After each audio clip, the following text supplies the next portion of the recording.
To talk shit.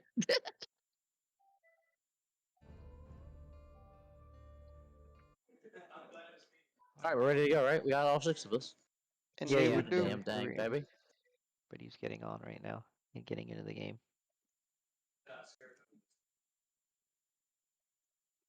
Sean.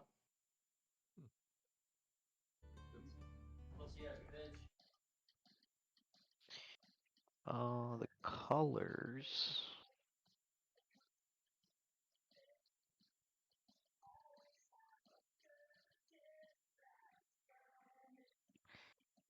It's going to be yellow, teal, and purple. And then it's going to be green, red, and blue. So left to right, or from 12 o'clock, yellow, teal, middle, and then purple.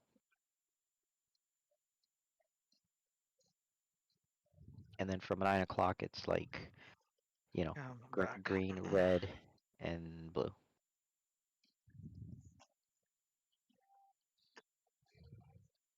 Alright, my mom's coming over to talk a little bit of shit before she goes to sleep. Mama Dobo's coming over.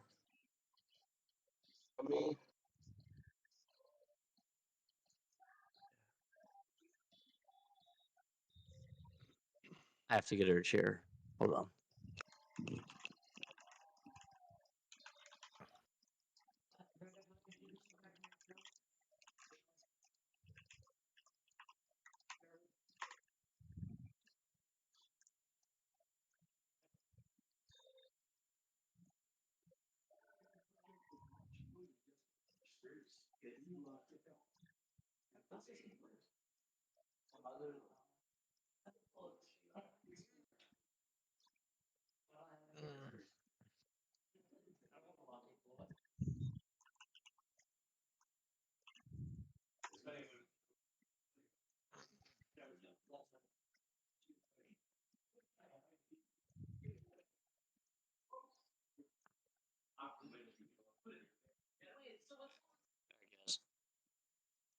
I'm back. Sharky said The he'll. mother bear may be coming over. Sharky said he'll be on a call till 10:30. On that note, teams are supposed to be me, Dobo, Show versus Kodum, Fassel, and Winston.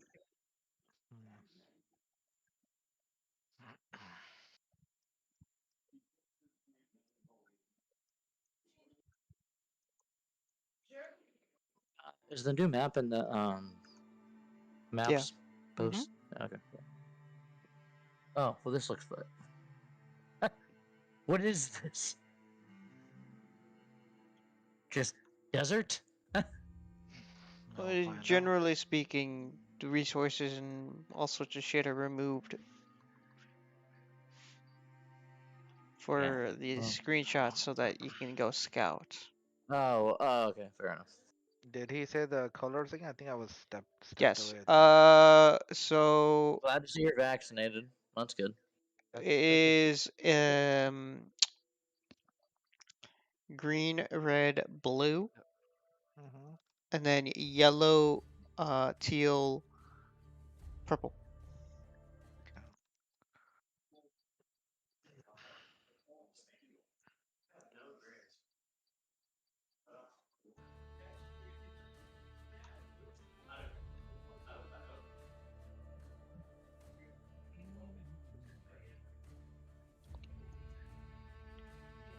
This is the first time I've ever map, so no one has any idea what's going on here.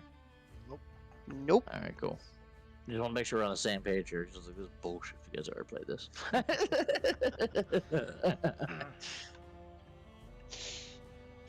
We just need to get Fassel in here, and we good to start. Yeah, I'm just setting up the casting. Gotcha, gotcha.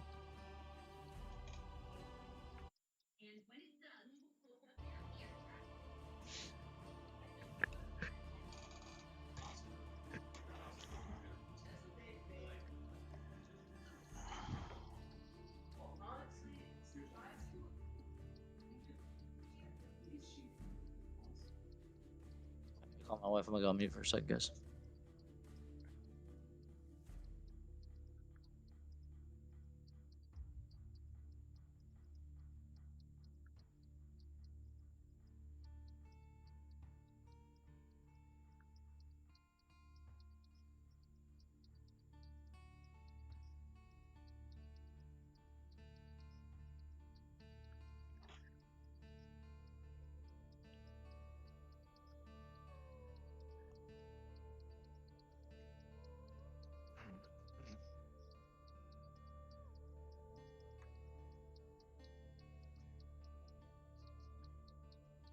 You gonna be green or red, Munson?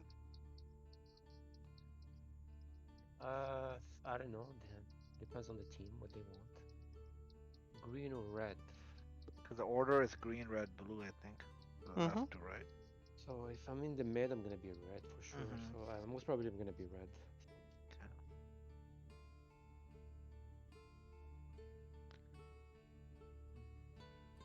And then Dobo, you can go yellow.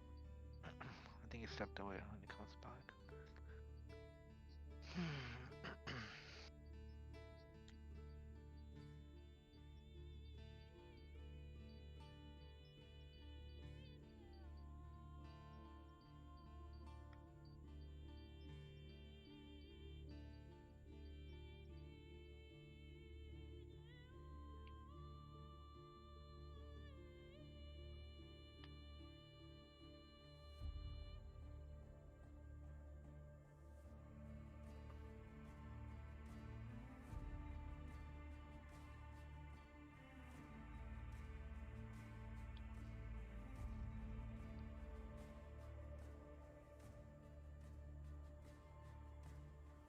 It's funny. Did you know that Diggs sells cricket bats? Online? Dick's, I think I Dick's saw that. Sporting Goods? Astaghfirullah. Yeah, online. I don't know if they have them on Steam. Astaghfirullah. What did you say, brother? Well, I don't know what's in your mind. That's up to you. You just said you I can't control your mind. there's no other way to say it. You didn't say Dick's Sporting Goods. You just said Dick's, bro. I'm gonna say the whole thing. that remind one time I think I messaged Munsif and one of my younger brothers in a WhatsApp group, and I think I said anyone got it. You cut. Is it me or somebody else? No, he got it. Oh, okay. I thought that's why I lost you. My connection is the hell. Let me check. Hold on. It kicked me out of the Steam. It's weird. Oh, here we go. All right, I'm streaming. Same. Alright, well, I guess we can go ahead and switch channels and get this show on the road, boys. Let's do it. Do it.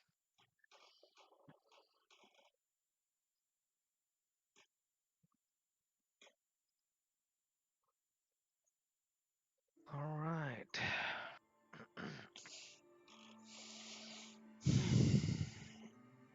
Hey guys, sorry, there's been a spill in the house.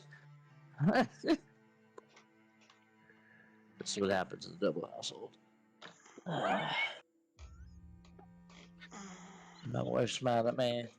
I spilled alcohol on her table. My dad's yelling at me. This is my hell. This is my hell. Sounds like chaos. Oh, it's way worse than that. My brother has a dingo. He owns a dingo. There's a dingo in the fucking house right now. Oh, I'm not shit. kidding. It's a real fucking dingo. Oh, damn. Yeah, it's absolute chaos for sure. All right, sorry. Oh, my bad. I'm ready now.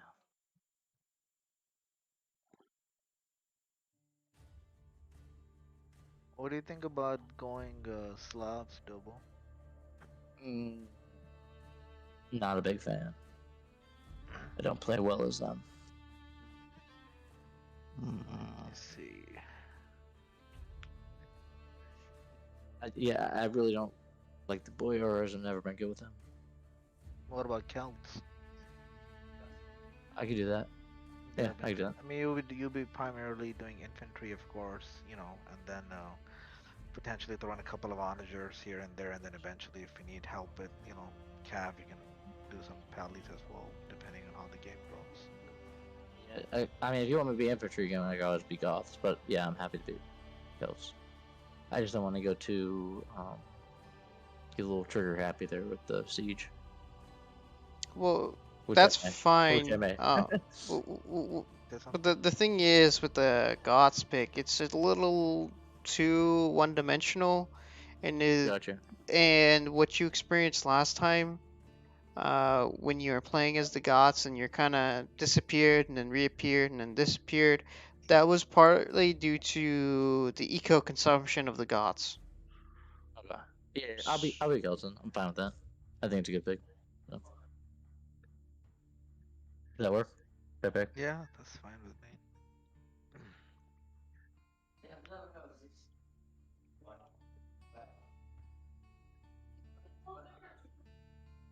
How's you guys' Thanksgiving? Good. Yeah, it's pretty Way good. too much fucking food. Oh, hey, if it's not, then you did something wrong. Okay, This is let the me first one in 2 let me years for me, so I was let me super put happy, this let and me I put like I've this taken in shit and slept all perspective. day. Let me put this in perspective. My mom ordered enough food for 10 to 13 people. Went out and bought some food and made some food for 5 people. That literally There's sounds five. exactly like my mom. There's 5 people eating, and we have the food for 15. We're like, yeah, this is a little too much. Hey, is there like Alright. a bug on the age? Someone got kicked from 5. Show. I think the 5th spot. Yeah. Please check.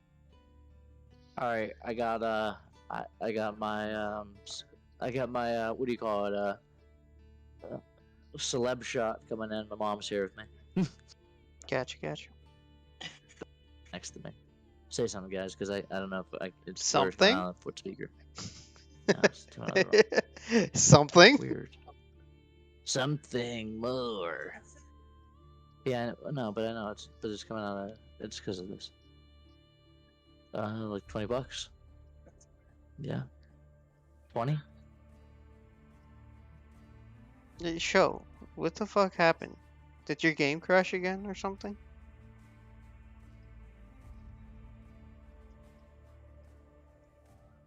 Show?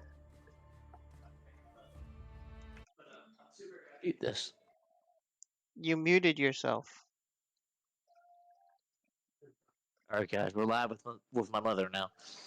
And I I know I'm the see. only one who cusses, so I'll keep it PG. That could quite not be facts.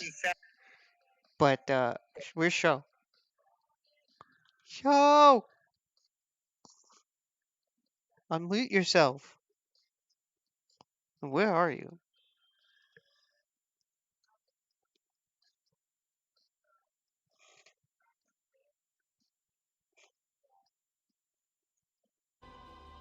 Subnautics.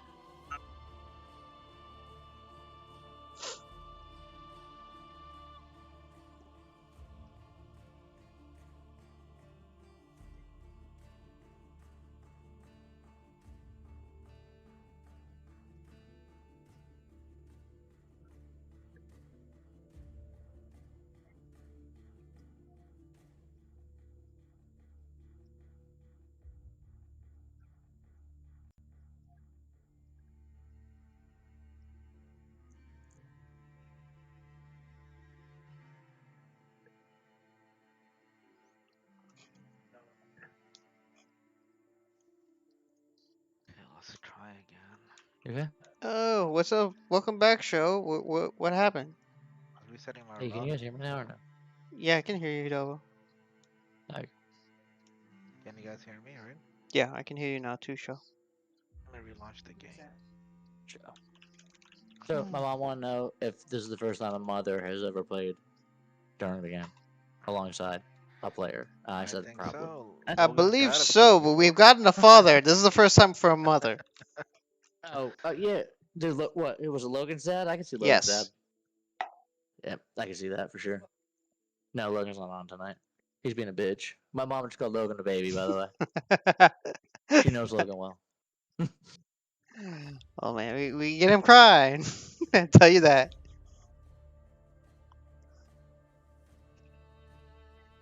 Yeah, Hold on. I can hear. What did I say? I couldn't hear. What'd you say? I couldn't hear. My headphones are on. Hmm? Fair enough. Alright, so show Munsifant Bulgarians. Okay, Bulgarians. That's interesting. Bulgarians! I think that's his first time playing Bulgarians. Indeed, sir. Indeed.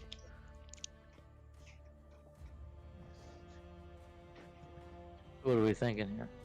I guess other infantry gains extra armor, it looks like, right? The Champions. cavalry attacks faster.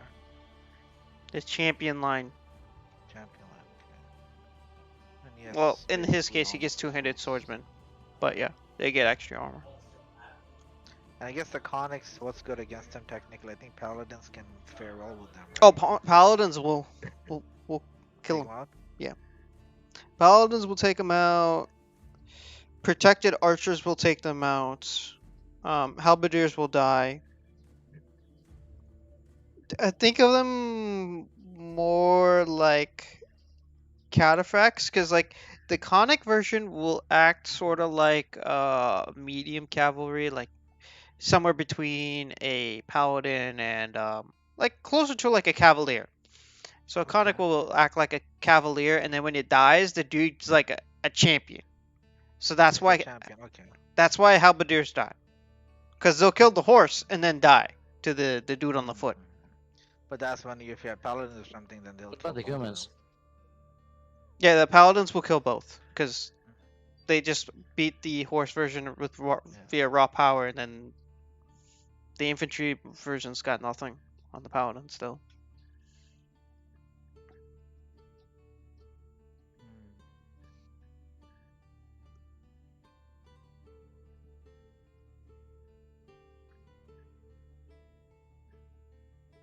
What do you guys think about Mongols? I was thinking either Mongols or Spanish or Cumans out of those three. So what are you trying to play here? Like, I mean, what kind of honestly, role? I don't know the freaking map, so that's gonna be like, one thing to figure out eventually. But Yeah, for I know, now, but so now Dobo has mostly infantry, good infantry, of course. He has, freaking good siege. He does have paladins available, but he'll probably definitely need help with cav. So we don't have archers and we don't have secondary cav right now. That's where I was thinking maybe and of course, and I don't know how much spawn is on the map, right? So the castle thing is a little bit suspect right now. of course. So bearing that in mind, of those three civs, what role do you want to pick, and which one complements what you want to, what those roles you want to play?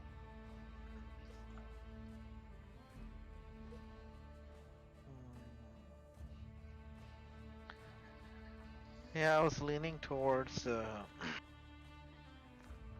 Mongols. Alright, to so where are we basically going here, do boys? Mangadai and siege. Magadai. Supplement the siege and do Mangadai and the skirms mostly. So I'm gonna say no, because then you're doing kind of a double siege play with infantry and archers. It don't really work. I mean, you can make it work, but I advise against it. I Mayas? think maybe Spanish is a decent pick then, right? Yeah, Just Spanish is fine. The good paladins, they have decent food units, and then I can have the conks as well in case we need them, right? To help. So I'll do Spanish then for this first game.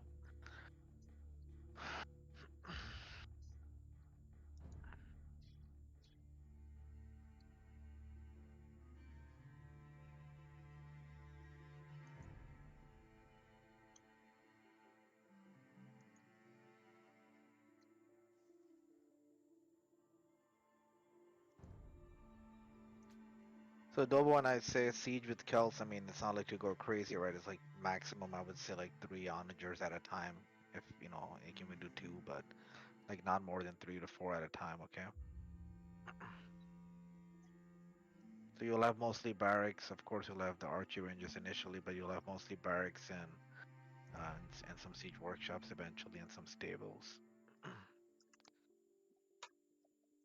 And your infantry moves faster as Celt, so that helps a bit as well.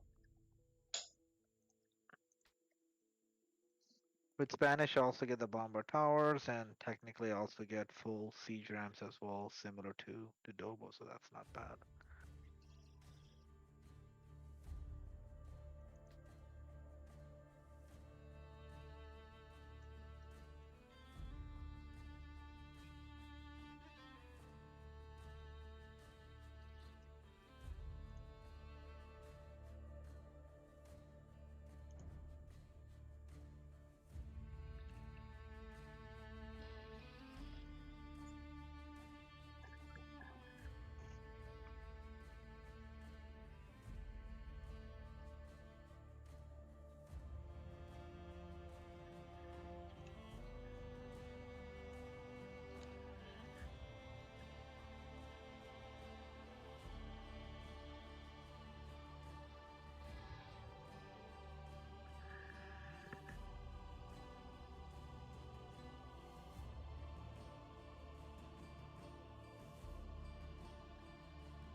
Also taking a minute here.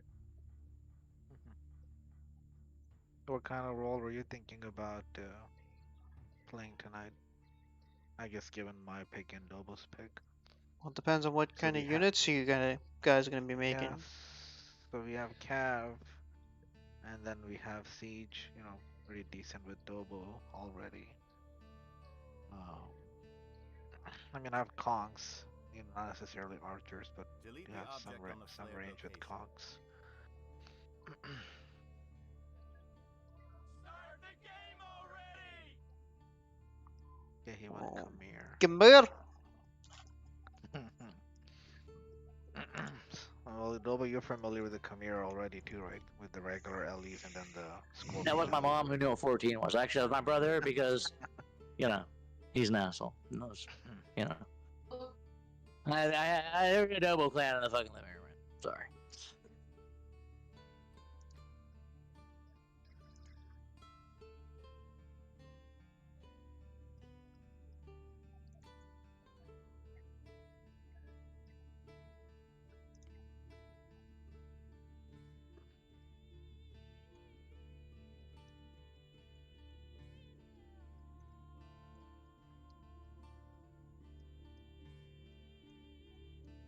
I'm probably gonna go Magyars. Yeah, that sounds good. We're probably gonna need additional Pallies if he has a lot of Scorpion LEs too.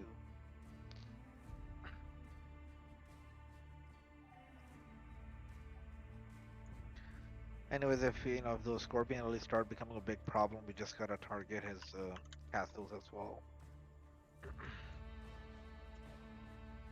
We'll see.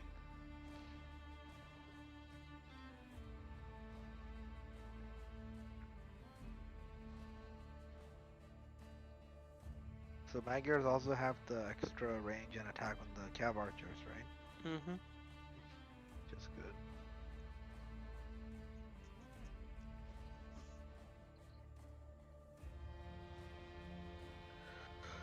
I just need to switch this over.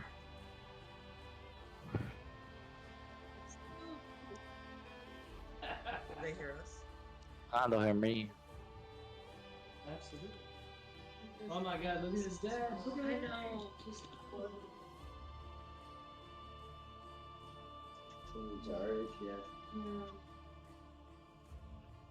Well, you guys didn't even look at the good photograph. Look, this one. Here.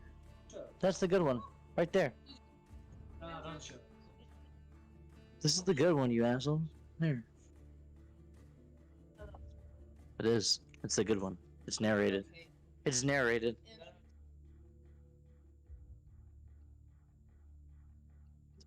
You already went through that one yesterday. Jade, you cheating on Sean. Sean's getting too close.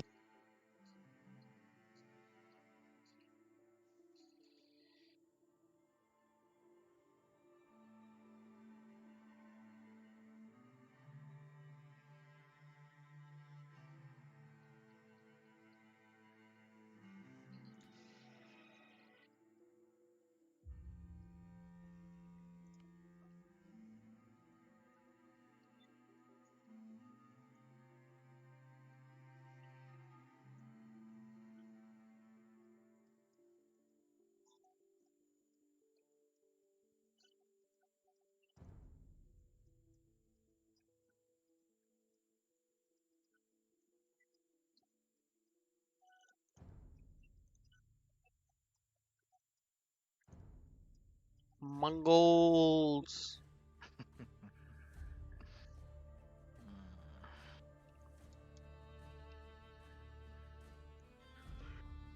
So yes, what Siege and Magadai?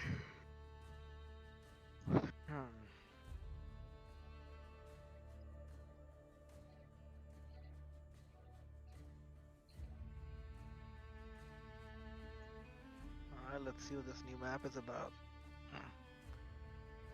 Let's make sure early game double we have balanced armies, halves, skirms, and a couple of hussars. They're probably gonna be a bit more conservative, but let's scout.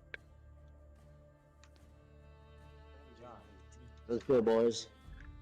Sorry if it's a little loud here. I can't mute myself. It's all good. That's fine. His dad's. My mom is still on gameplay right next to me. So, what's that?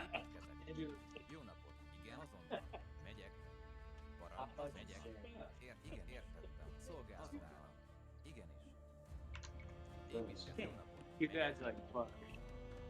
You kicked my cord out. You kicked my cord out. Hold on. Stop. You kicked my cord out.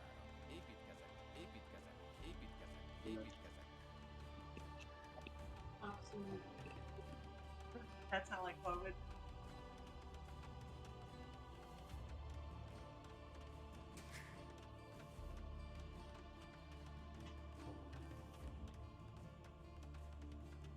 Well, we have 10,000 resources each, guys, Mm-hmm. and 3,000 stone, so we can get extra TCs up.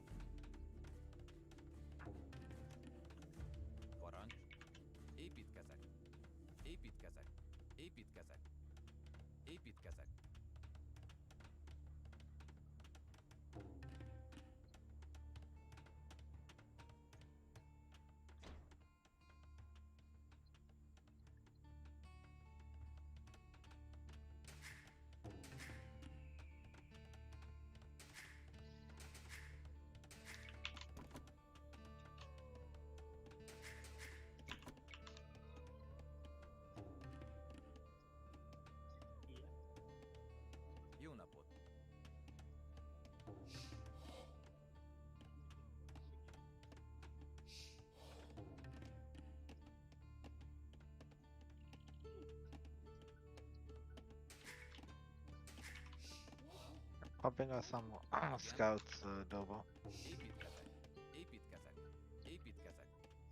Some helps, and another TC as well.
The silence is real, my friends.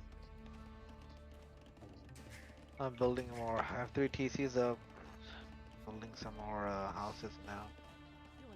Pumping up villagers. Let's keep those houses and TCs going. Double, you copy that?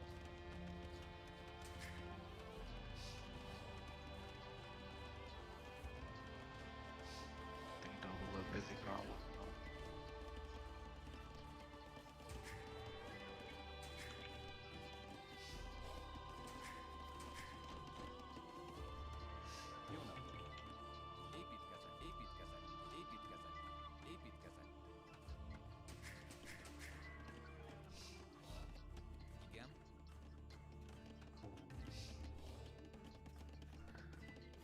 I guess we're all freaking protected by berries, but we could cut off with an onager, seems like.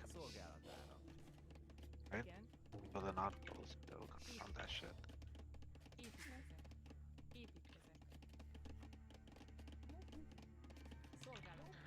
We can also get our trade running too, Dobo. Build a market too. Build one on Dobo side. We can get one up Salman eventually.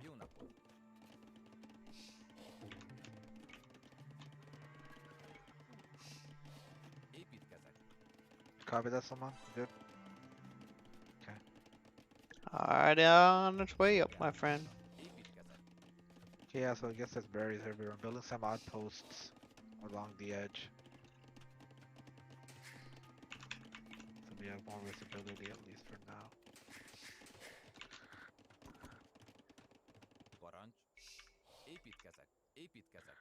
Gotta get more houses. And let's also don't forget our mills. Build one right now.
Also gotta put lumber camps.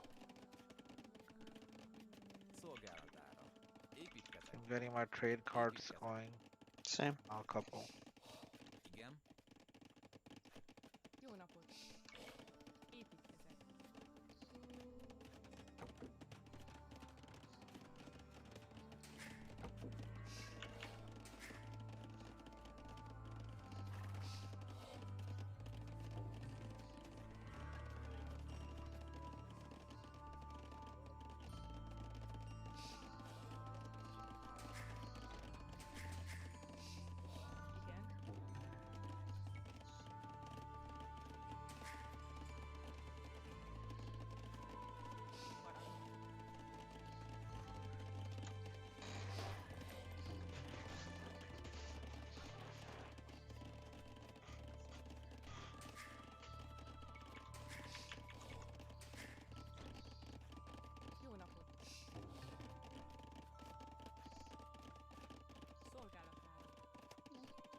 Can also get a castle of just one for now.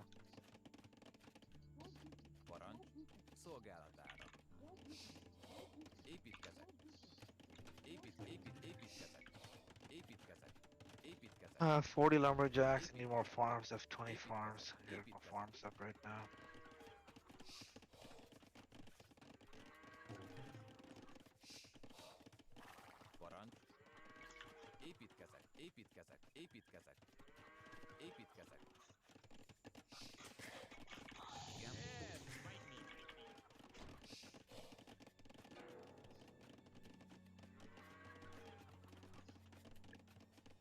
25 farms, 40 lumber. Copy, double.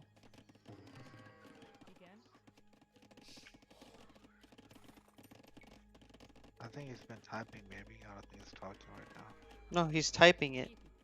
Yeah. That's what he typed out. Okay, okay. I didn't see That's why I had a feeling you weren't paying attention to that. That's why I called it out for you. that. Alright, cool.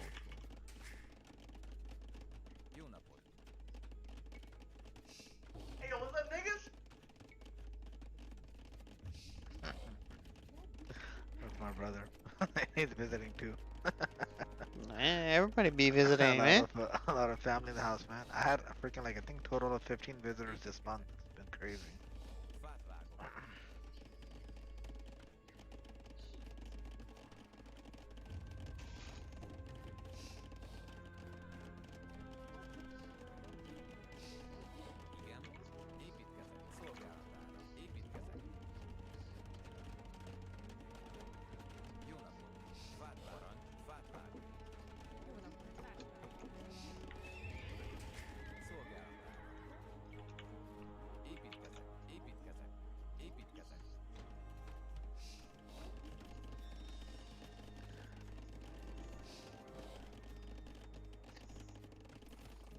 We could have wanted you to get to the berries faster. I haven't done that. I guess whatever is fine.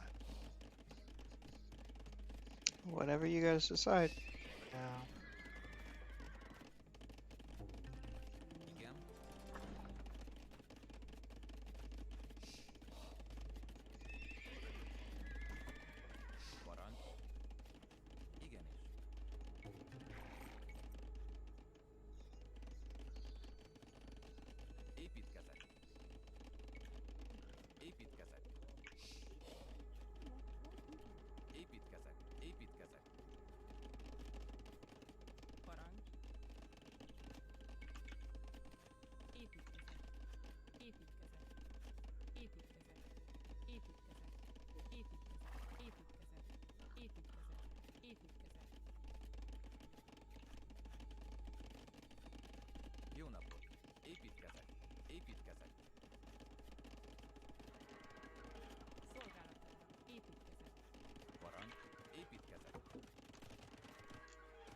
Double, you have like 2 outer villagers here near my TC.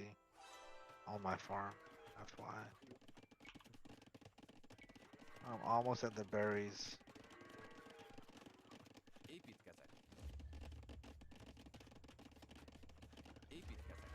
I have enough lumberjacks. Gonna be producing more farms now.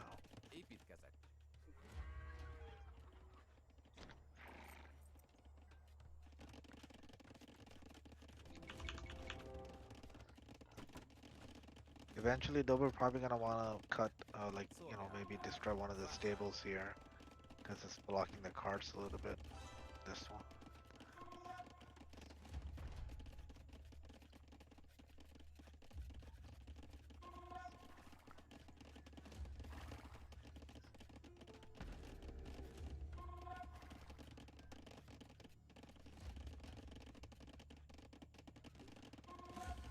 He The berries. Yep. Building a mill there. Though I think you're building a mill right next to mine. Can you delete this one? I'm already building one here. Okay, perfect. Okay. We're good, Roger is fine. I'm at the berries.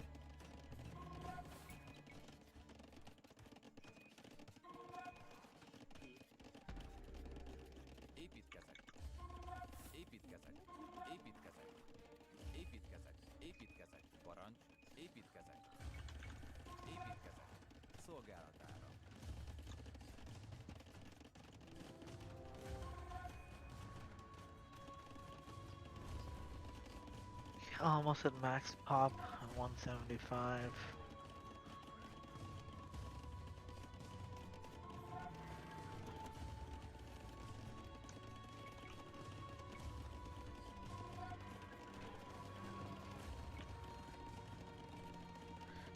Yeah, 43 lumberjacks, 51 farms right now. Eco was pretty fine. 8,000 gold, 14 trade cards.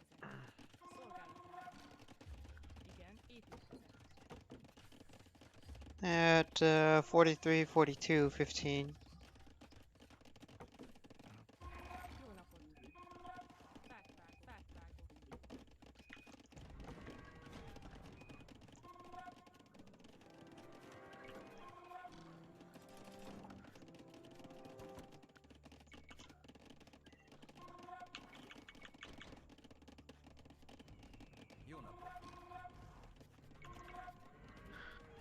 I'd have to build, I guess, 1 or 2 more castles eventually.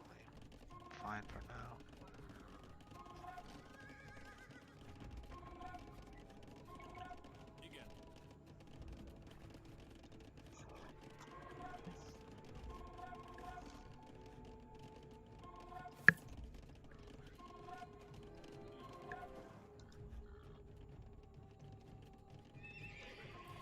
Yeah, I'm finally out. I send my scouts out. See what's up. See some boards outside, gold patches, stone patches.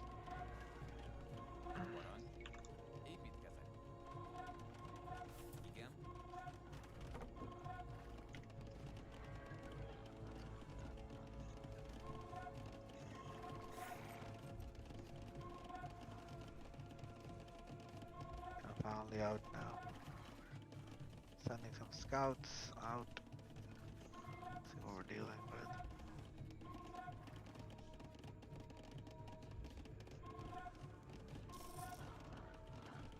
Yeah, we have not too many boards, but a couple of boards surrounded by the gold mines and stone mines. So a lot of gold and stone outside. More gold and relics in the middle.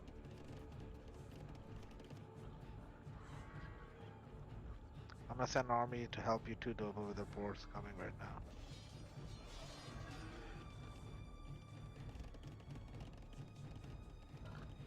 Doba has a key of paladins going a bit deep. We also have to build some outposts here, Doba, as well eventually. You realize they have bushes too? Just Yeah, saying. Well, Doba, yeah. Yeah.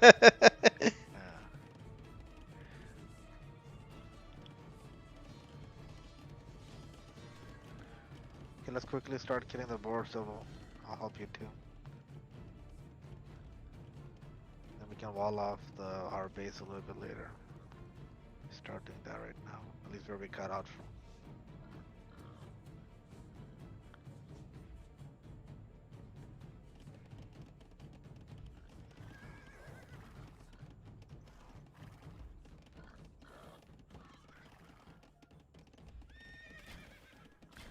Okay, I'm just walling that area, Doba, with the berries, okay? Let's be strategic with how we cut out the berries. We don't want to cut necessarily all of them out. Okay, let's build some TCs outside, start collecting those freaking resources. Start getting the other boards. I'm building TC on the left, I'm gonna start getting the boards on the left and left of us.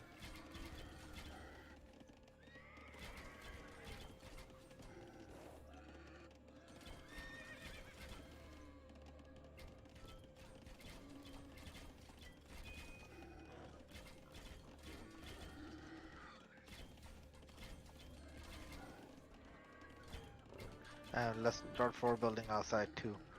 Do that right now.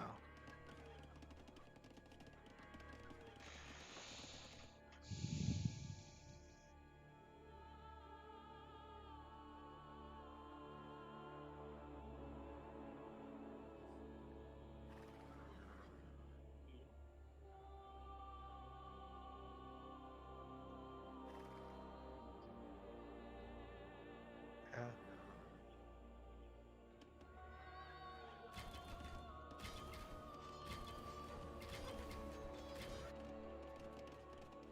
I'm gonna start throwing up outposts across the map. Let's try to throw them as deep as we can. Throwing some right now so we get more visibility.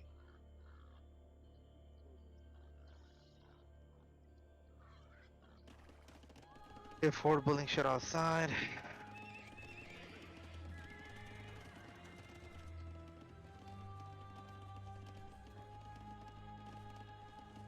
more TCs outside, pumping some more villagers. They'll be attracting the freaking boards here in the middle, man. Be careful. Don't go too deep.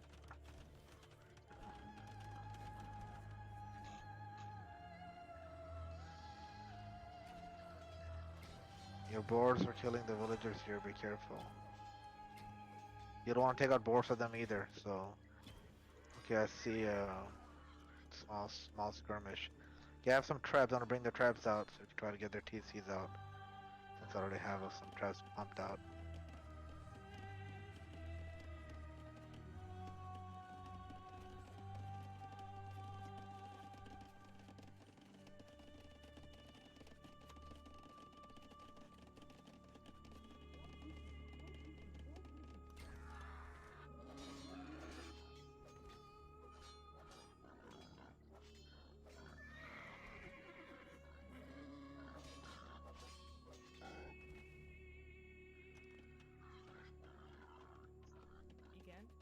Let's get some more siege workshops double outside too.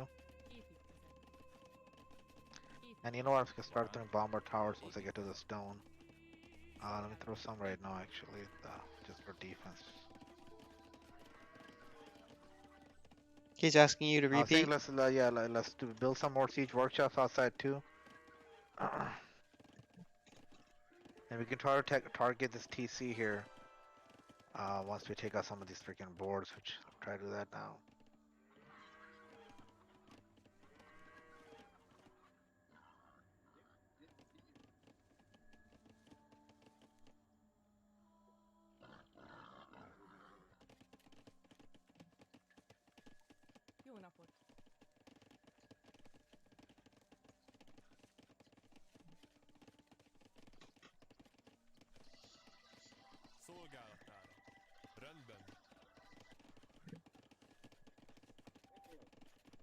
I'm gonna go see if I can attack a little bit in the front, Dobo. Can you try to make sure we have some good D in the back, like units around our stuff?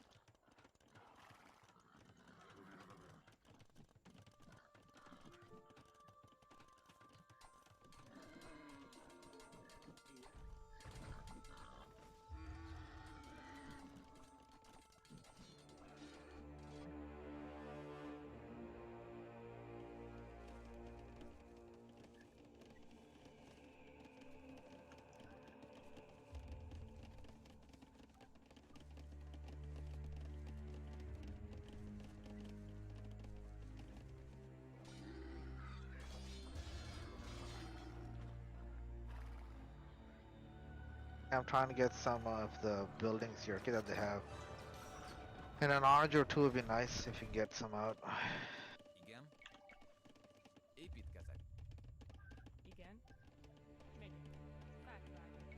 And some more halves around my traps, please. I can definitely use halves on my traps.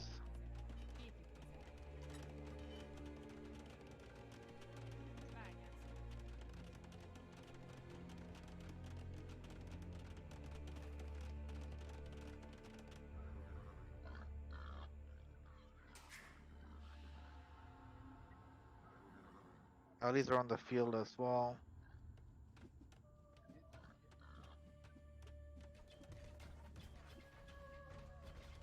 And heavy cav archers.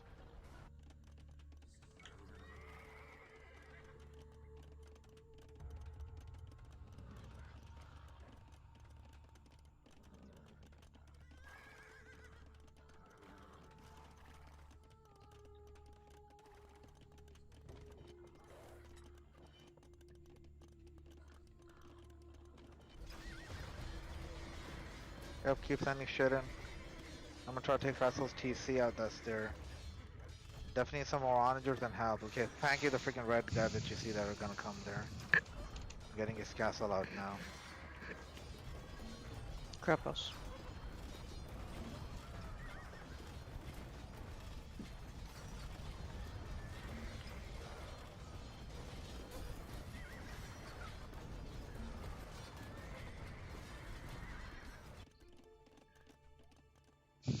Can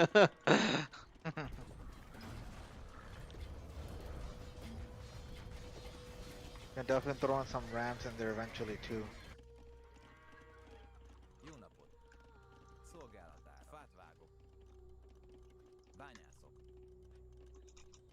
I also have some siege in the back that I took out. I'm gonna try to go into Zico a little bit now. Okay, just hold back. Let's rally back in the middle. Let's forward build 2. I see some traps from green. I'm gonna go take them out right now. At least one trap. I think the gate might be open due to the LEs going in.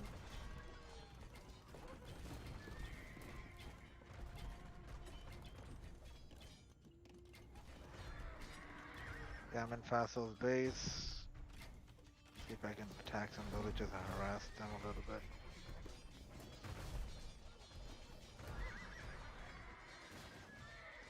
Double, you're going a little too siege heavy. You're not enough cav to protect your siege, or no helps. The Help, onagers definitely are more just help, dying. Lobo.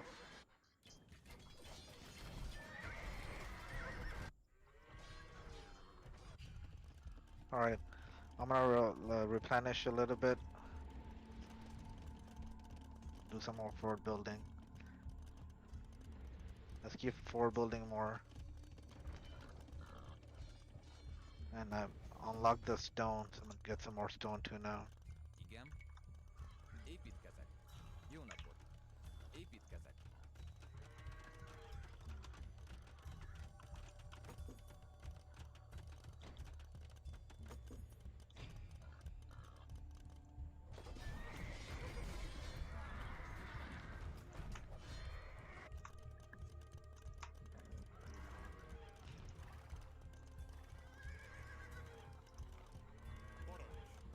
Értettem.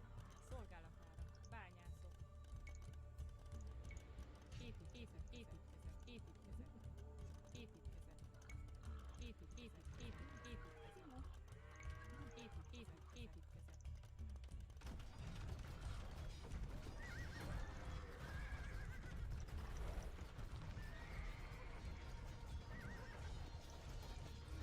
Running up some bombers in the middle as well. Saman, we could definitely also use, not now, but eventually can use some cav archers too, because they don't really have any archer presence right now in the field.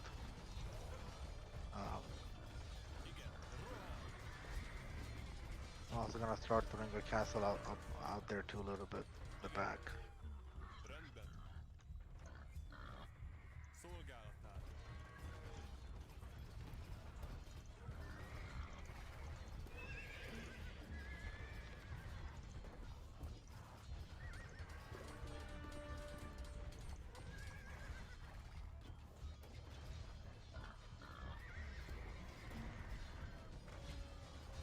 Double, you're not rallying.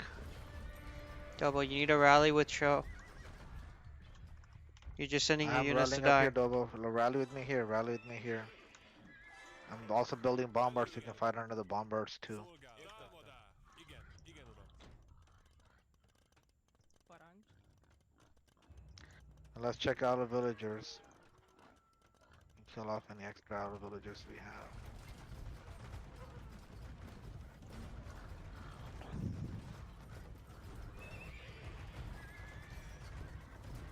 Remember the Scorpion Elite, we have to hit with Onagers or Paladins, and the regular Elites we can take out with Halves.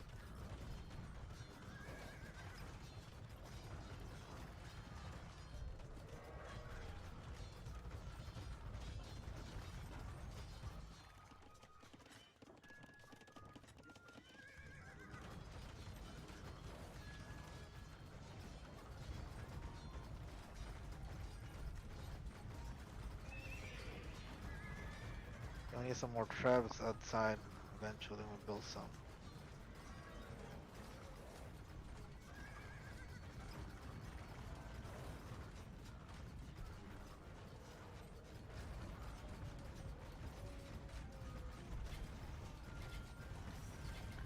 There's one trap on the field only so far. See if I can get that. I'm sending the Paladins in with you too, someone. Try to get the oranges in the back. There's some space. Okay. I'm also trying to build a castle in the deep. use villagers for that. His castle is up. Building another one. I have traps.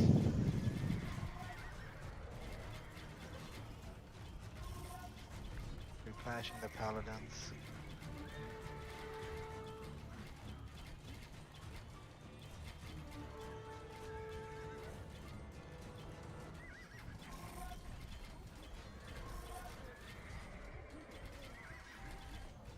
Lobo, I'm doing a lot of paladins. I need more from you. I need more halves, please.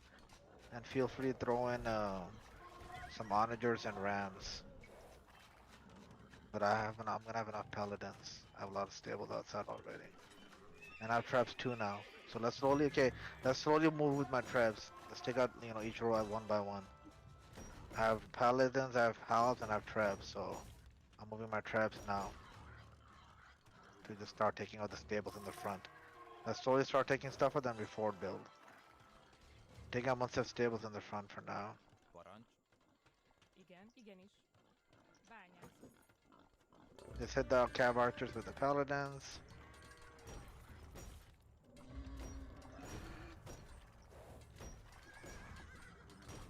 Yep, keep halves around my traps.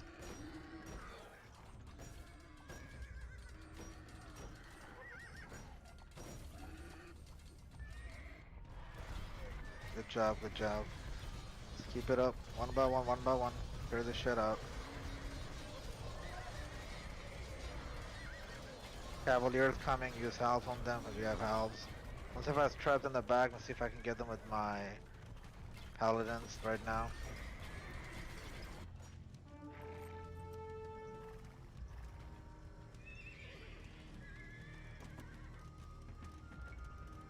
Jó napot.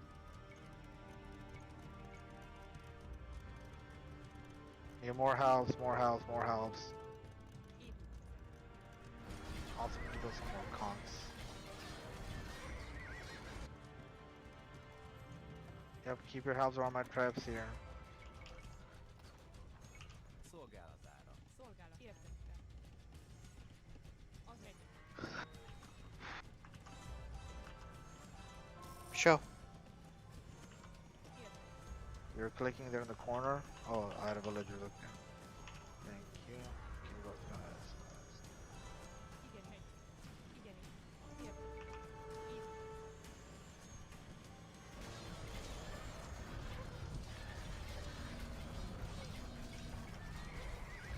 Nobody can't send halves, but I mean traps like that. You gotta make sure you have halves around your traps. I'm trying to protect you with my paladins too a little bit. A lot of traps in the middle left. If you can help with that too, Salman. I'm trying to go from the back. Yeah, I think I got him. I snuck him from the back, getting all of his traps.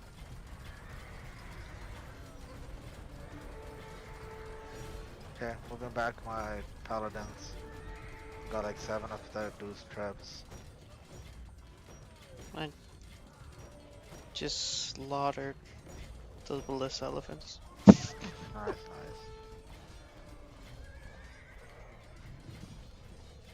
I'm producing more traps as well right now to replenish.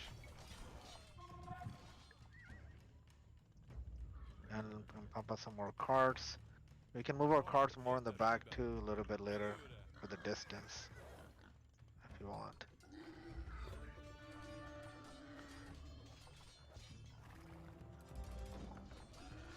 Parancs. Igen.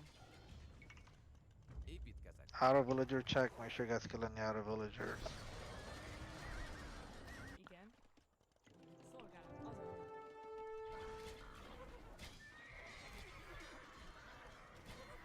Igen. Támadás. Értettem. Szolgálatára.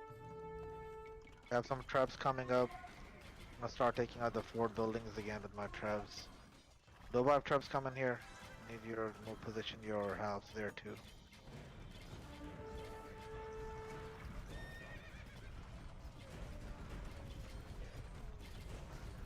Sending my paladins in for the ballista.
need some more onagers too for these guys. You need any resources, Double? Let me know.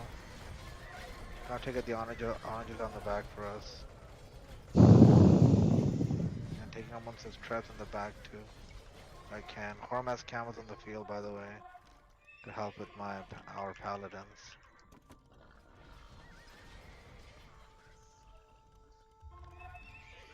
Take out the trebs, at least the ones that are in the front.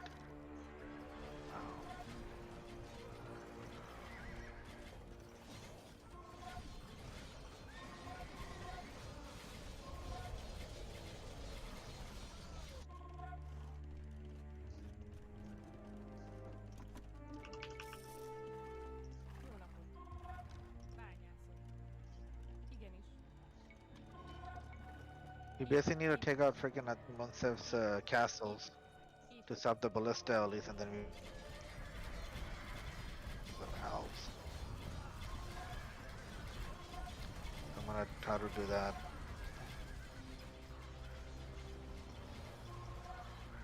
Building some more traps for us. Double us rally here. Rally under my bomber towers here. Don't go forward too much. Rally here under my bomber towers.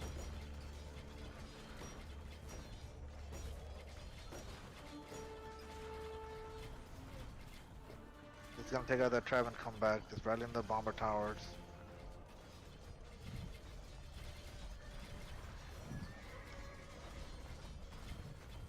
Bring them to the bomber towers. Let them fight here, and then we'll freaking push them there with my trebs.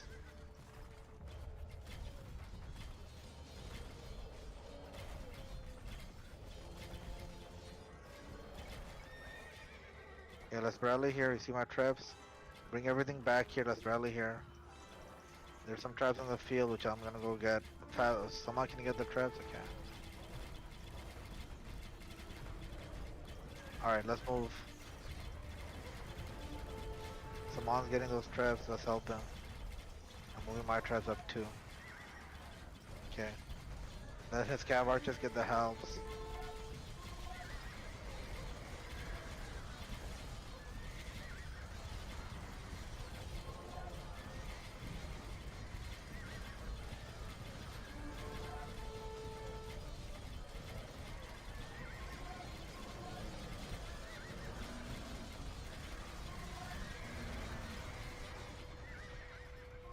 Horm is freaking attacking their trebs, so that's not helping right now, but let's see.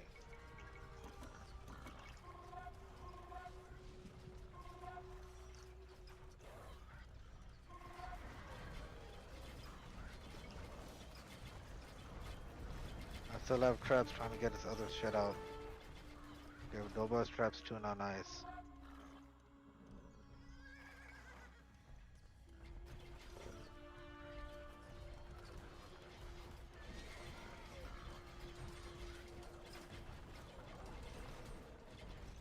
Doba, try to see if we can get his freaking castles in the back. I'm coming with you.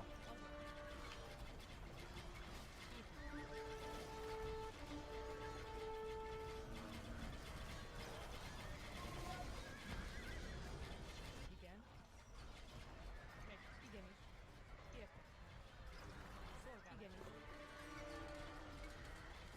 Épít. Épít. Épít. Igen. Támadás. More health, we're on the trebs. Good job. We got one castle down, getting the other one. Let's get the other one.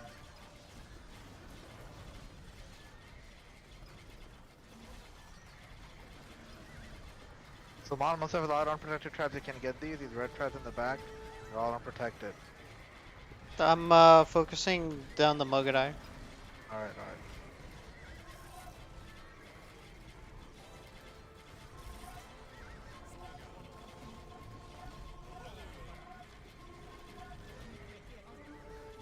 Getting the onagers in the field. Jó napot. Bányászok. Építkezek. Igen.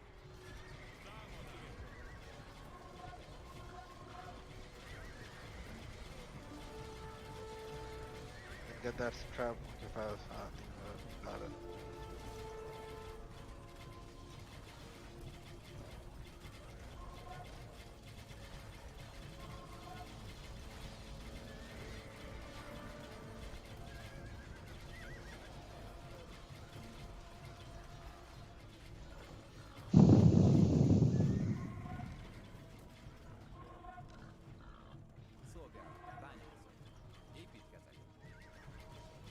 sending some forward villages to build some forward bomber towers for us.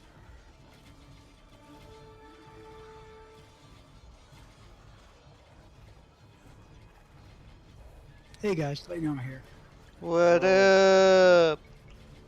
Nice. We should be done with this game soon, I think. Sure.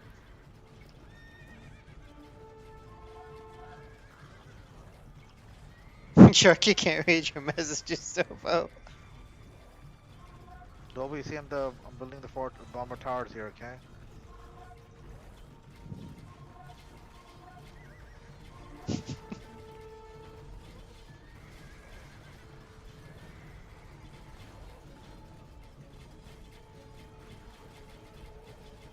Bring them to the bomber tower, then send my paladins in, get their freaking traps. I know Mustafa has a shitload of traps there that I saw from before. Bye bye, niggas. Okay, I got freaking all of his damn traps. Let's go, let's go. Almost all of them.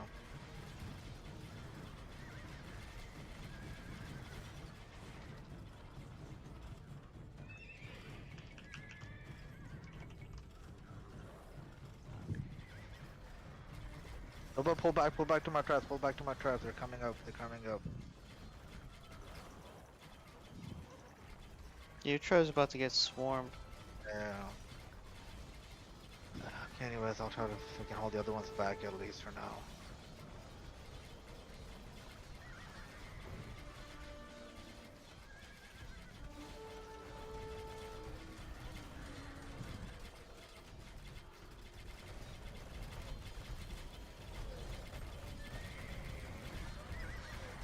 See if I can get his other traps that are in the back. They are protected by some helps.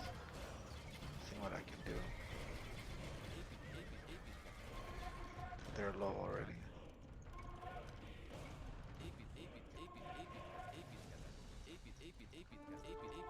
I got most of the traps, just one is left.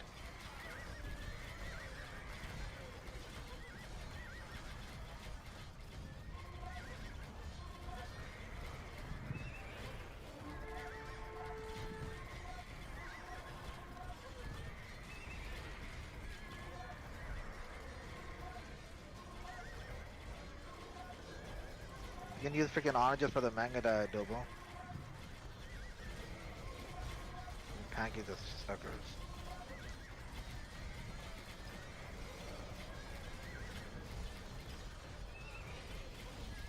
There are some traps coming up behind us. I mean, in front of us. Freaking how much manga dye does this nigga have, man? Shit.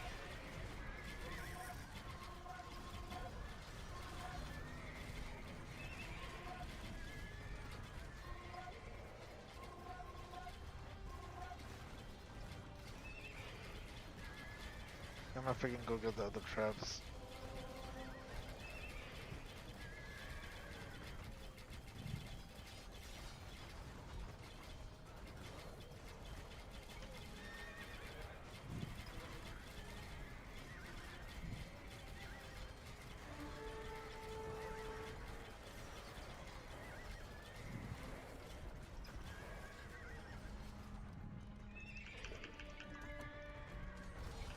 They got all the traps at least for now, but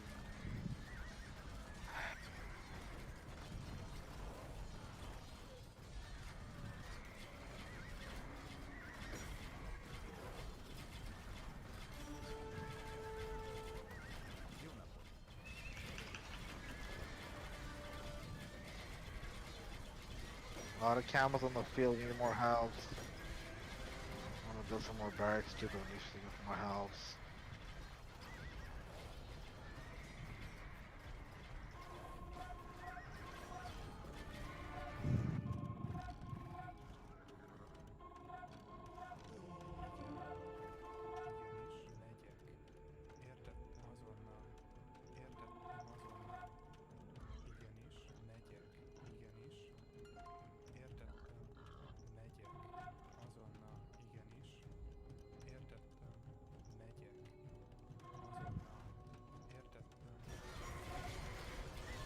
Get the traps and move back out, don't lose your cav.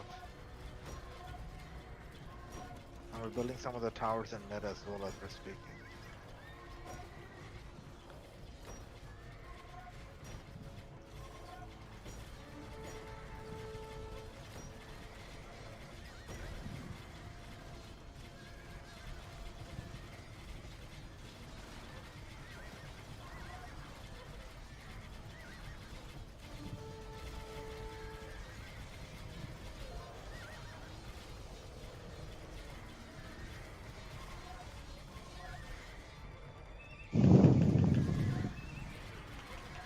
Okay, stand with my bomber tower. I'm trying to see if I can go do a deep hit on their eco or something. Because it's freaking getting stalemated a little bit right now. Been stalemated for a while. Yeah. Kill all the villagers, please. Stand near my bomber towers here. Let's defend. Hold you and Saman hold. Doba and Saman. Try to see if I can, hit them deep to get at least some relief. And try to hit them. There's one trap here on the left, guys.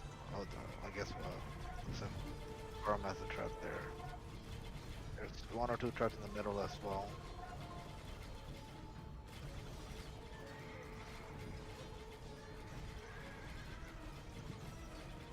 I'm lowering some of the halves out.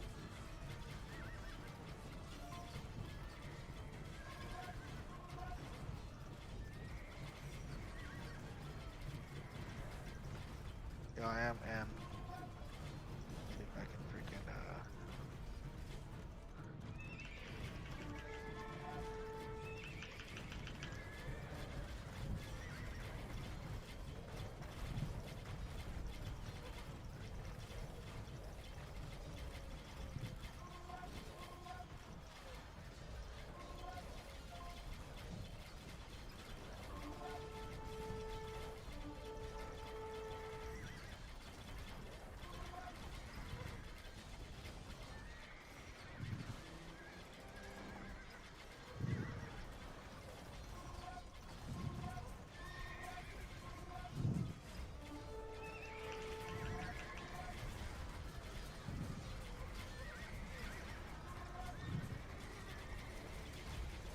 need any resources, Double, you're good.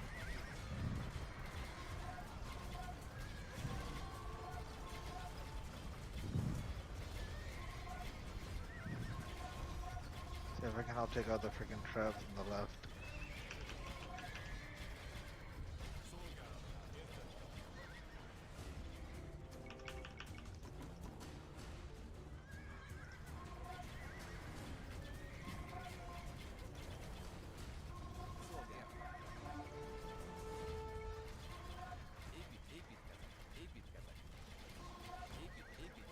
Farm is also sending some rams on their right. Interesting.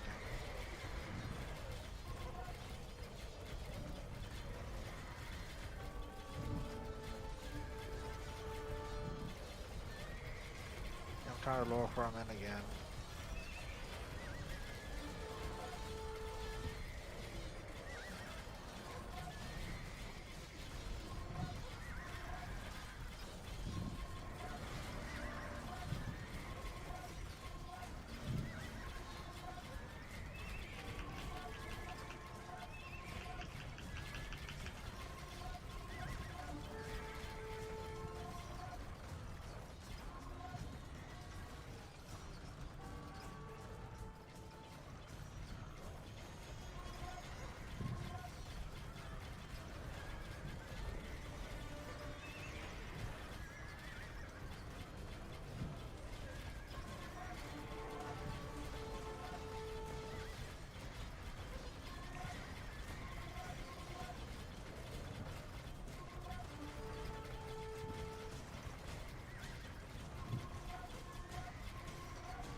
We need the pallies on the ballista Ellies. There's a lot of, I need some cav archers there to help. There's also halves and camels there.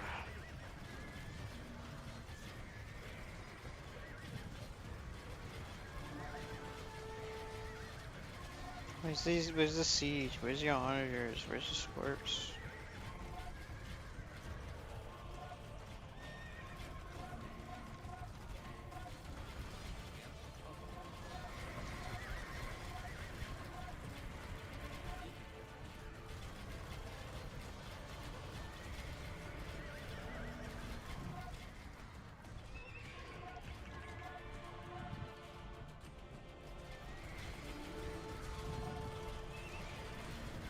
I'm gonna start freaking producing Kongs, whatever.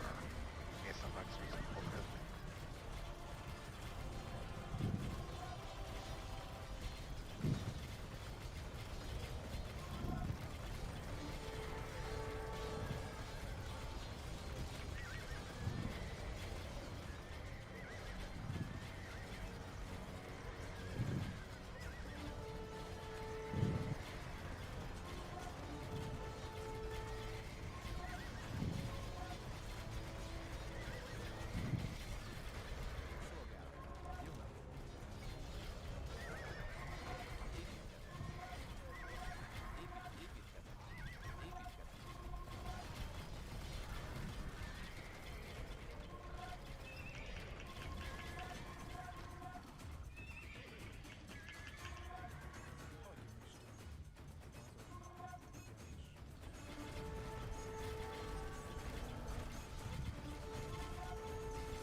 We're gonna need some onagers, man. You need something in resources, or are you good?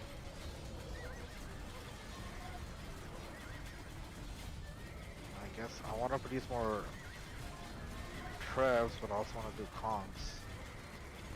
Yeah, some Trevs that Saman have, so I can help protect a little bit.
Oh, Bobo's asking what are we doing, but we need more Trevs and onagers.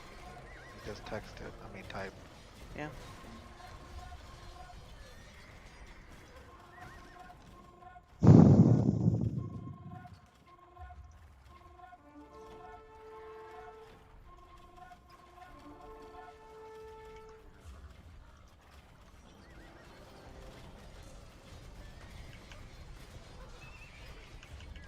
Need freaking the onagers to clear the goddamn house so we can get to the Trevs.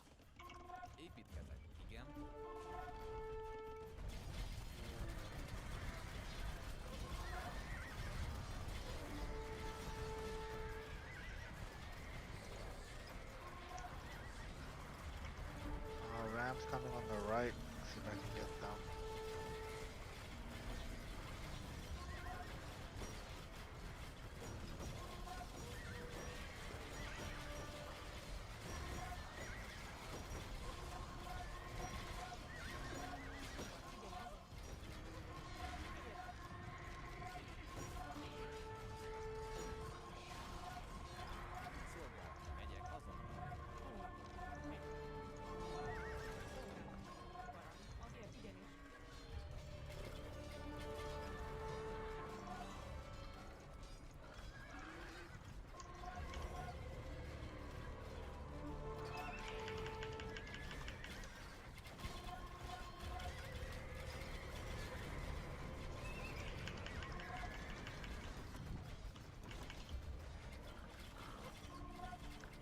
No one need onagers on the left. I have a lot of cav there. Need some support with the onagers.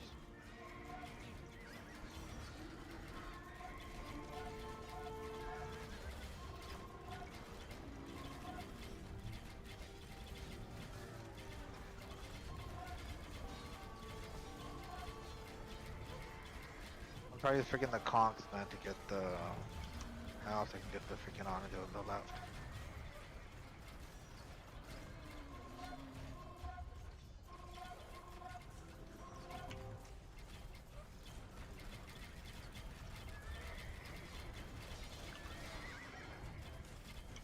We don't need cav archers, but we need onagers, brother. Okay, finally got some angle on the Trevs. Getting them now. There's one Trev is left, and it is gone too. Yeah. Just finally got the Trevs on the middle, on the left. Pumping out some more guys.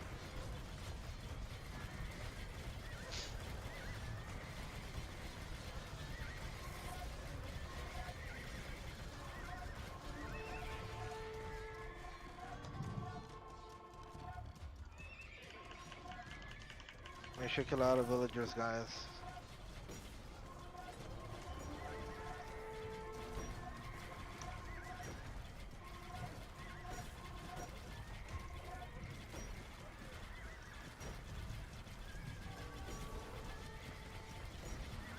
Getting the Mangada with my paladins and the Elise, sending my conks. Finding the bomber tower, sending my conks for the helps too.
Trevs on the left, see if I can get them. The Trevs are gone. I think misclick, or misclick down.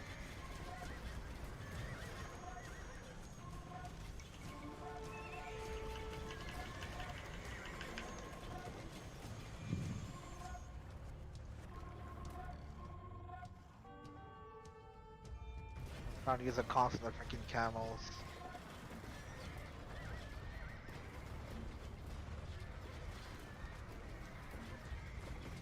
Blue is doing a freaking lot of Trevs now. Which is interesting.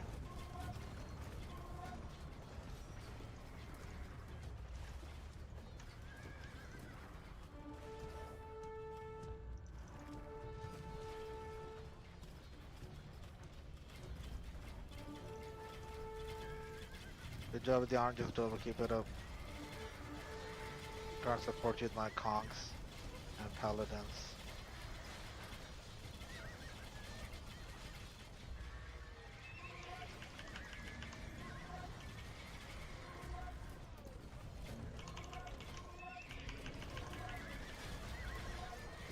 Onto the, oh yeah, pancake the traps, good job. Pancake the freaking traps.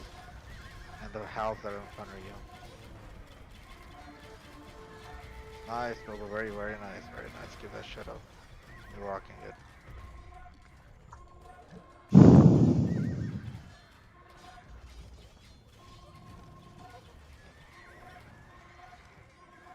I'm moving with Dobo. Saman, we can use some traps if we can help out, since we cleared them out here. We also got a forward build. Dobo, don't send shit. Okay. Don't hit the buildings with the onagers, man. That's not what we need it for. Anyways, build some more. Let's rally back with my bomber towers. Build some more onagers. That's fine.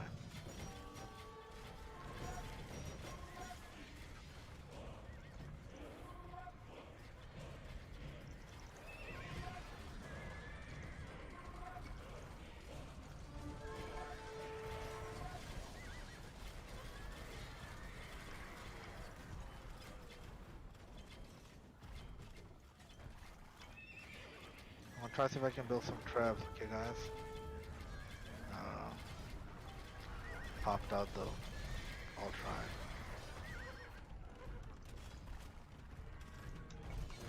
Trying to use the conks on the camels and the paladins on the mech die. You freaking need some onagers. A lot of health in the back line.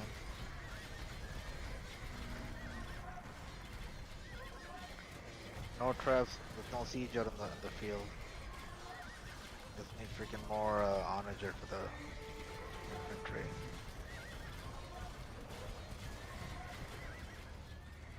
The conks are doing freaking work. Building some more.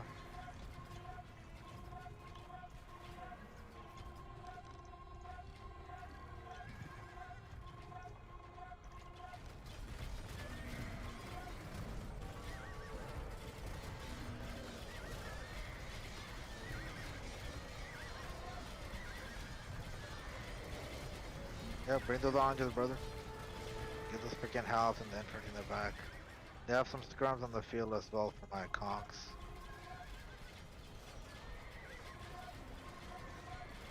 Yeah, I have a couple of traps, moving them up.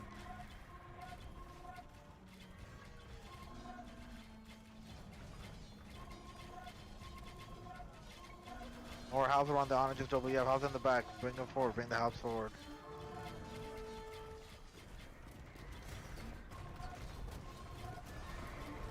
Moving some traps up as well. They have some traps coming as well.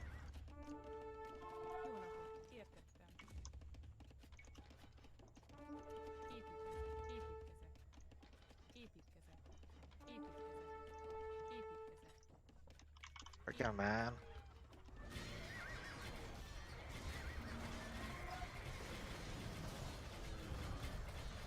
Chrome got all my freaking traps. Oh, I got theirs too, but whatever. One left. Alright, replenishing my forces again. Let's rally with my bomber towers again.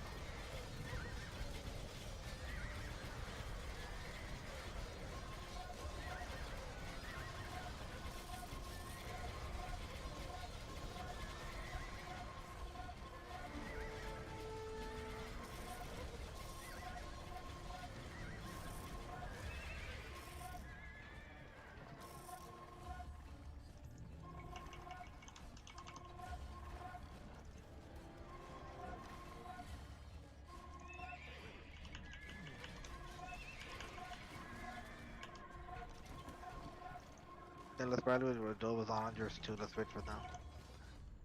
He has one on the field anymore. He got 3 on the field, Oh, hey, but he's back. he's coming from this side. Hey, we gotta fix that rally point behind next time.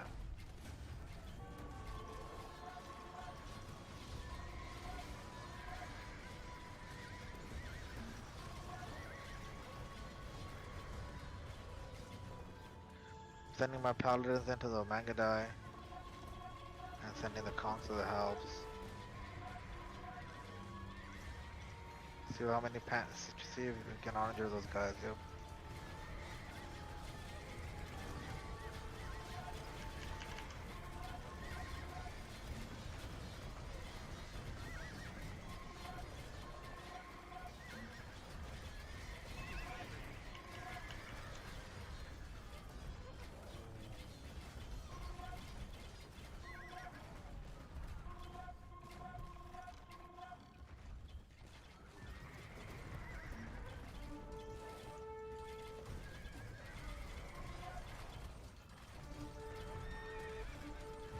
Bring them to the. There's a lot of traps on the left coming. trying to see if I can get them with my paladins.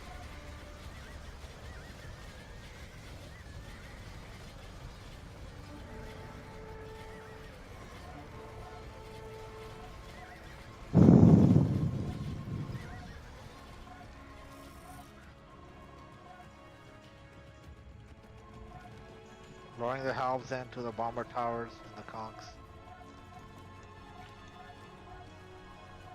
Guys, I'm gonna delete my market. You're gonna build it in the back, you mean? Already or did. what? Already did. Okay. I just need. I'm gonna delete it, so you guys need to reset trade. Deleting Alright, in that's fine. 3, 2, 1. Delete.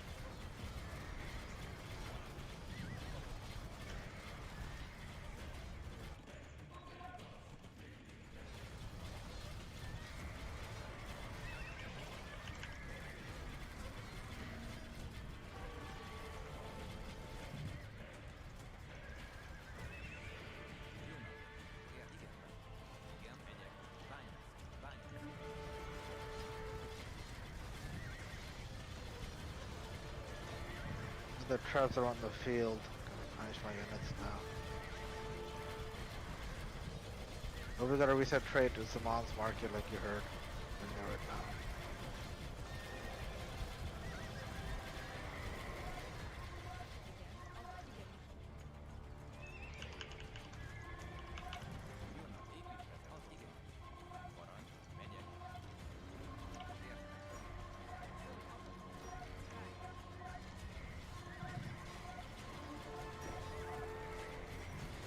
I'm building some markets in the back too, Saman.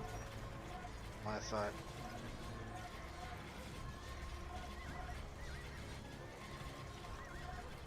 Moving my conks up and my paladins up. Saman's cav.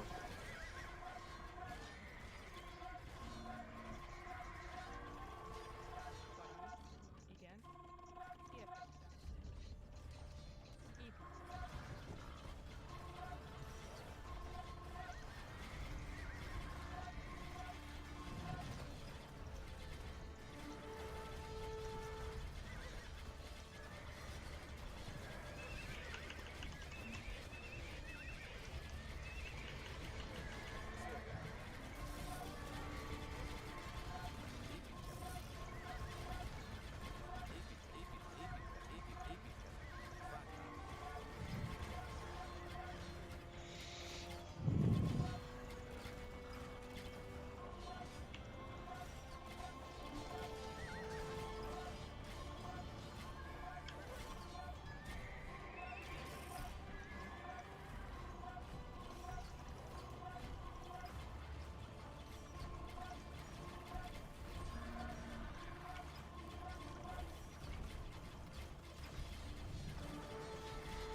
Therefore, building pretty aggressively on the left and build some crabs.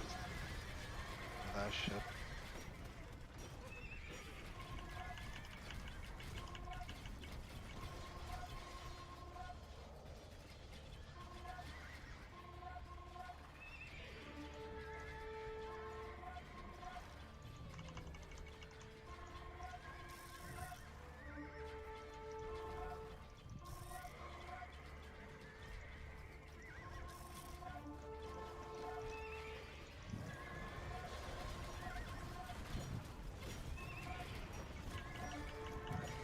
Other traps on the field, moving my cav back.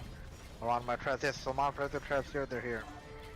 I have some traps there. A lot, only a few. Let's start clean up that area.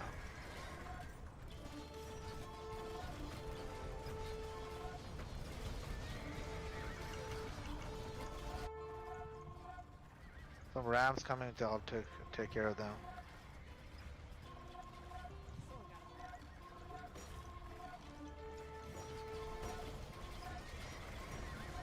Blue has traps too in the middle. I'll try to see if I can get them. They are protected, but let's see.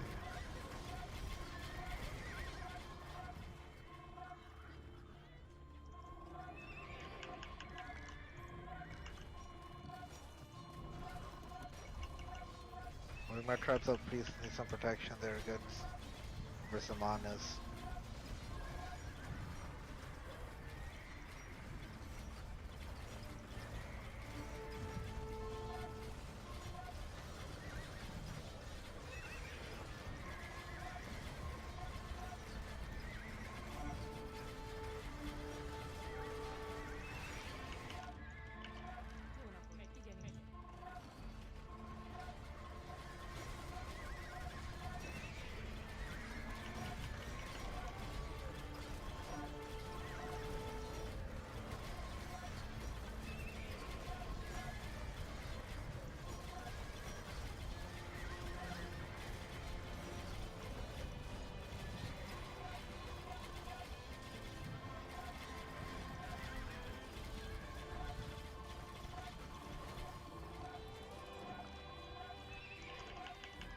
At this stage, it's freaking Quorum is protecting the siege and everything too. I don't know what you guys want to do.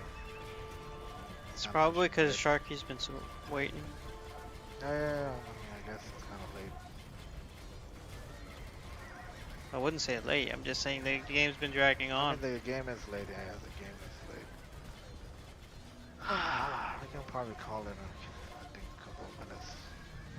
It's not a bad game overall.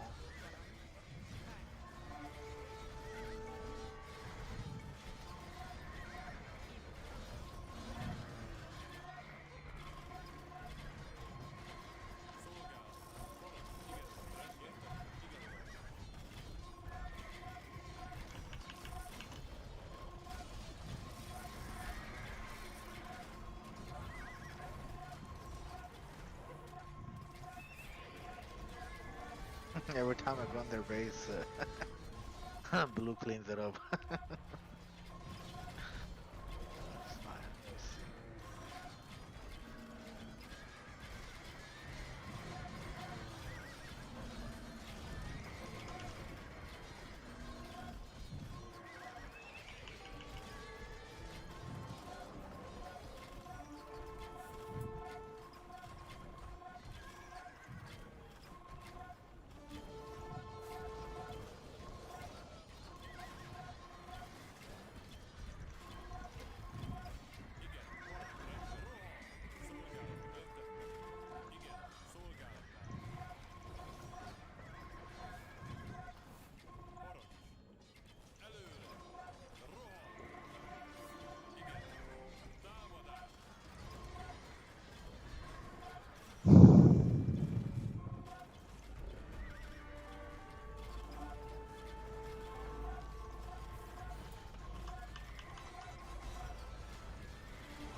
Red is in our base. That's some Cavaliers.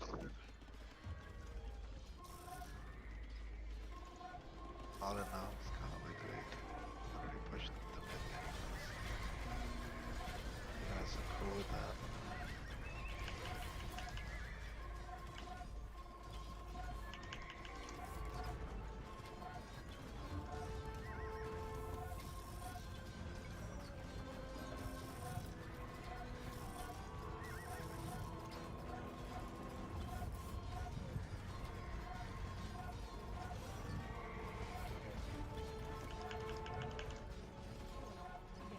Prepare the TC, I guess. They're attacking DC.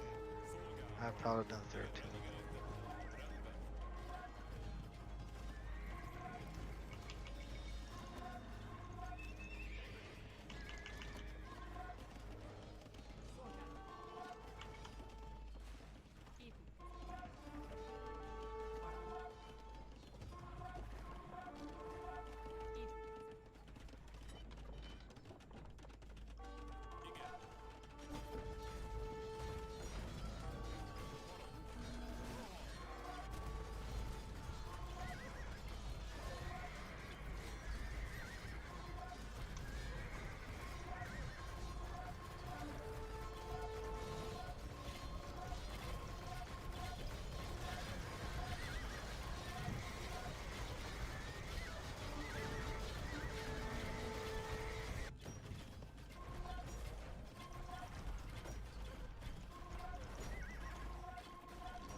A hole.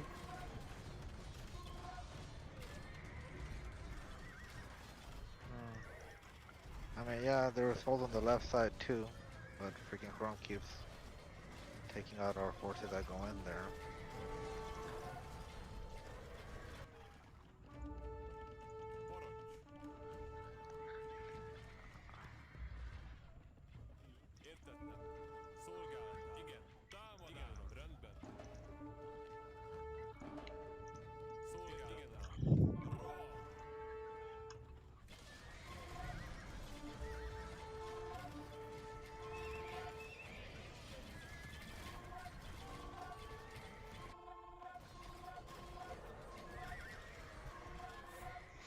I gotta send Doba some wood.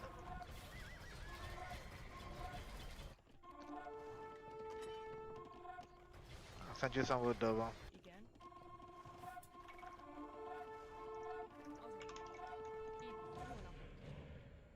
That's what she said? Hey, at least you made it work, man.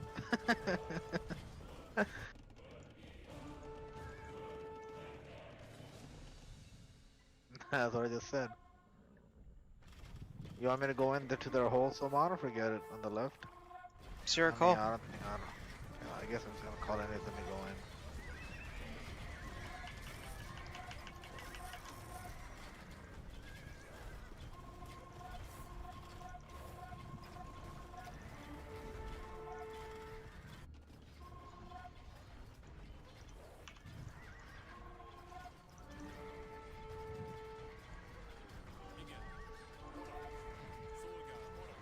What should I attack, you think, the markets or their eco or what?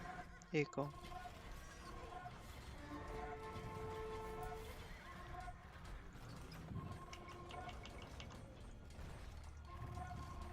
Well, the hole is only into the middle lane, I guess.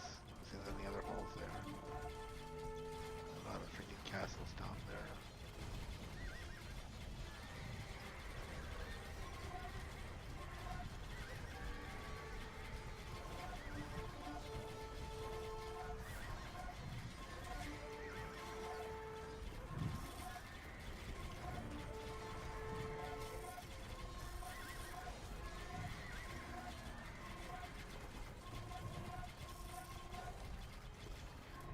It's not really effective. A lot of castles there, it's not gonna help that much. Plus it equals more on the way back, not in the middle, I think. Anyways. I guess let's do one last freaking defense and then I mean, I don't know, we can call it now, I guess, if you want. Tired. Again, your guys' call. You cool calling it over? I mean, we made Blue do a lot of work too, so it's not a bad game, I think.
Paddlebills. Now we take care of him in a second.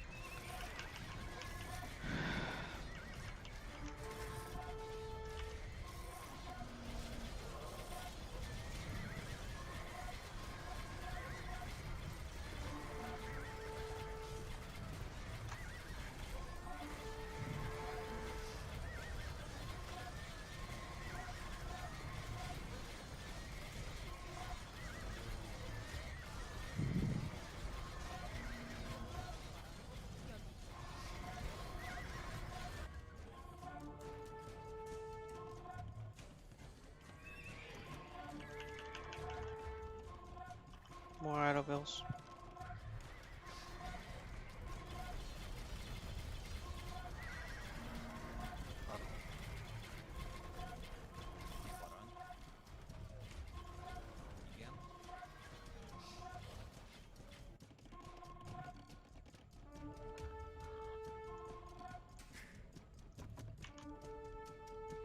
Igen. Támadás!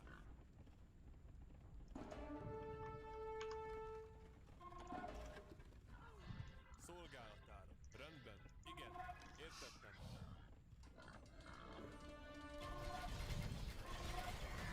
Holding some freaking traps. Take a minute. Let me show up.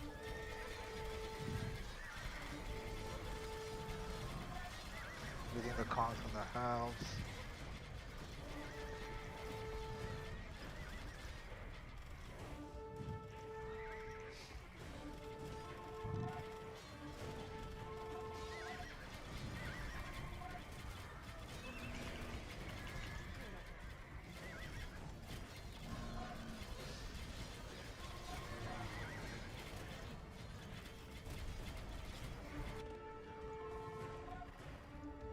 Yeah, Dolphin just waiting for my traps to come right and then we'll resign.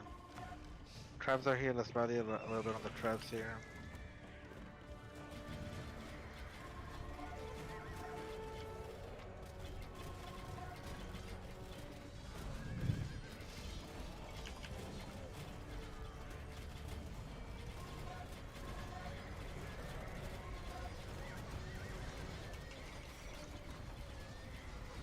I have traps here, guys. Let's talk about the traps.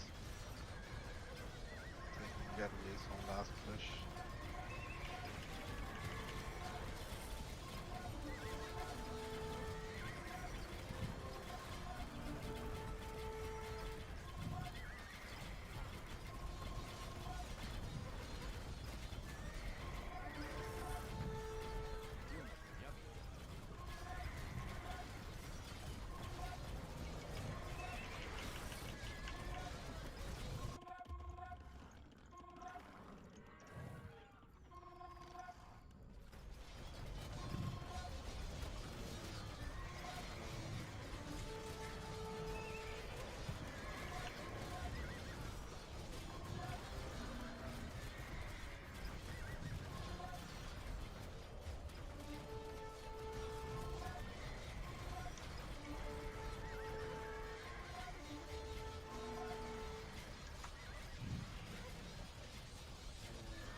No more wood double, you're good.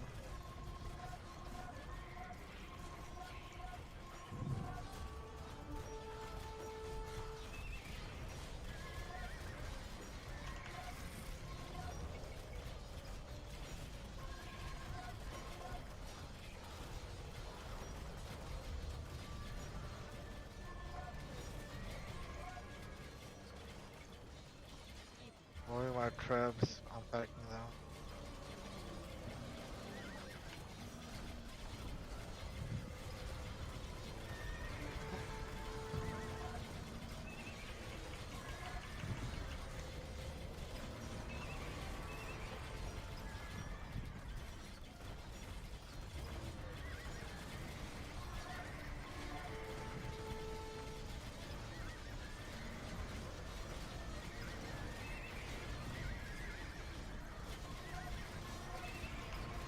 Freaking need some monitors, man.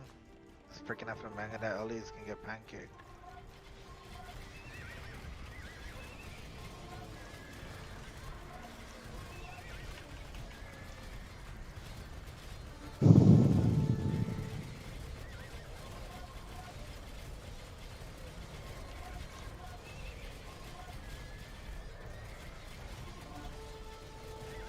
Camels in the mid, a lot of camels.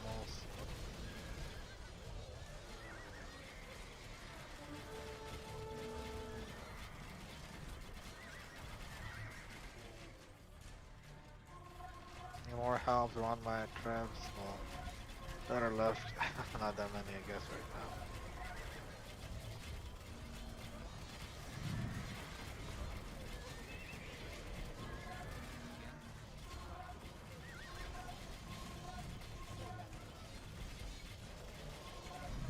Some more tribes on the field, moving them up.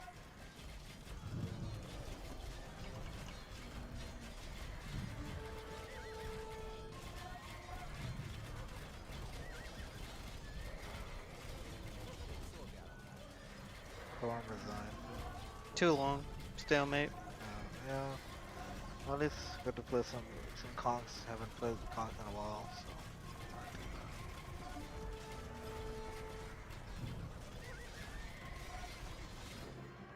Right, stalemated. Yep. That's what I said. Yeah. Just sort of like on our side, Munsif was like not very effective. He's still making only pike and onagers when the basically it's like he has to forward build forward, and he picked Bulgarians. He was supposed to make his own cavalry, which literally, I didn't. Conics. Did I ever see any significant number of conics on field? Not really. Saw Cavalier. What do you Doesn't mean conics? Why should I make conics? Why They're wouldn't- infantry? why I made wouldn't you? some. Yeah. Listen. You're talking to someone who knows so much more about I the game than understand. you. I wanna Okay. know- I So wanna so know why. so what I'm saying is that basically they're a meat shield. That's why they're better than the Cavalier. That's why. You need meat shield. Instead, your butt is just sitting around waiting to get like wrecked. You cut out.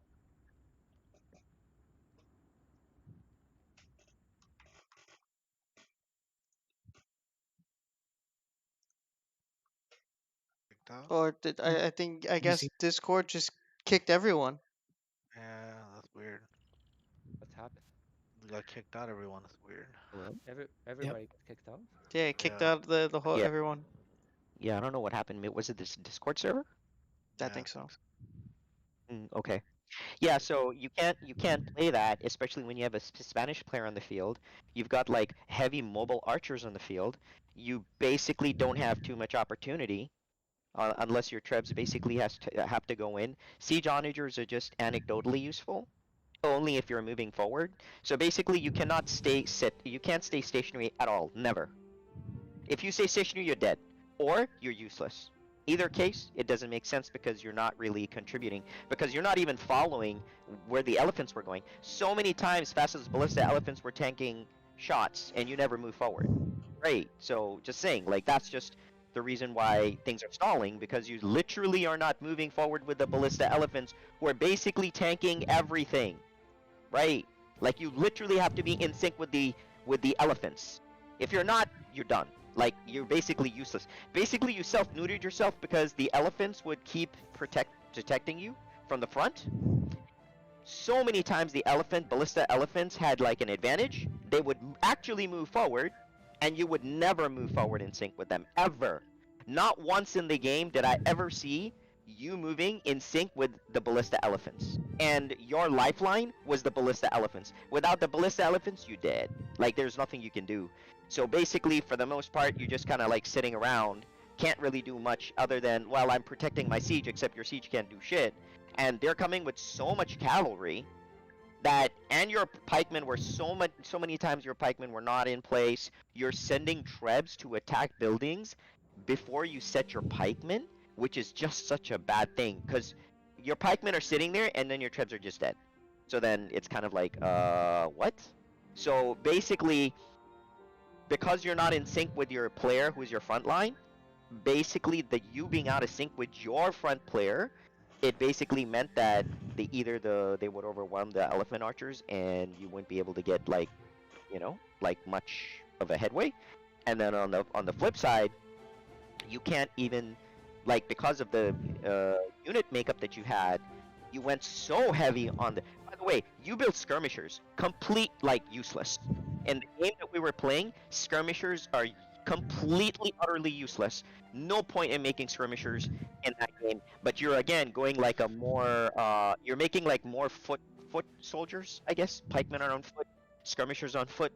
They're coming up with like hand cannoneers and horse archers in such big numbers, and then they have paladins who are so mobile. So basically they had this huge mobile army, and you had a static army, and so it's kind of like you can't really do much, right? And then sometimes whenever Dobo sent like onagers, they did like devastating damage.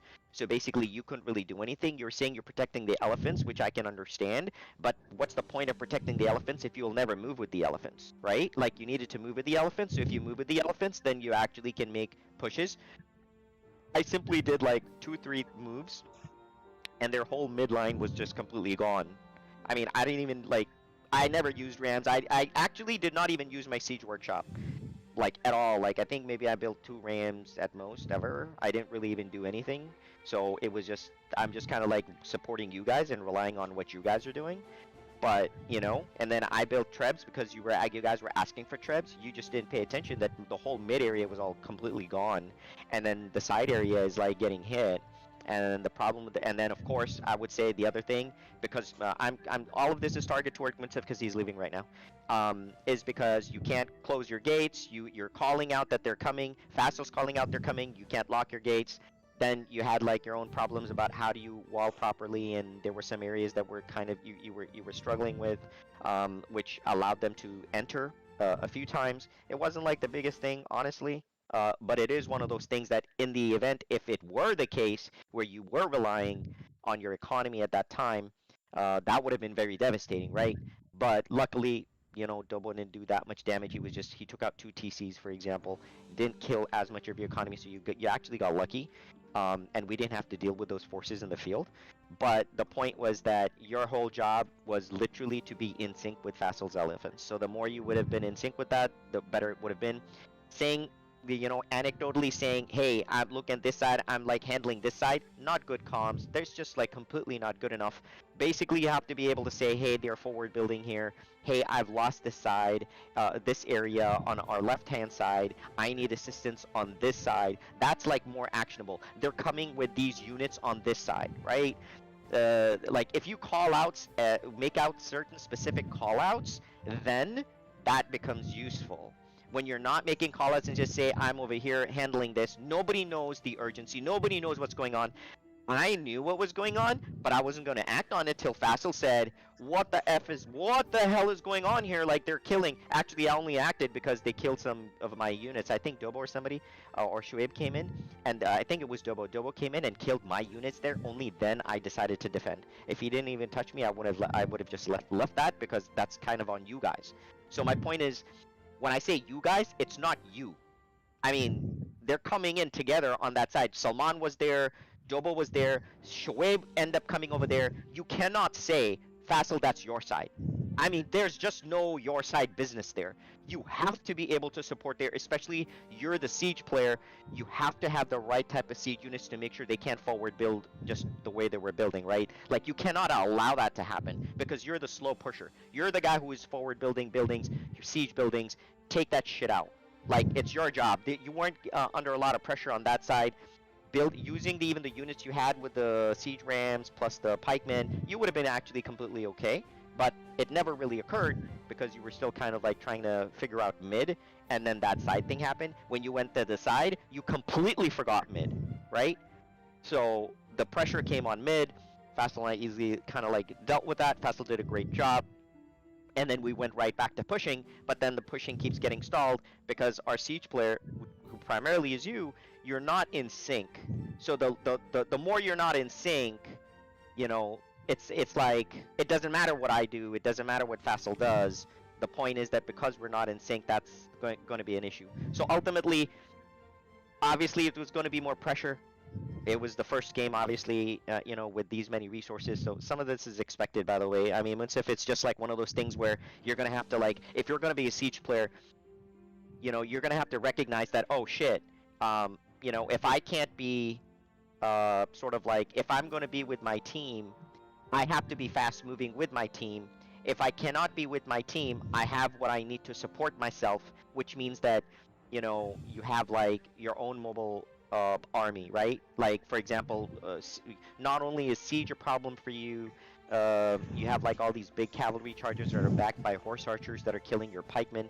So you must have something else, and the onager in that scenario doesn't really help you. You need more like cavalry numbers to kind of hold people at bay so your pikemen can go to work, or work the cavalry, and that's where the conics would have been monumentally useful, because now you're using them as not just as a meat shield who are better than cavaliers, but on top of that they can tank and give your pikemen an opportunity. And in order to save your pikemen, you actually need to have like some fight the paladins and some hit the either the conquistadors, or they're hitting the horse archers, right? So the longer your pikemen live, if you win the pikemen battle, which you kind of had the pikemen in there, right, in numbers. So it was really a matter of like having that meat shield, that mobile meat shield, which you didn't really have. So you were always at a disadvantage because you got multiple units from like different unit classes coming and attacking you, while you only had primarily you know, like a stationary army. So no matter what you do, you're just like a reactive guy. Like you will never with in that situation, you as a siege player, you will always be a reactive player. You will never be a proactive player. You'll always be like, oh my god, I got hit again. Oh my god, I got hit again. You're not like the guy who's like, oh, I hit them and they are responding to me, because you needed a front line. Fassel was there, but then there was a disconnect and whatnot. So that basically that caused like, you know, all these issues. It was very expected. We were going to come out late. That was kind of expected. The fact that they were going to build first and do all that stuff, that was kind of expected. So not really the worst thing, but it's the first, you know, whatever. Next week, whatever, once if you do come back and play, it'll be kind of like, okay, so you kind of see the pace of the game. You kind of see like, oh shit, you know what?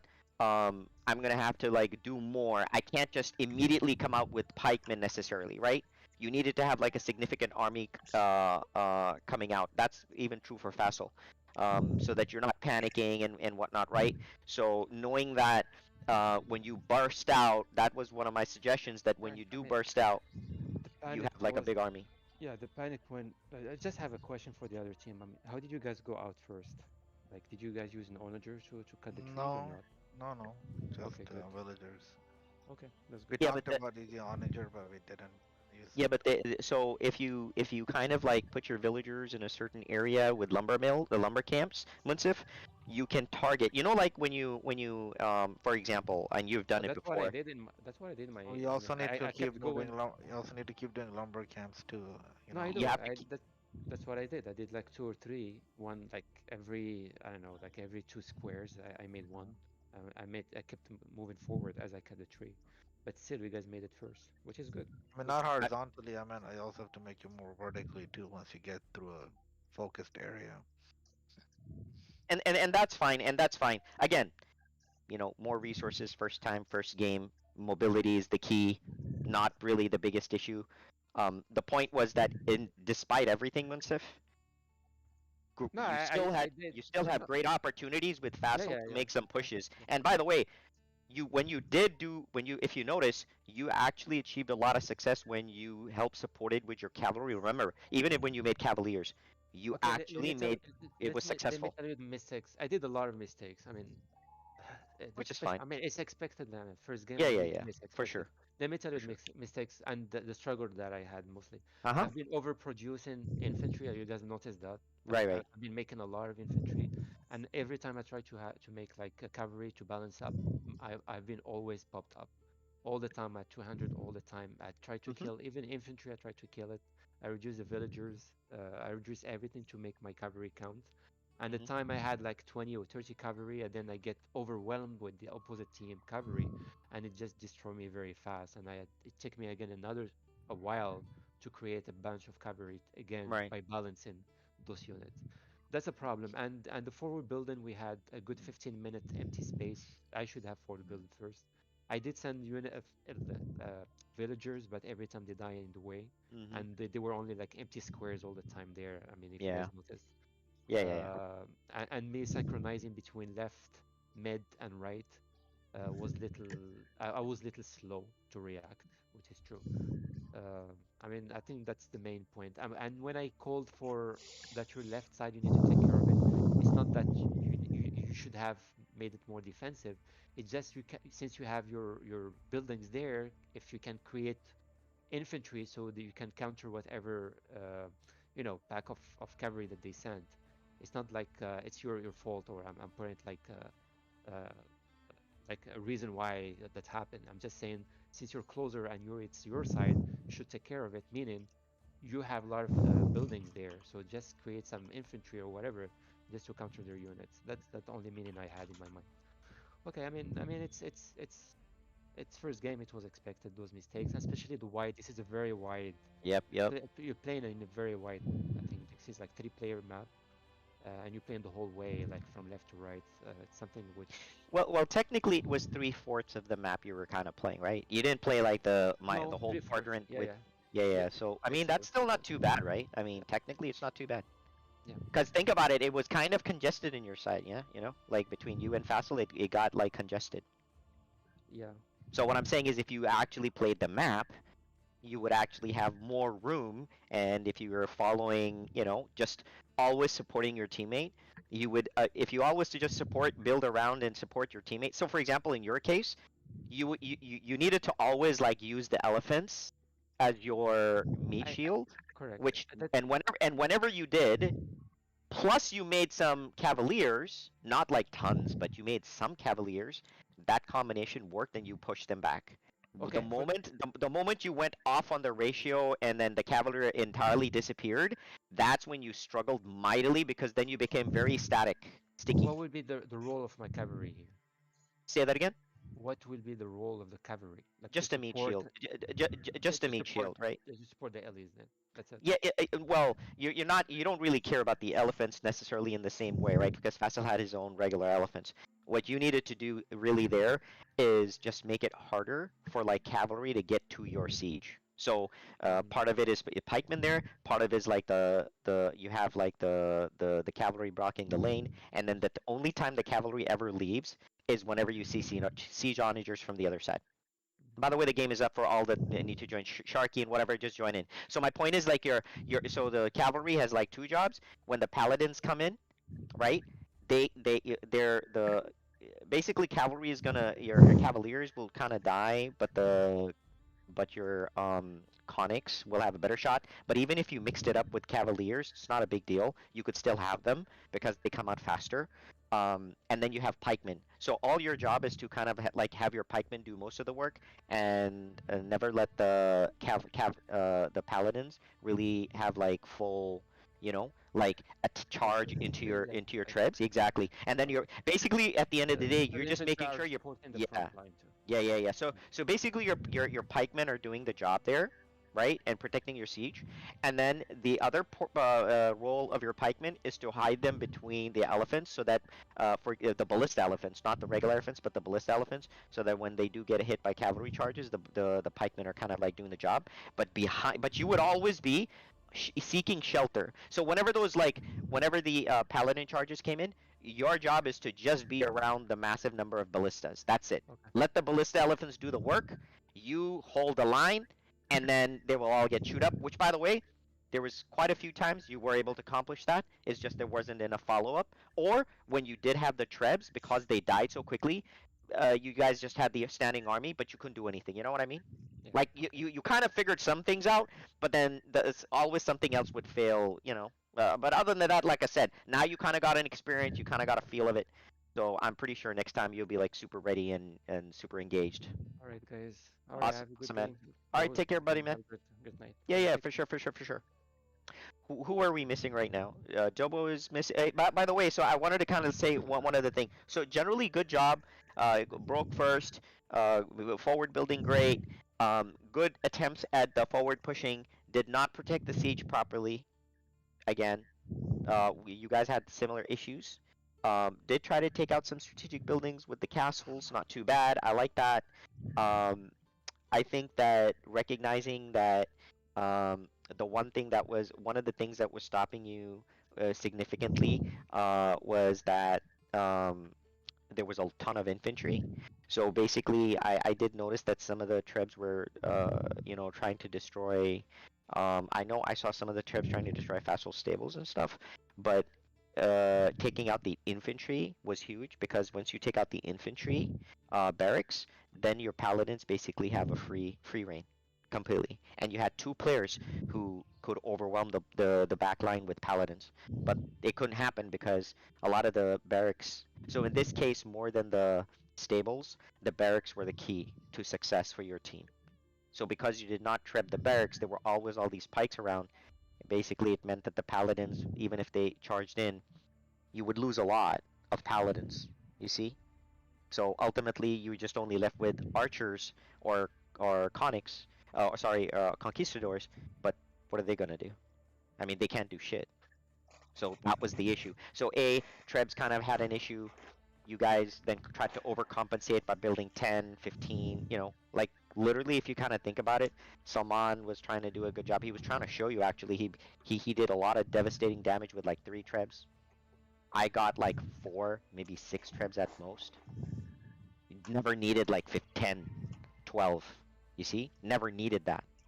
So my point is like the moment you go that many, you lose on the units. So then you're like trying to figure out like, oh, so what would be my protection? Like suddenly you heavy mess with the equation, right? So it just kind of like turned into like, oh, I'm gonna build all these trebs. I'm gonna go more and more trebs, more and more trebs. But it's kind of like you had. So basically, you build all those trebs, but maybe only 3 or 4 out of the 12 or 10 really were effective. And out of the so basically out of the 3 that were effective, you attacked the wrong buildings. So basically, because the infantry still stood around, for good or for bad, it basically negated paladins, and the paladins weren't always charging with conks in the backside, as an example. You see, so that was kind of like really important because basically those pikemen single-handedly were countering paladins, which were from 3 players, and 2 players or maybe 3 players, where the paladins were being made. And then basically when it came to your archery, 2 people are missing. Please get in. And then when you're left with range units by themselves, I mean the elephants are too tanky, and whatever we had was like it didn't really matter what the ranged unit does because the ranged unit ain't taking buildings out. So all then you could do is just move your ranged units back, and then it's kind of like now what? So I think you did have a few opportunities, by the way, to close the game out. I think in the beginning, when you did attack, it was a great attack. You could have closed it out then, to be honest. It kind of like sucked that you guys, didn't materialize. That didn't materialize properly. Then I think in the middle, on this left side, there was some opportunities there, especially because there was a context of forward building, but nothing really materialized there. I also think that there were a few times when Fassel's elephants weren't really as much present. And you guys, overwhelmed them, which was great to see, but then there wasn't enough follow-up, so then it was kind of like, now what? You see? I mean, that was kind of like the issue. And then, you already know that Mugadai is on the field.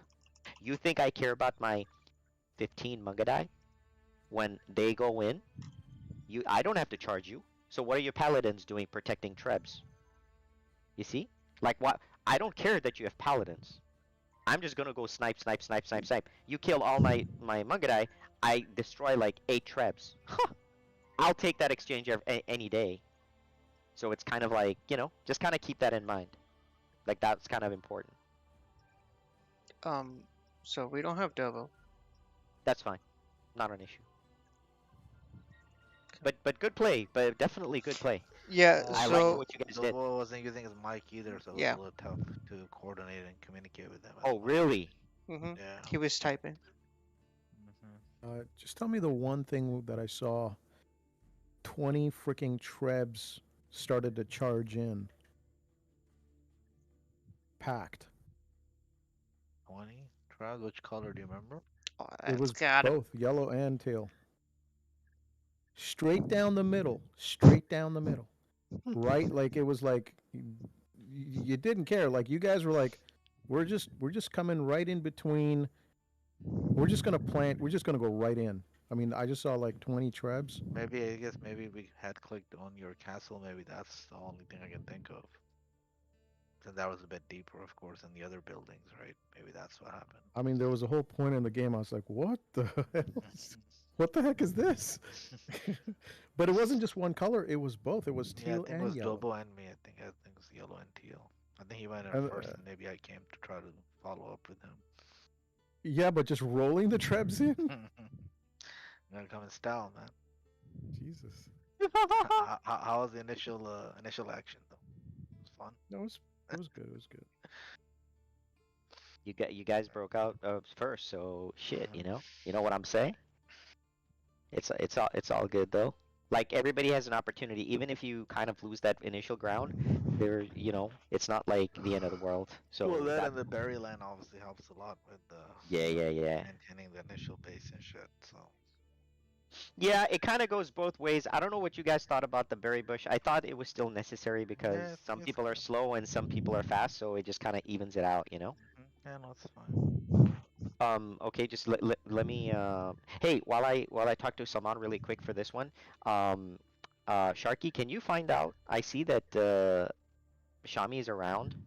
Can you kind of find out? Because it seems like he's active. Can you find out from him if he wants to join our Thanksgiving map? All right, I can check it. Yeah. Thanks. I'm gonna talk to Salman real quick. Two. Good play though. I hope you guys like the map.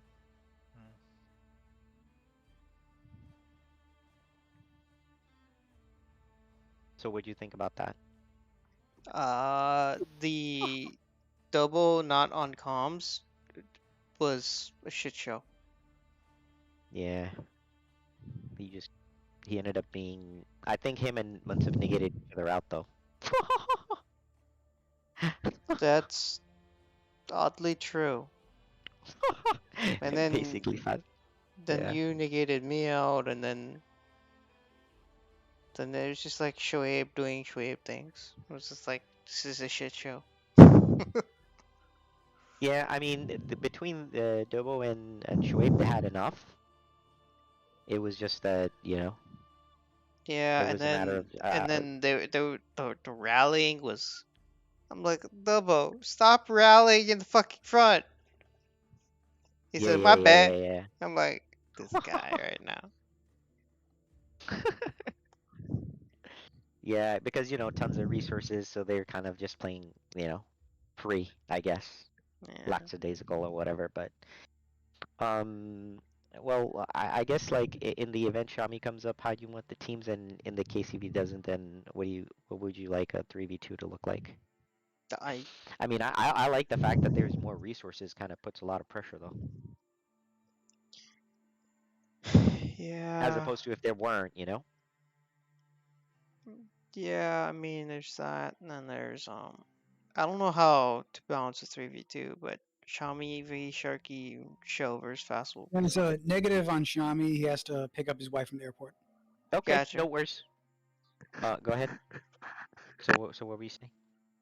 3v2, I don't know.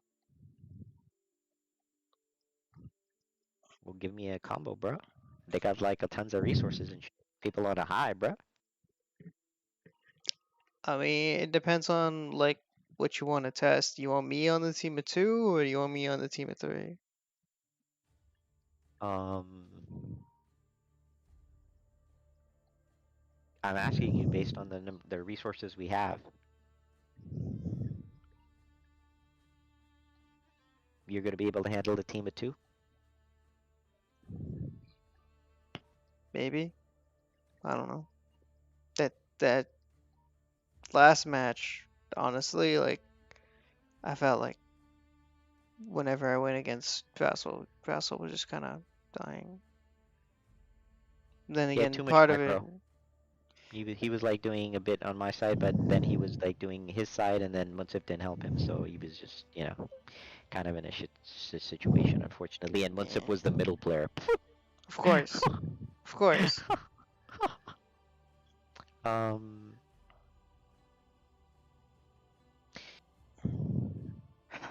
All right.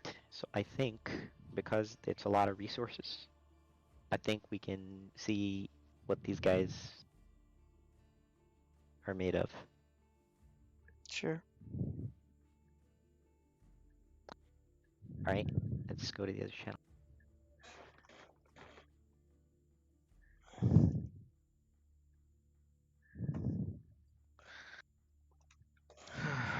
So, we kind of like the fact that there was a lot of resources. Shoaib, definitely loved your play. Regularly liked your play. Faisal, excellent play for the most part.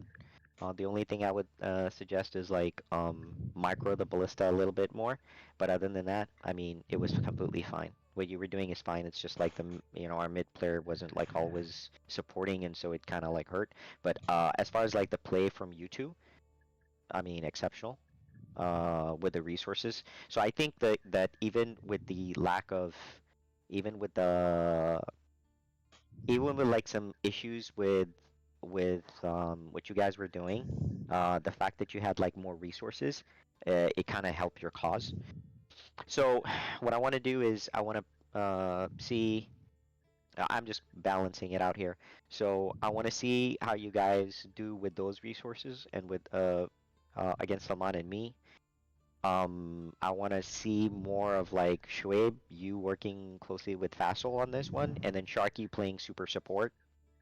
So Sharky is going to be like super support player, and then Faisal and you are going to be like the initiators, and then of course the resources is just going to be something that you're guys going to have to like make sure that you have like good runway, so that, remember what I said, like when you're going against like a better player, you just need to account for twice the army. Okay, so basically imagine the first wave to die, you must have another wave. Like it be like, and cannot lose on the resources on that. I've given some tips for Faisal in terms of like how he does his initial setup. So he should be pretty okay. Faisal can share that with you, and then you can kind of like work with him on it. But I'm super interested. The Civ picks are kind of also interesting in this type of map. So I'll be super excited to see Shoaib how you're gonna talk with to Faisal.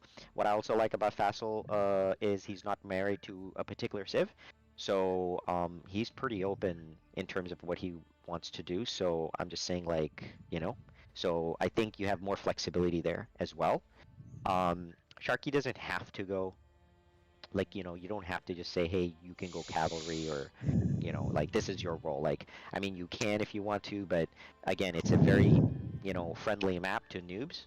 So Sharky should be completely okay with what he wants to do. It's just that between you and Faisal, you should have most of the bases covered, and then Sharky adds, that extra bit. So basically, if one of you, in terms of like one of your armies is not necessarily present, for example, or died, Sharky is like the backup that can help support or buffer, as an example, right? Just think about like your civs in that regard. In the event Faisal goes down or doesn't have the right unit, Sharky is available. For example, Shoaib, if there's some unit that you were making that's kind of like not there in the proper amount, suddenly Sharky shows up with that combination and covers for that. So kind of think of it in those terms. But I'm super excited to see, with the significant amount of resources, what you guys are able to do. I'm just going to be mostly balancing it mostly, and good luck, Salman. Sorry. Back to the old 2v3s. You kind of.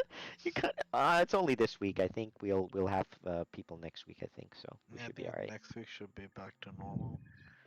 Like we should be pretty okay. All right. So switch. Make sure the civ picks are good, and then Faisal, initially kind of some of the things to do, and then just work with Shoaib on that, and then Shoaib work with Faisal on like like how do you want to kind of like make your move.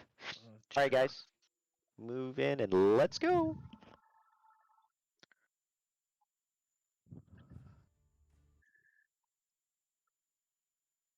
And let the shitstorm begin. So what do you want me to help you with? I don't even know what I'm gonna play yet. Bruh, this guy was saying that he's gonna take his wife, but he's playing Aegis 4, bruh. Up there it is. Yep, you right. Okay, so mean, I guess like I mean, you can do frontline and I can do the siege stuff, or you can do the siege stuff and I can do the frontline. I mean, there's not too many choices there. True enough. So, just depends on what do you feel like, what do you feel like playing, and kind of we can sort of work from there.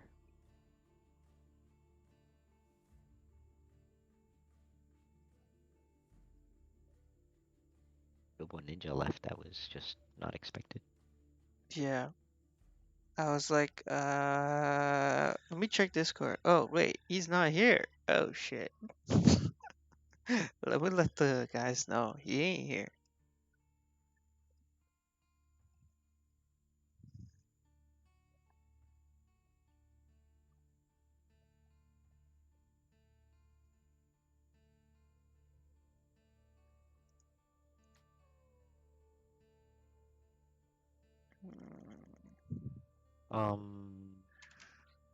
Do you like do you want to do, so let me ask you this way.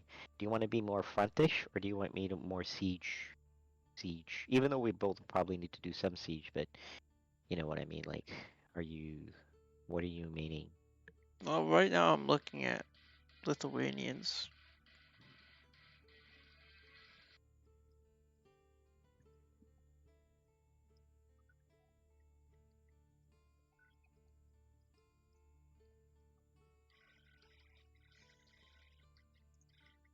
Did I pick any civs yet? No.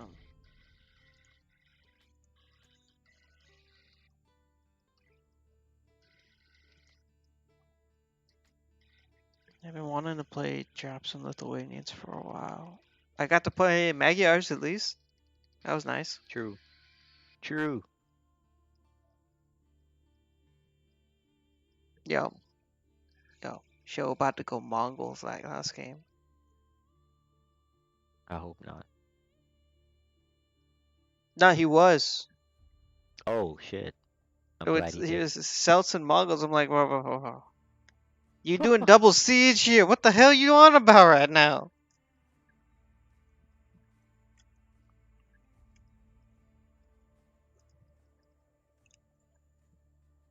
Yo, Double lost so many onagers early. And then I saw you picking Yeah. apart that train. I mean, that's just shit on him, bruh. He's just being a retard sending units from God knows Timbuktu. That was just like, okay, bruh, come on. At least don't be this blatant. Come on. Frontline! Frontline Jerusalem! You were like, yeah, I ain't gonna protect that shit either. That shit's on you. You see the whole army like, Yeah, I'll protect the workshop, but I ain't protecting this fucking onager. Cause you came with a couple of ramps to knock that shit out. Like, yeah, we were gonna need these.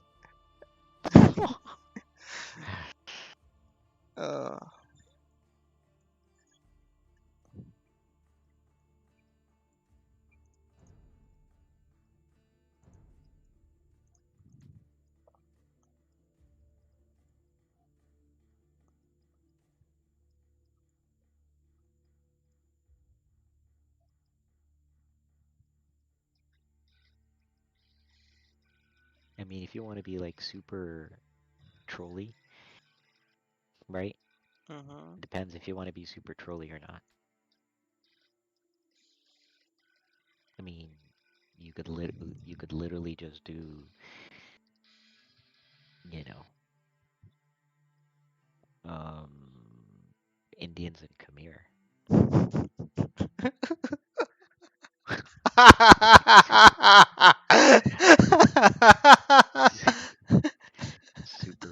Super troll.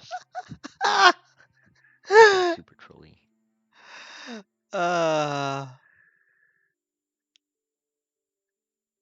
What's that? But it's up to you still what you feel like you want to try.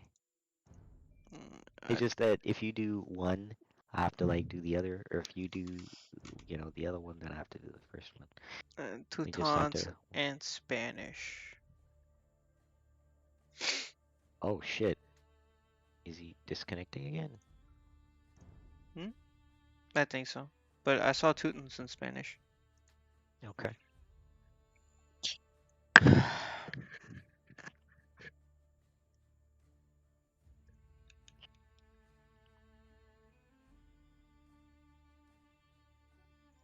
I still kind of like the Lithuanian pick though. So what are you gonna make with them? Cav and infantry. I can also spec a little bit into Cav archers. They don't have Parthian, but besides that, they're fully upgraded. Missing Blast Furnace, so I won't have full attack on the Paladin until I get 2 relics. But the Lightest will be pretty good in this matchup from what I'm seeing. Because they're pretty heavy armor right now. Spanish Toot mix.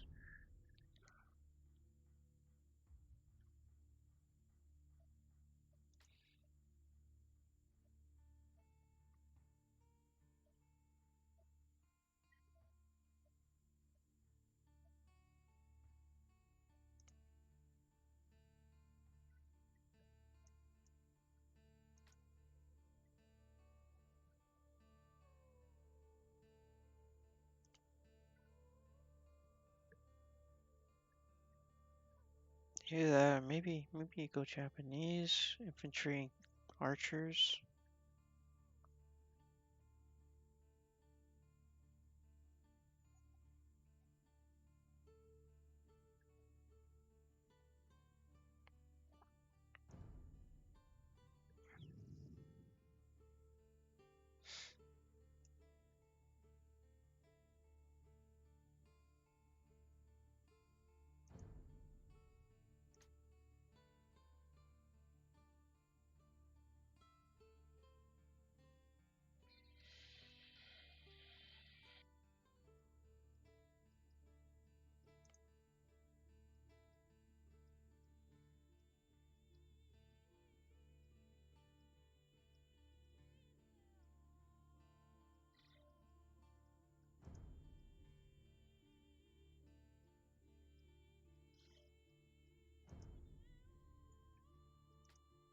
Hmm.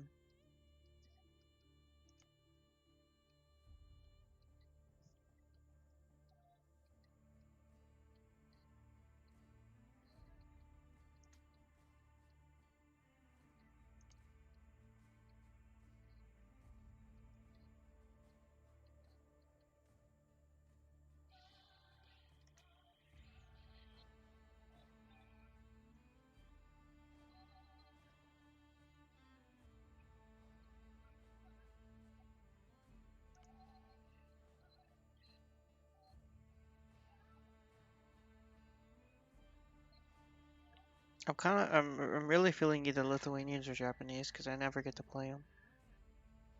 Okay. Do what you feel like you wanna try to do, like. Yeah, I legitimately never get to play Japs, so I'll play Japs.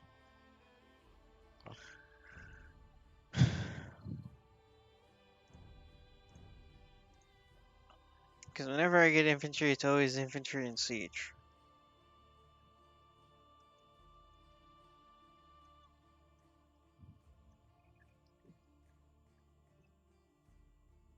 Yeah, I wouldn't in this game worry too much about too many onagers. Yeah.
So what type of help would you like? Probably either cavalry or siege.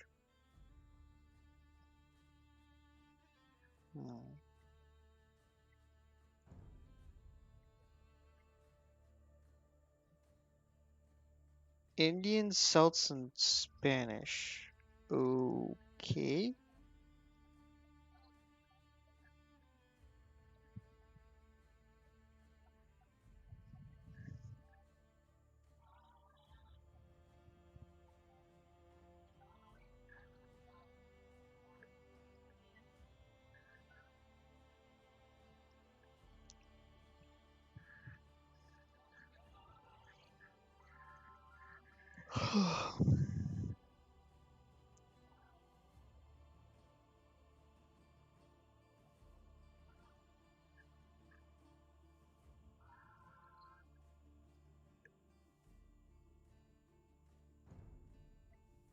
I think I only get capped ram. Yeah, I only get capped ram.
Um,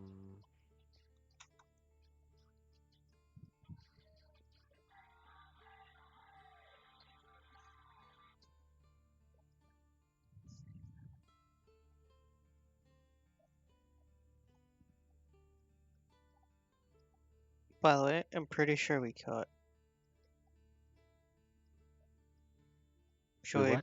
what? Shoaib just didn't realize we cut with an onager.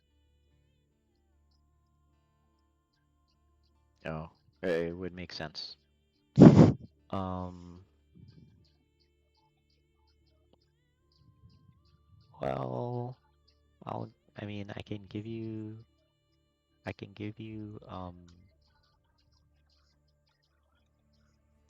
versions. Hey, do you have like I think as Japanese you get like the scorpions, right? Heavy? I get heavy scorps. That's the only full siege I have. It's what? The only full siege I have is heavy scorp. Yeah. Okay. I'll just give you the Khmer stuff and then you can like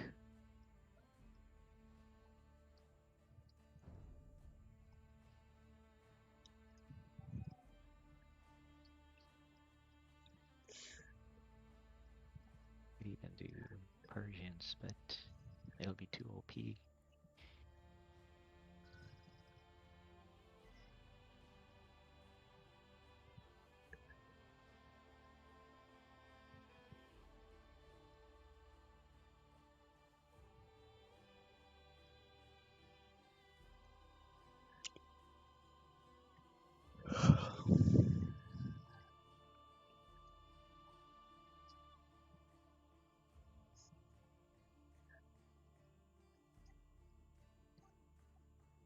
Sorry.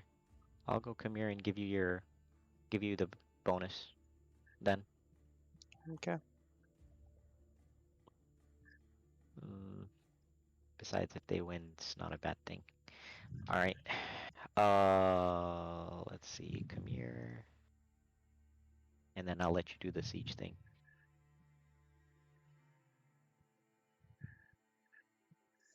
Here comes the fun times.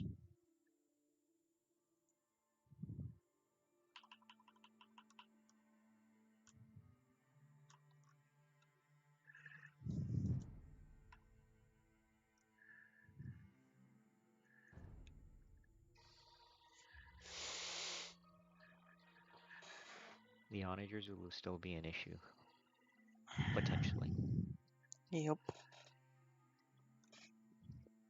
You'll probably need to make cavaliers. Or I can, I mean, doesn't matter. You just do your tower,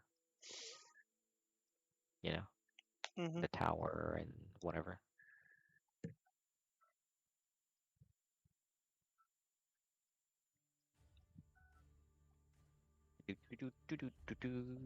You're pretty sure they must have cut, right? With the onager. Oh, 100%. Because there was no way that I was like, the shit? Oh, no. So when I looked over and I pointed out to show, hey, I'm like, hey, you're at the bushes. There was a yellow onager sitting in the back. He just didn't see it. It's all good. Yo, the dude was cutting so wide, like he was gonna take fucking forever to get there. Yeah, we just opening a small hole. Yeah, no. That's what I did. We just go out and we don't need the whole map. We just control their... force them to fight us.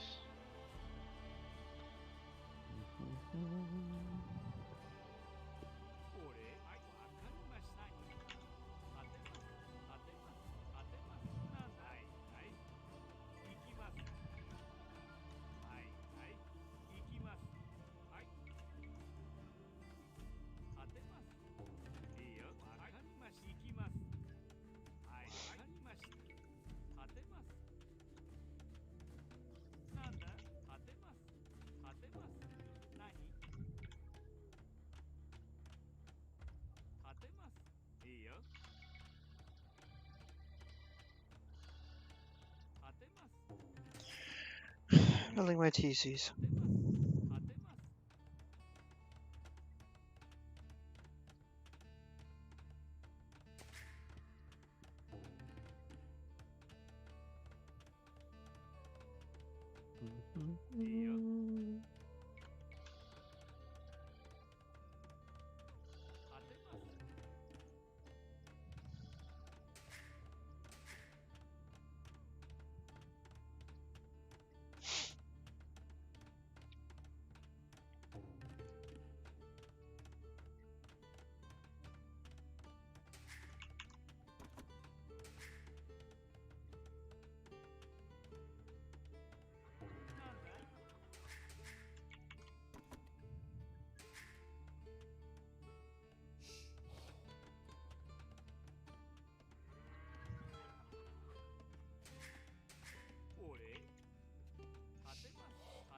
Cutting up some houses.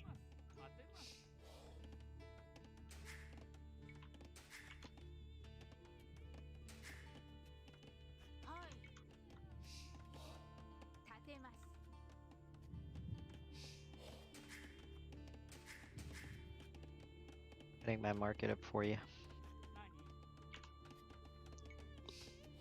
And my market's in queue as well.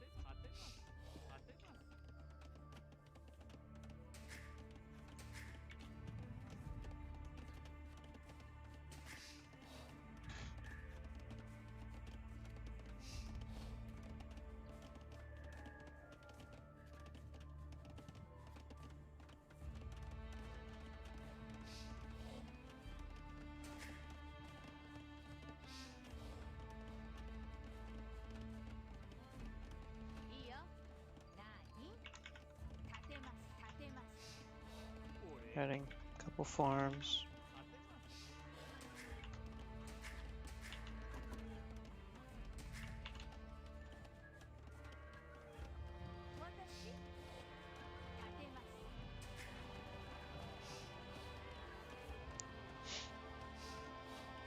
sending a villager over to build a TC on your side.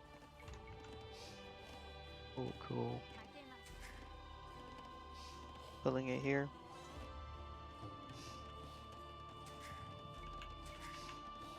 Markets up. Same. Queued up 5 trade cards.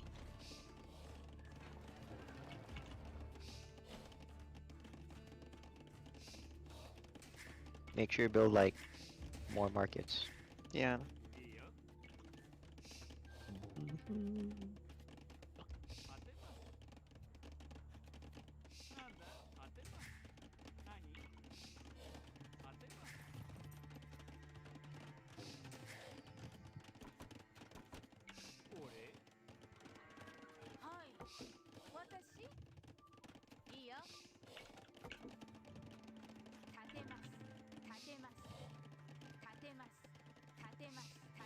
And a couple more farms.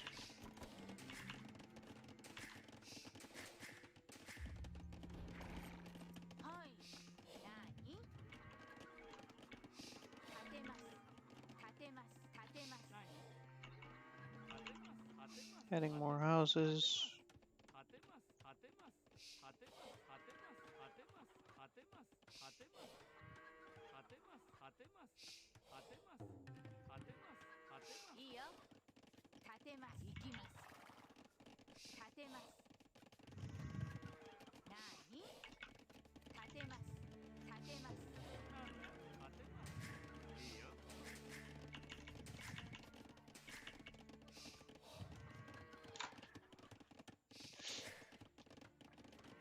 Second market's up.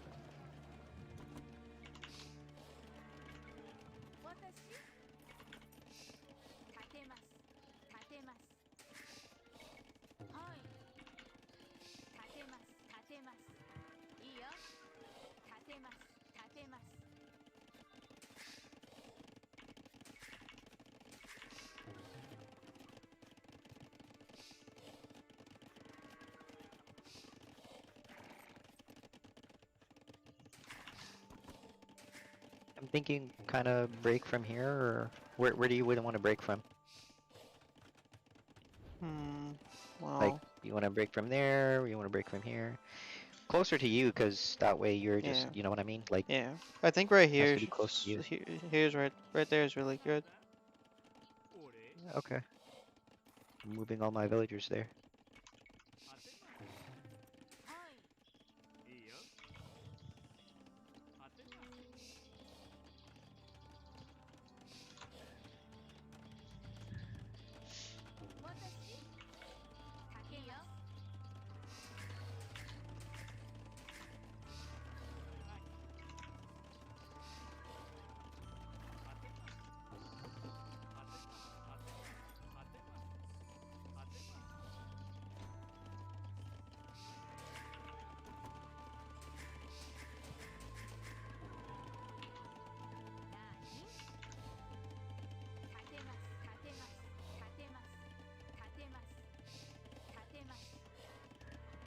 Almost at 30 farms.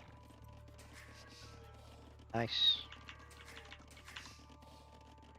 Started to queue a couple farms around here for, you know, secondary eco area. Yep.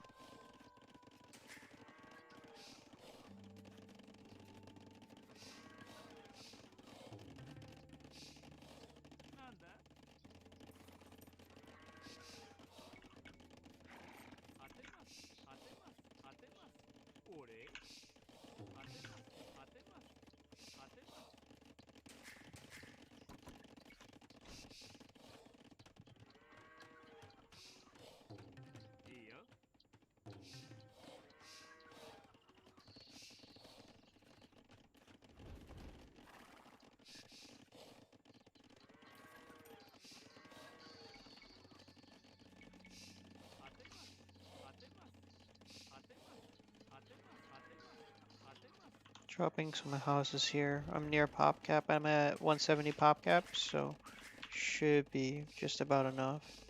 Especially when I get a castle or TC up later on. Okay.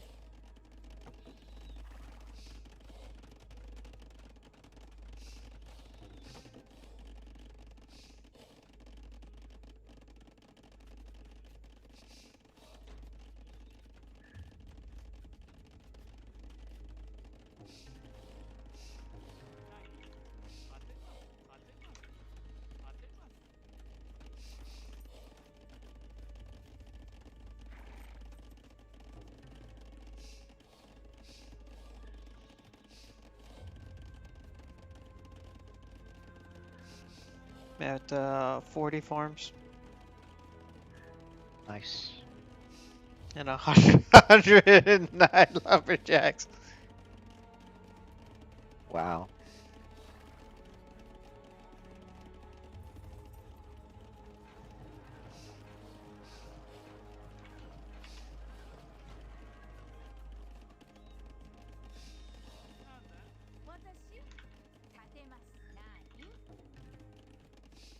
Yeah, some of these woodcutters are gonna have to go eventually, but not at the moment.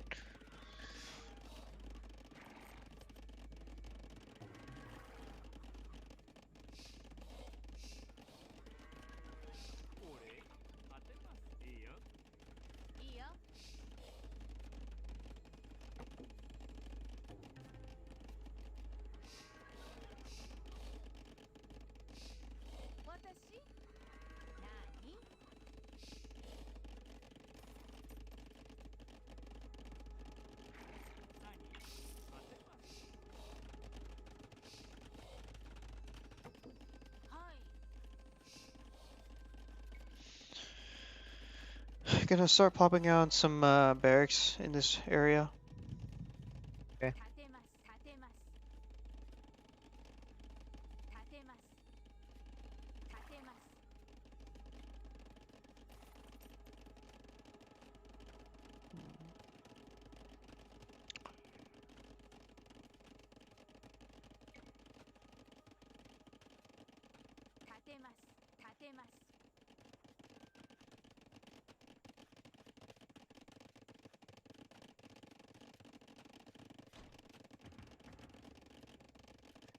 I'm full 200 pop cap for the villagers. Oh, that's great.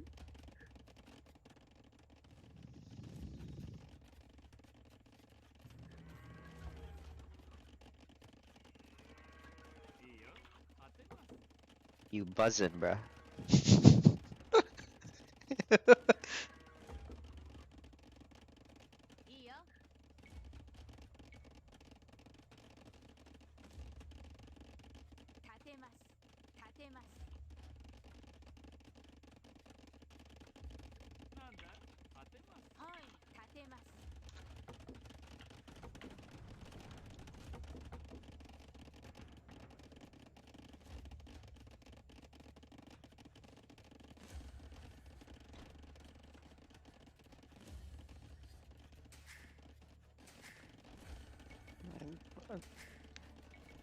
Making sure none of my TCs are queued with any extra villagers. Yep. Okay. No extra villagers in queue. Couple trade carts. I have 28. Should be good for now. Pull those off too.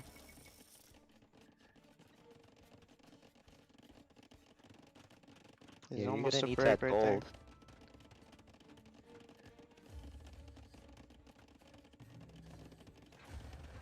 I would go a little less on the wood and more on the gold cards trade. You need that gold.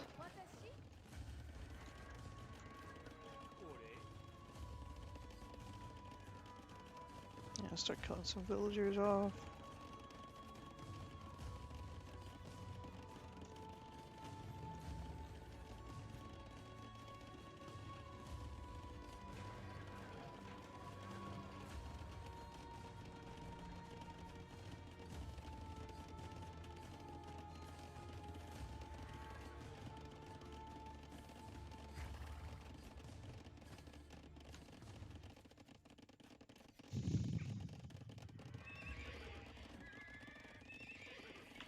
Going up some scouts. Now I have a stable up and some helps.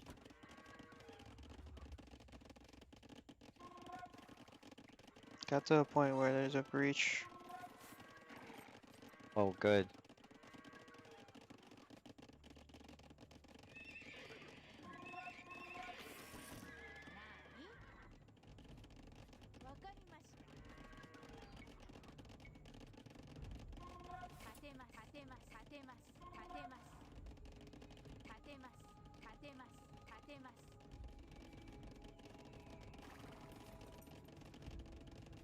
Dropping some towers here.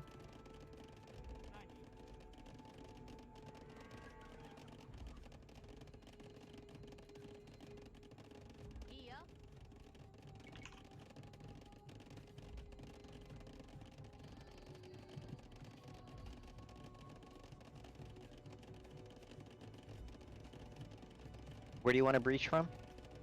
I mean, there's an I opening think here. here. Here? Yeah, okay. Then that's where Yeah. we go. Yeah, so start building that mill.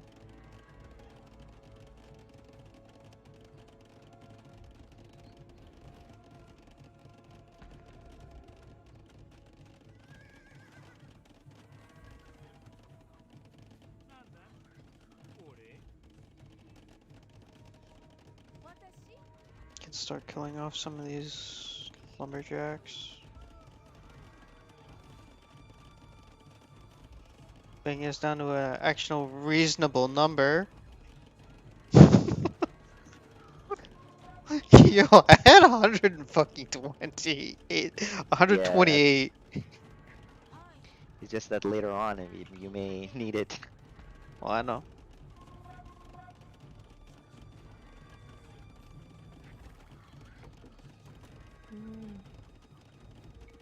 I'm gonna call a queue a small key of hand cannons for the initial outing to help just kill the boars just faster, because for the actual Sure. attack. Give it a try, see what happens.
Building gate wall just to be on the safe side.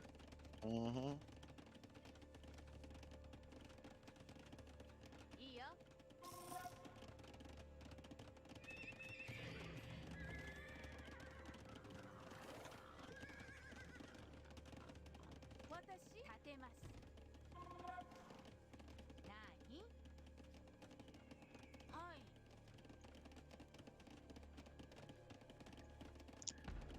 Vassals out.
Drop it down to 38 lumberjacks.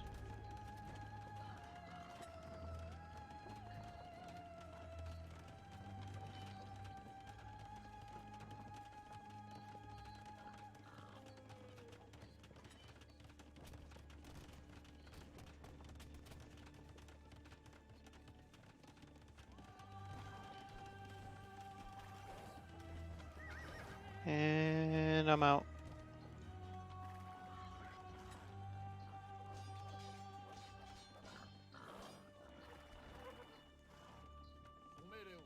you do the scouting and let us know what we're facing. Scouts are out and about already, good sir. Alright.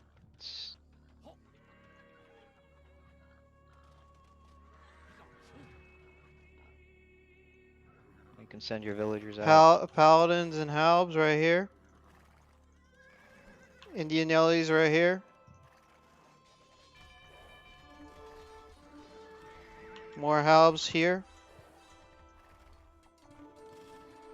They got a wall up. Got a decent raid on show. Oh, very nice.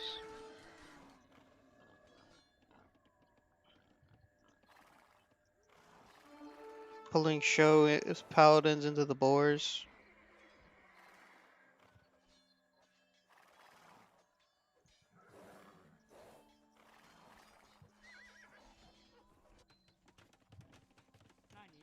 Clearing all the boars out for you. Gonna clear out the other boars. Building TC now.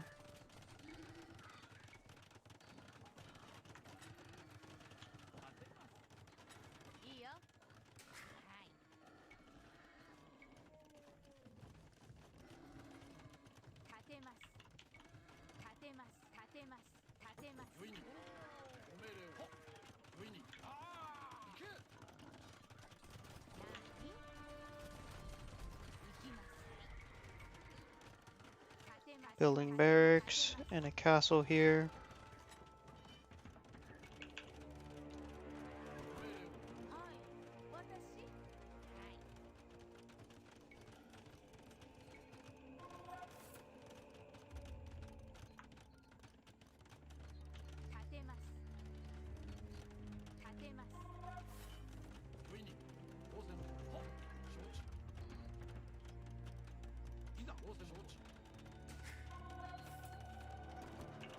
Queuing up 5 traps in here.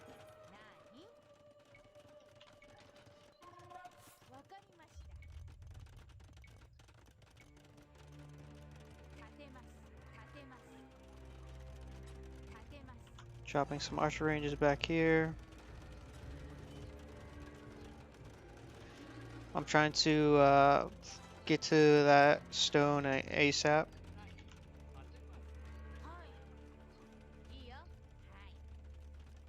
I'm clearing up. This area is open for you. Copy.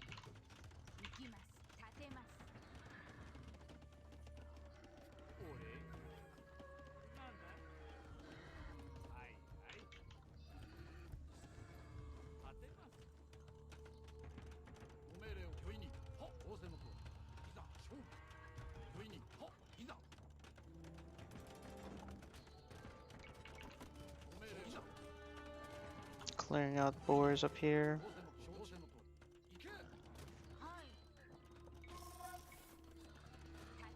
Scout again. Yeah, I'm already building some more stables for more scouts. Only have 1 scout available right now. Sending it out.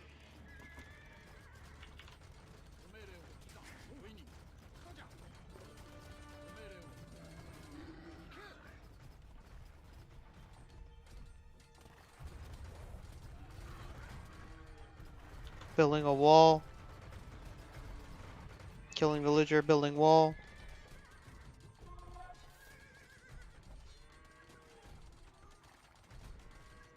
Indian elephants right there. More Indian elephants.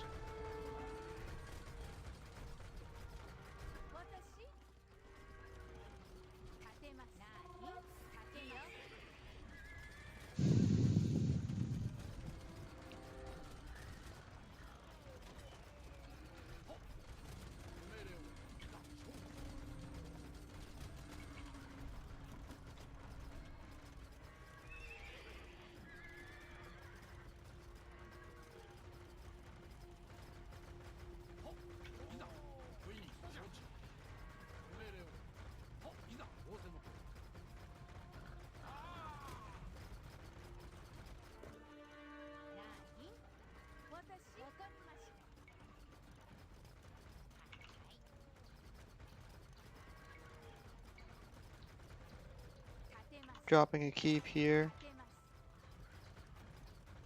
Get some vision.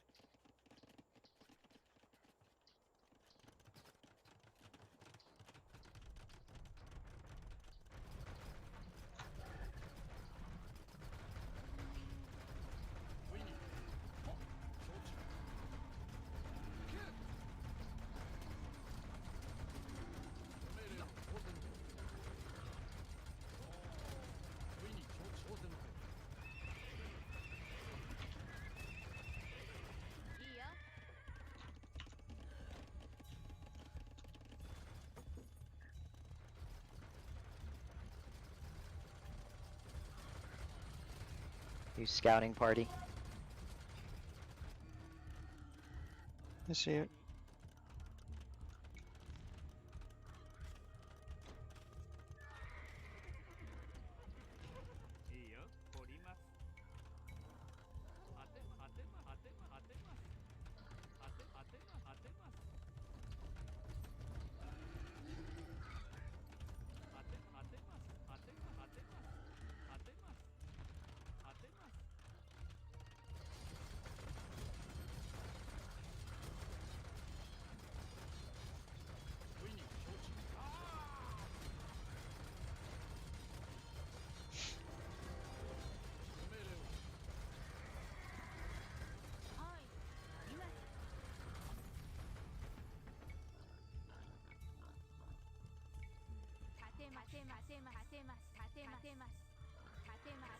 Building some stables across the front and back here.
Have too many guys on gold.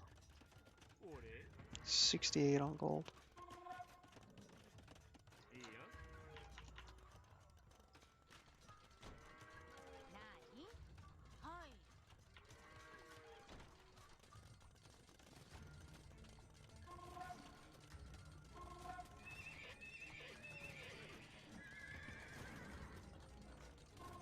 Got a scout.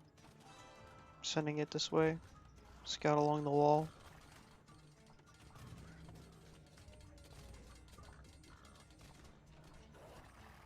Killing out that villager.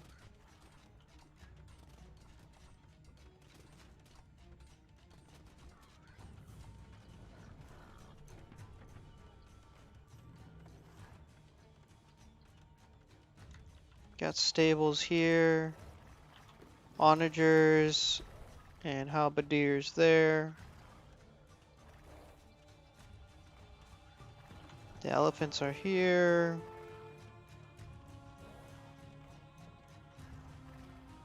Siege workshops are here. Some more barracks from Sharky. Vassal has more stables here. Got paladins coming in here. More helps here.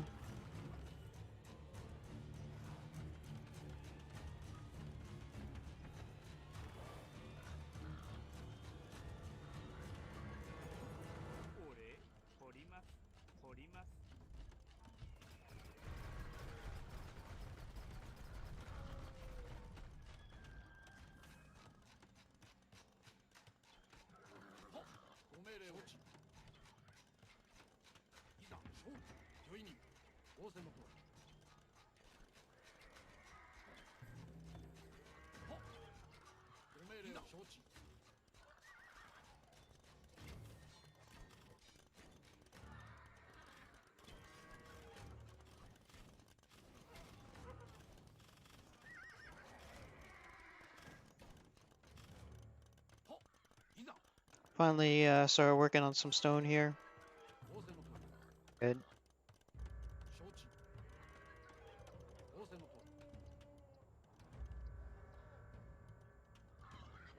So the elephants are the last checked with there. So we good to either hit on those stables or far top and hit the stables from that tear. Yeah, you can, whatever you want. It's up to you.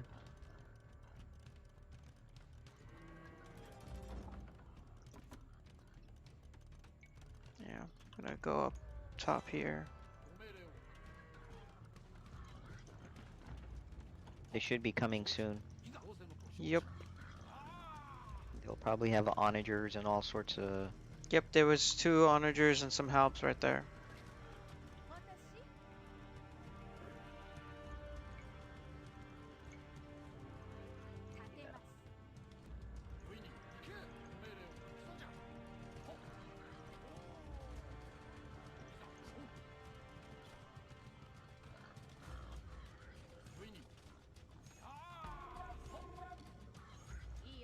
Building towers. Elephants are moving up.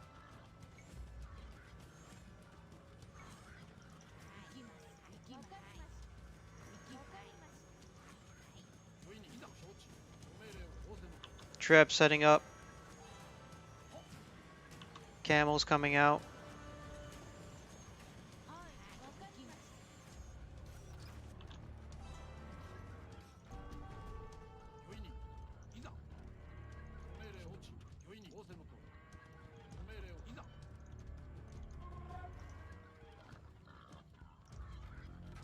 Setting up my trebs over here.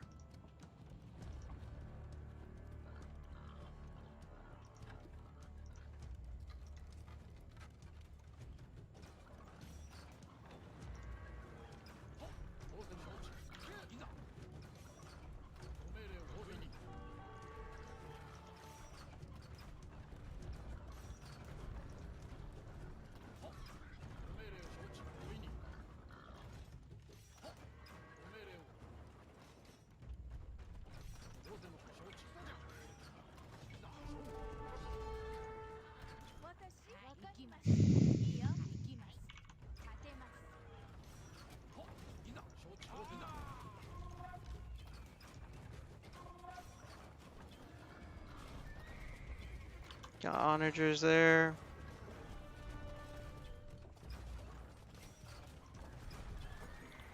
He's coming in. Oh, I wasn't there. I mean, I was calling out what I was doing, but okay. But we now know what they got, so perfect.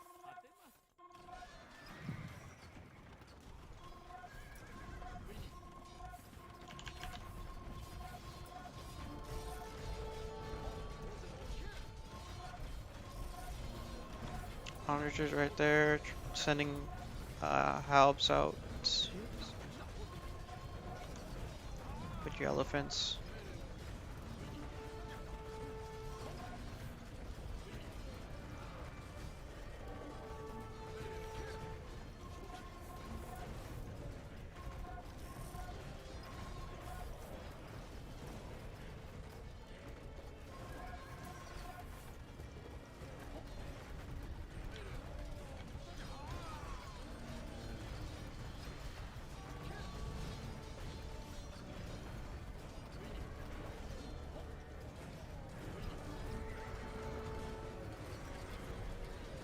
Setting up my traps of fire on the onagers. The halberdiers are eating the elephants up.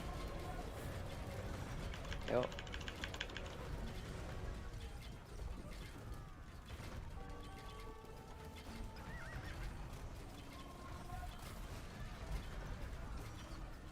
Onagers are going down. Onagers are down. Nice. bombard cannons.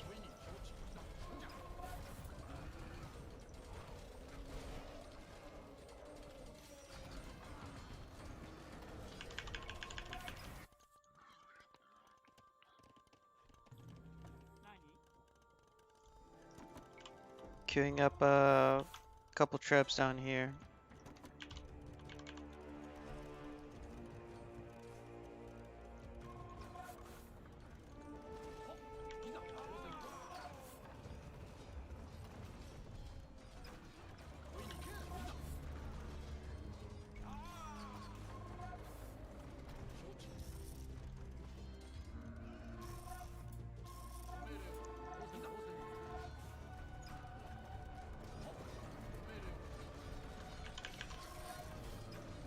Bring forward traps, continuing fire traps on onagers.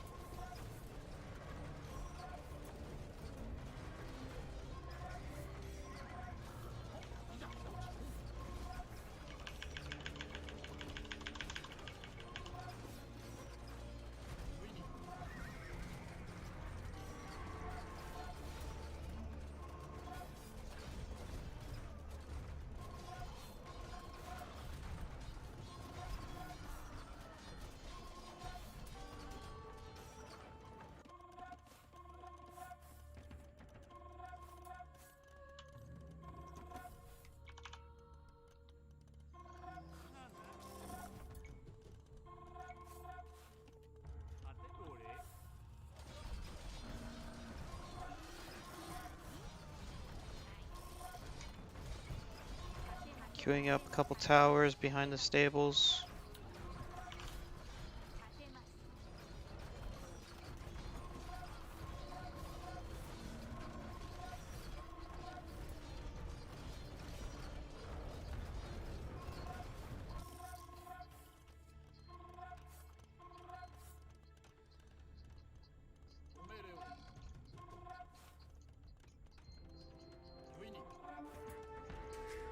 About to attack with this strike force down here.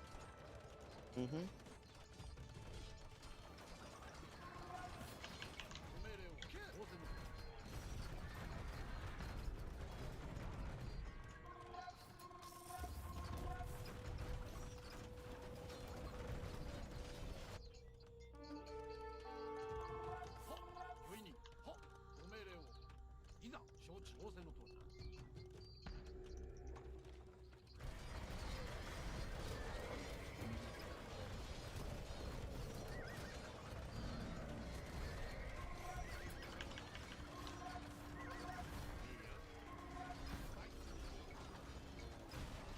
Building some more stables or barracks here.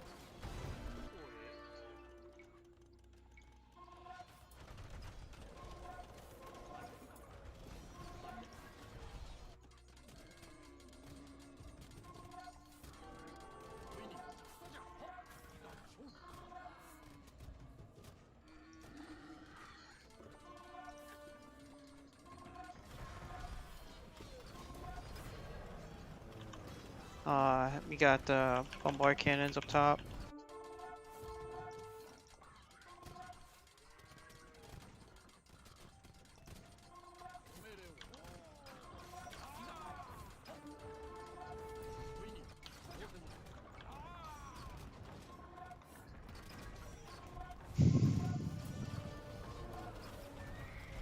Make your own trebs to counter their trebs. Yeah, I'm already actually on there. I just stopped the queue earlier, so it's trying to get the numbers back up. Yeah. I only got one castle up there, queuing up another.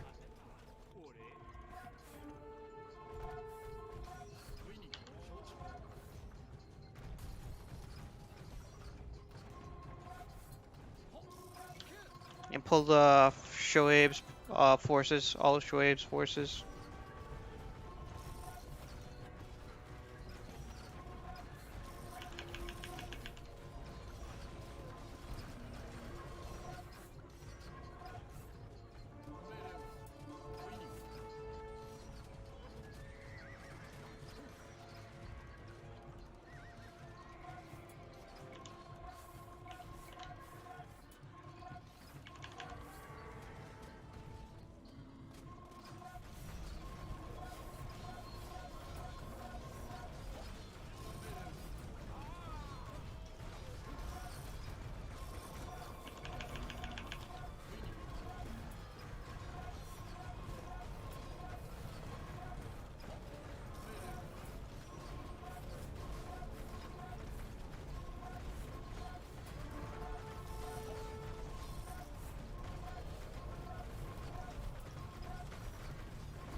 Knock out that siege onager.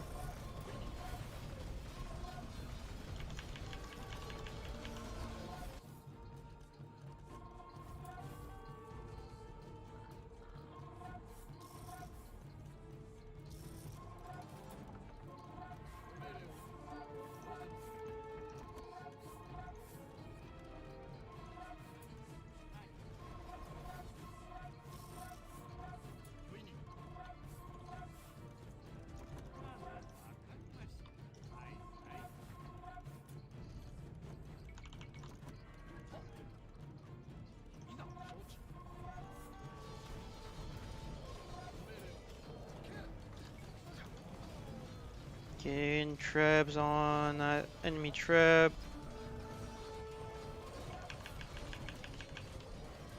Treb is down.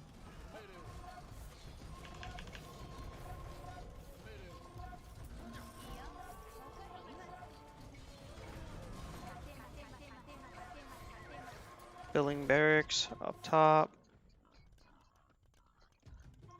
Sending another attack wave from the bottom region.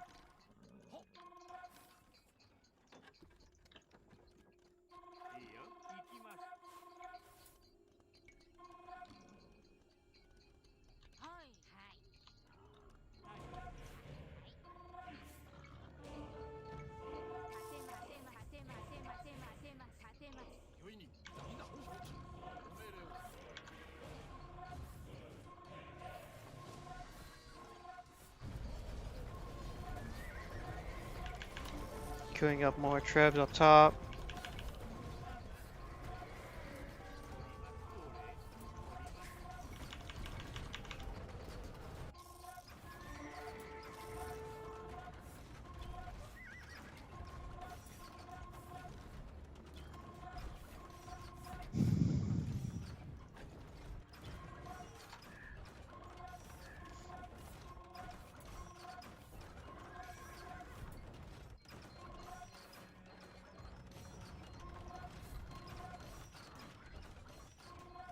All right, push.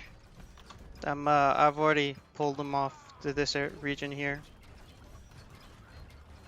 Nice.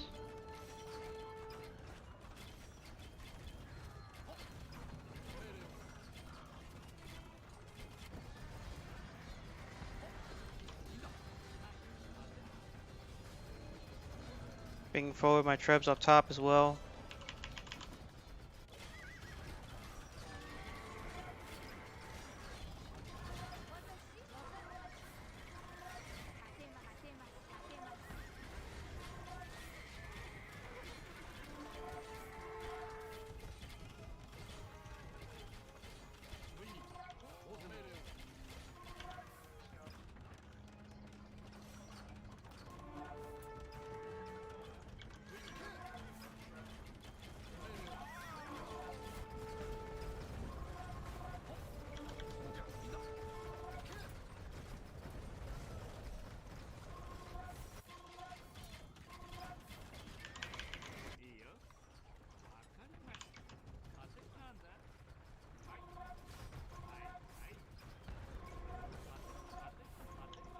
Dropping a couple towers here.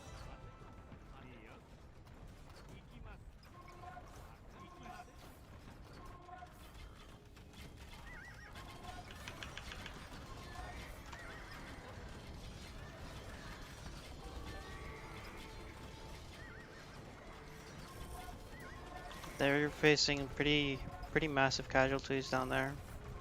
Nice, very nice. Moving trebs up. They finally got some trebs down here, but like they're throwing so much shit here. Oh my.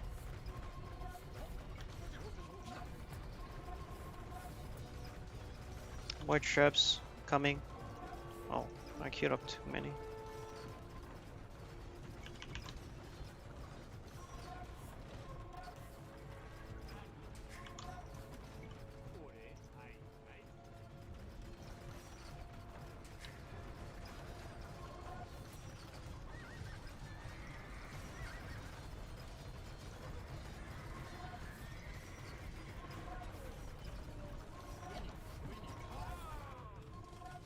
They're still trying to clean this up.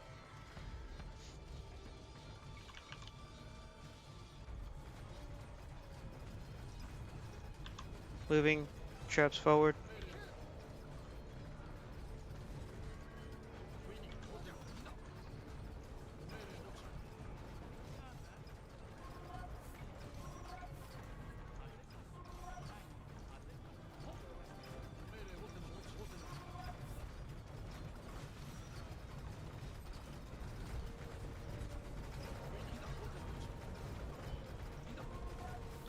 Coming cav.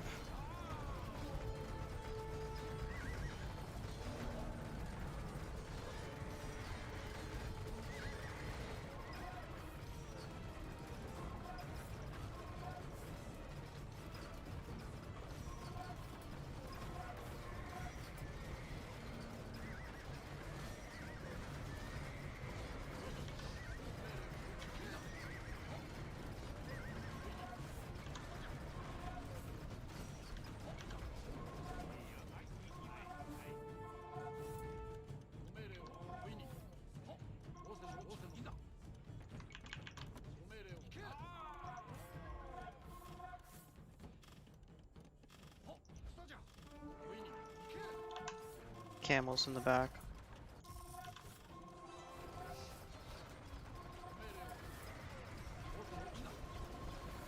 Yeah, what are they gonna do though? They got no targets. Sending up more traps from here. targets.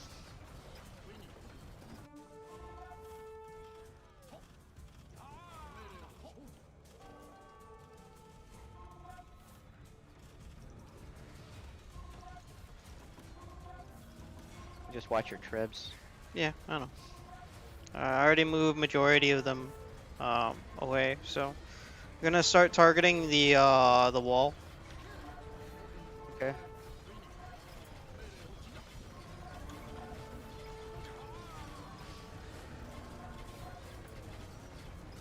Taking out the barracks. What's that? I'm gonna work the barracks or whatever the shit's in behind. Copy. Yep, got us in the paladins. Paladins with the camels. Yep.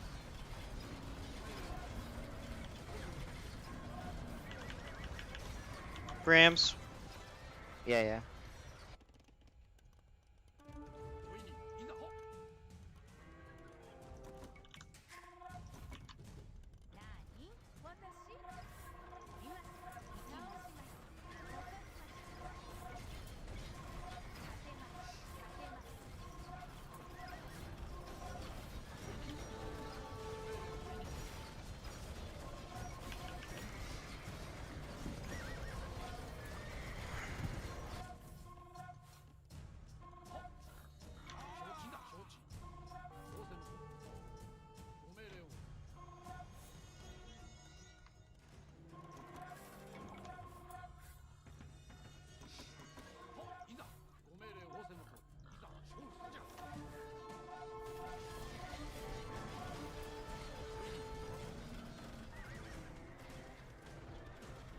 And yeah, I'm gonna eject Trebs.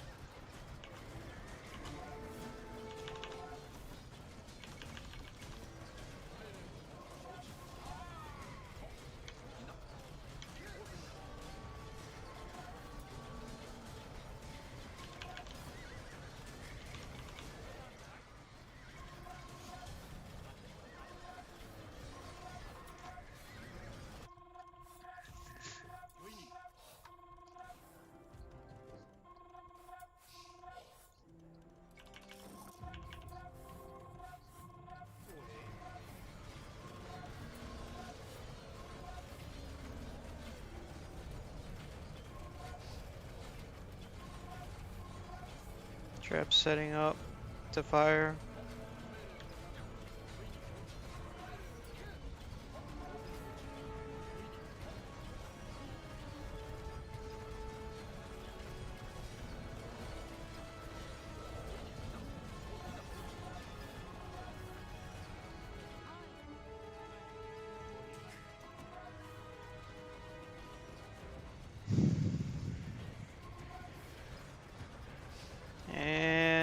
paladins go to the slaughterhouse again. And now the next wave of tribes comes up because now all the paladins are dead. Yep. Onagers. Here for the onagers. Work the wall.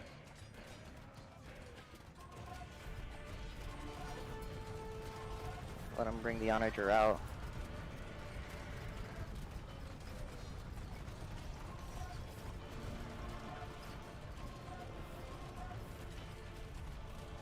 There we go, the onagers are coming, let them come out. Come out more. And here they come.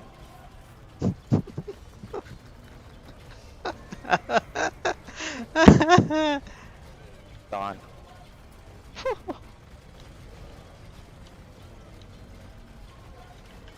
Onagers are donezo. They got a couple rams in the back. Yeah, I know. Sending small raid back. Bottom side again.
Queuing up some more trips here.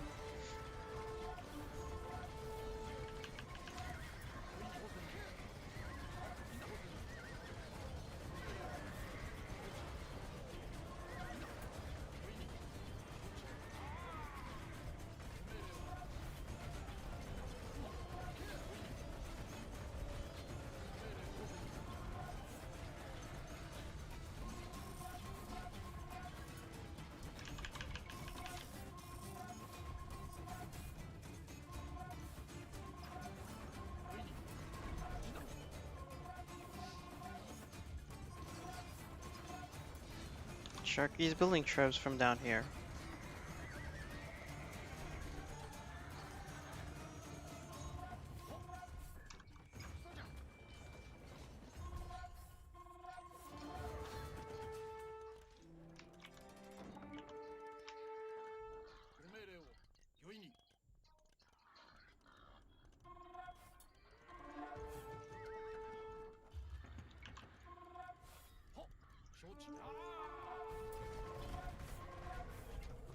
Sending up trebs.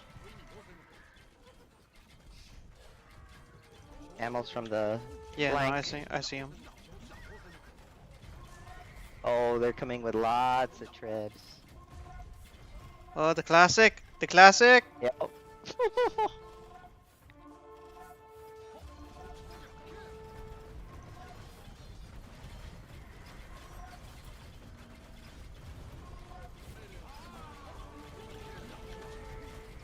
My trebs have already started targeting their trebs, so.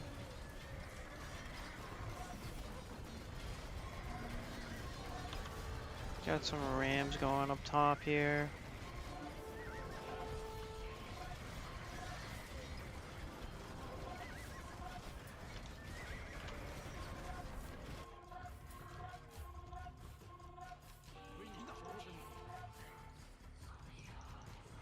Making show waste stone down here, more towers.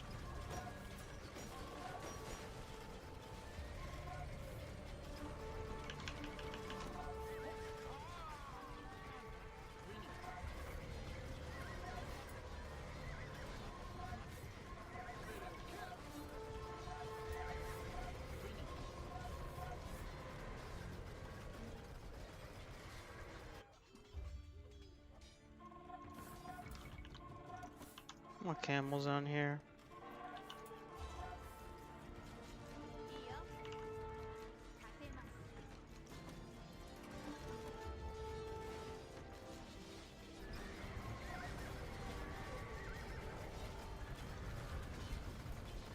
Moving forward with the trebs.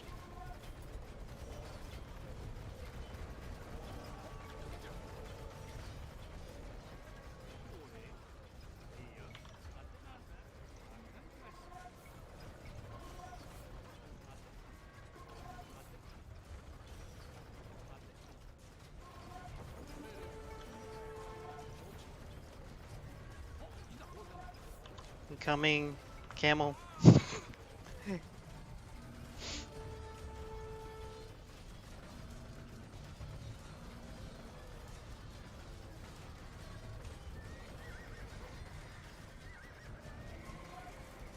Moving up more trebs.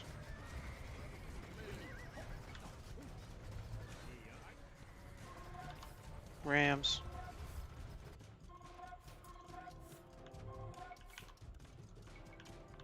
Rams. Yeah.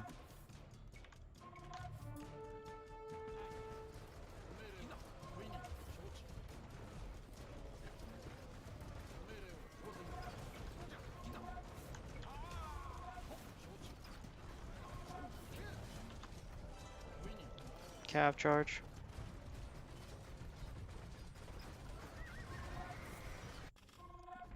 Definitely aiming for my the castles here.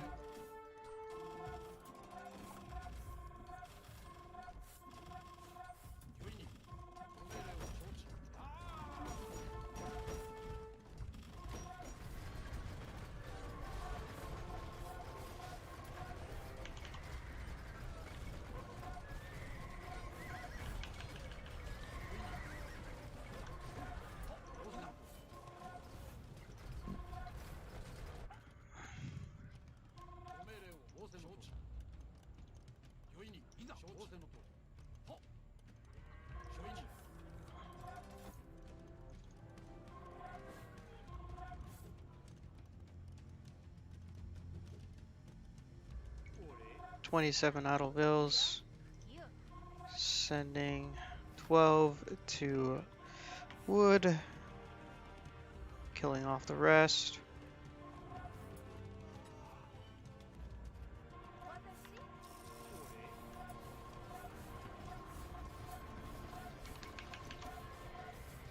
Setting up a key of traps.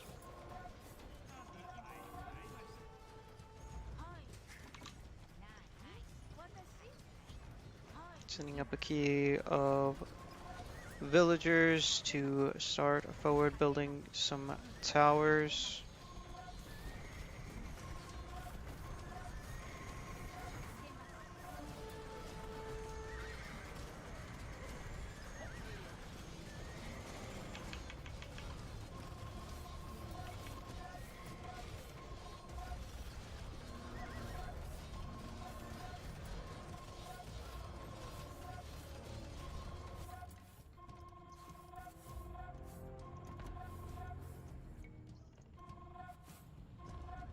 Sending another raiding party down this way.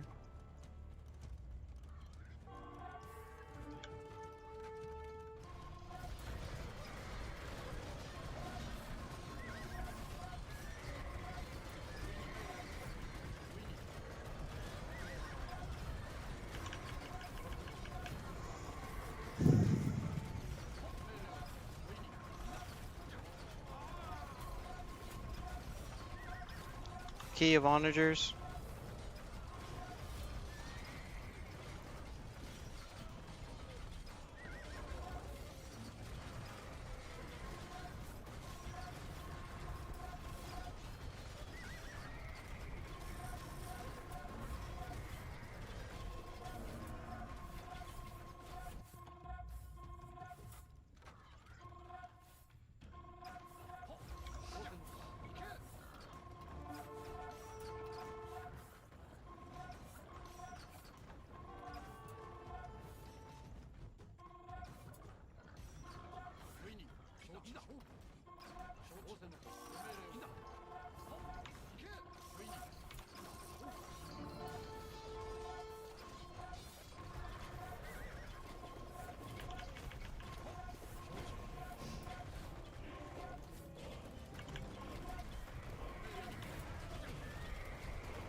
Lots of onagers.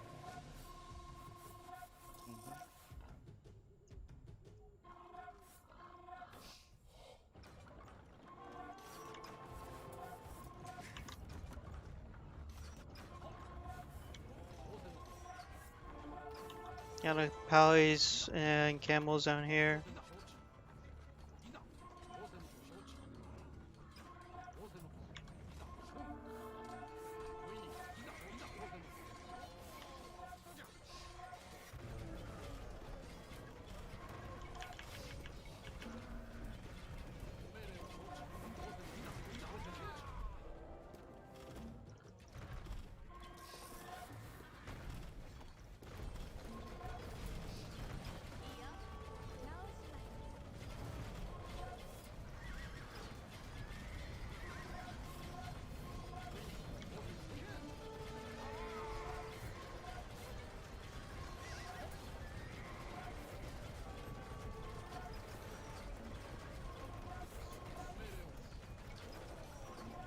Got some trebs up here.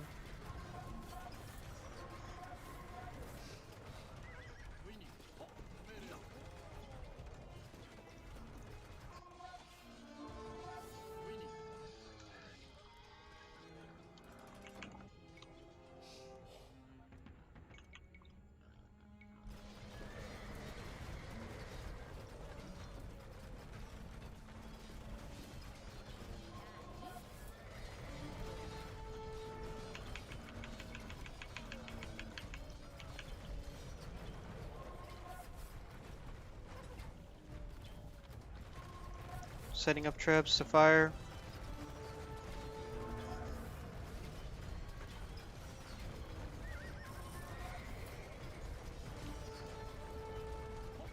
Starting to knock down the wall.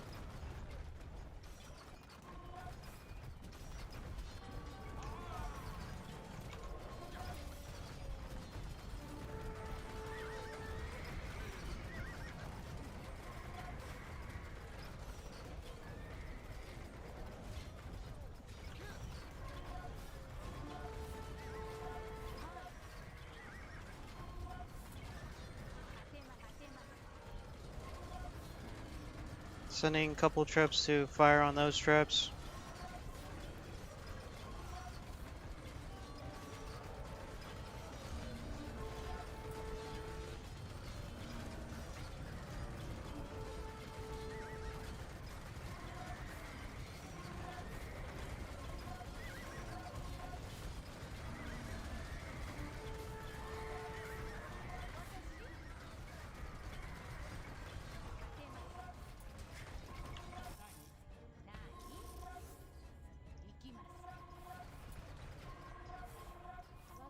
I don't know where all these villagers came from, but I'm about to go on a keep building spree.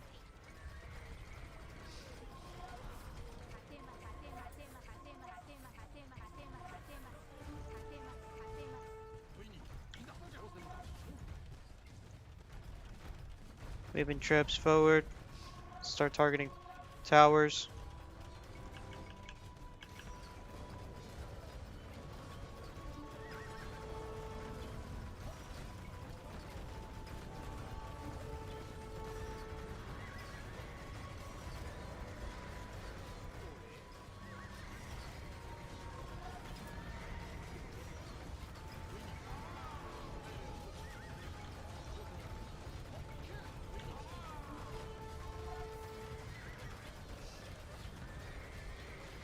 Inching traps forward.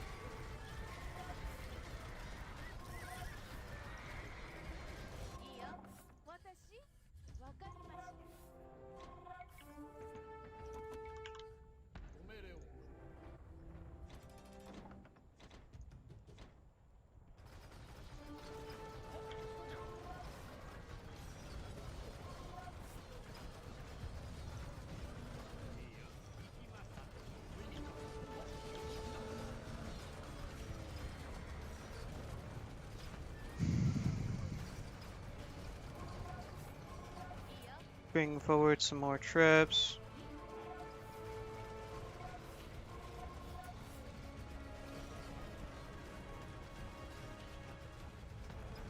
Building a castle here. Gonna try to target that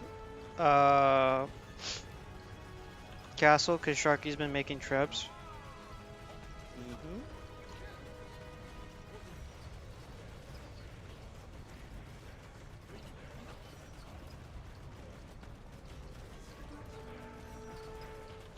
Paladin wave coming from here. Probably trying to stop that castle.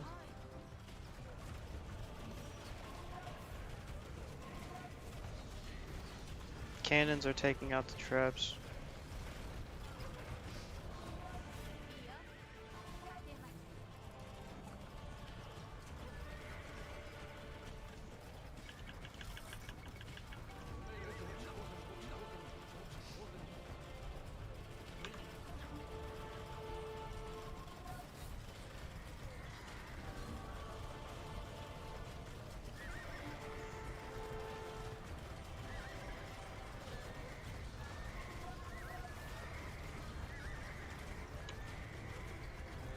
Wow, I'm honestly surprised that those traps just the traps lived. Ring roses.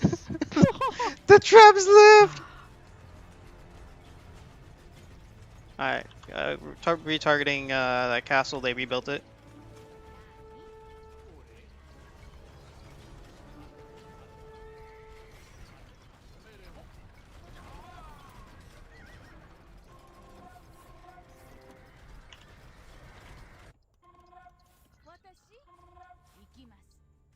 Sending another small force this way again.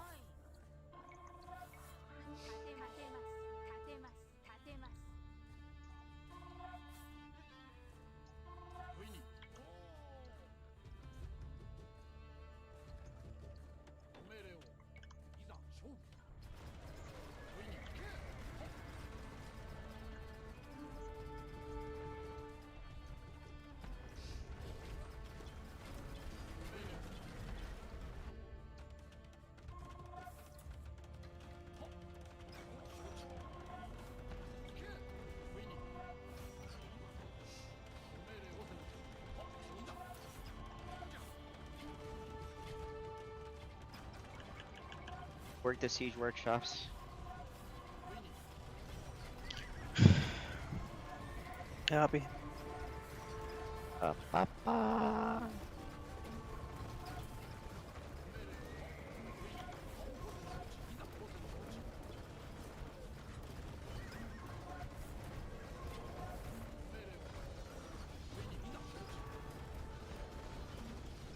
Get the... Take out the wall.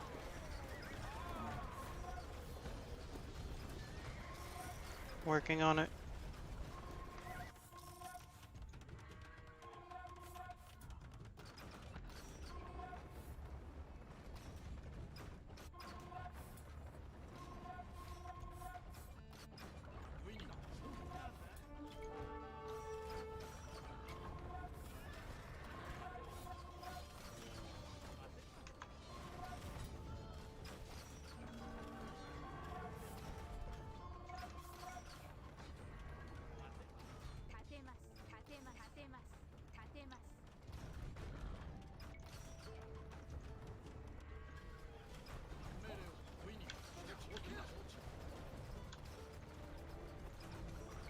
Queuing up more traps.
Yeah, pull another big wave from them away.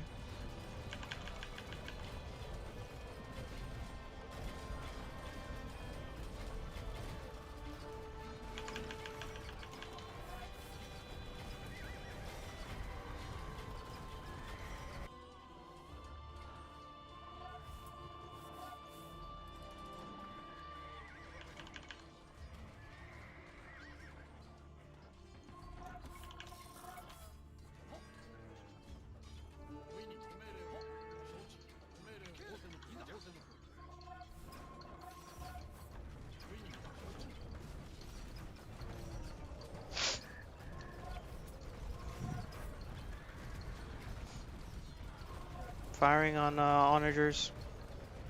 Trebs are firing on onagers.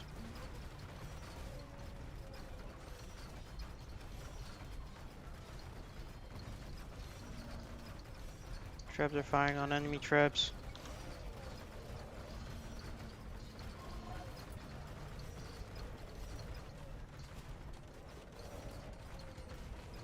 Targeting bombard cannon.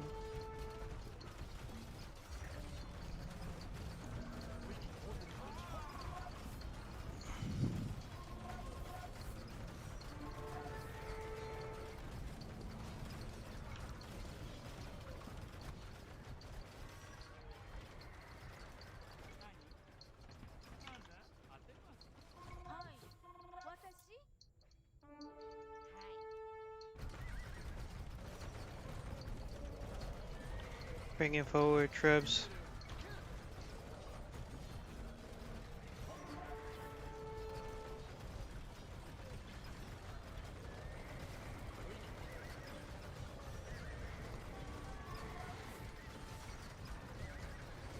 Moving forward so you can build that castle.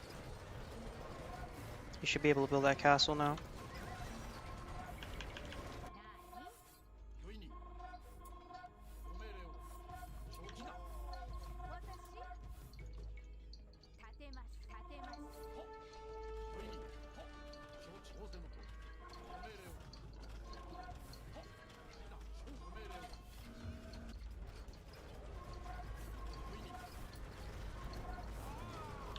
Trying to get in range of that castle again.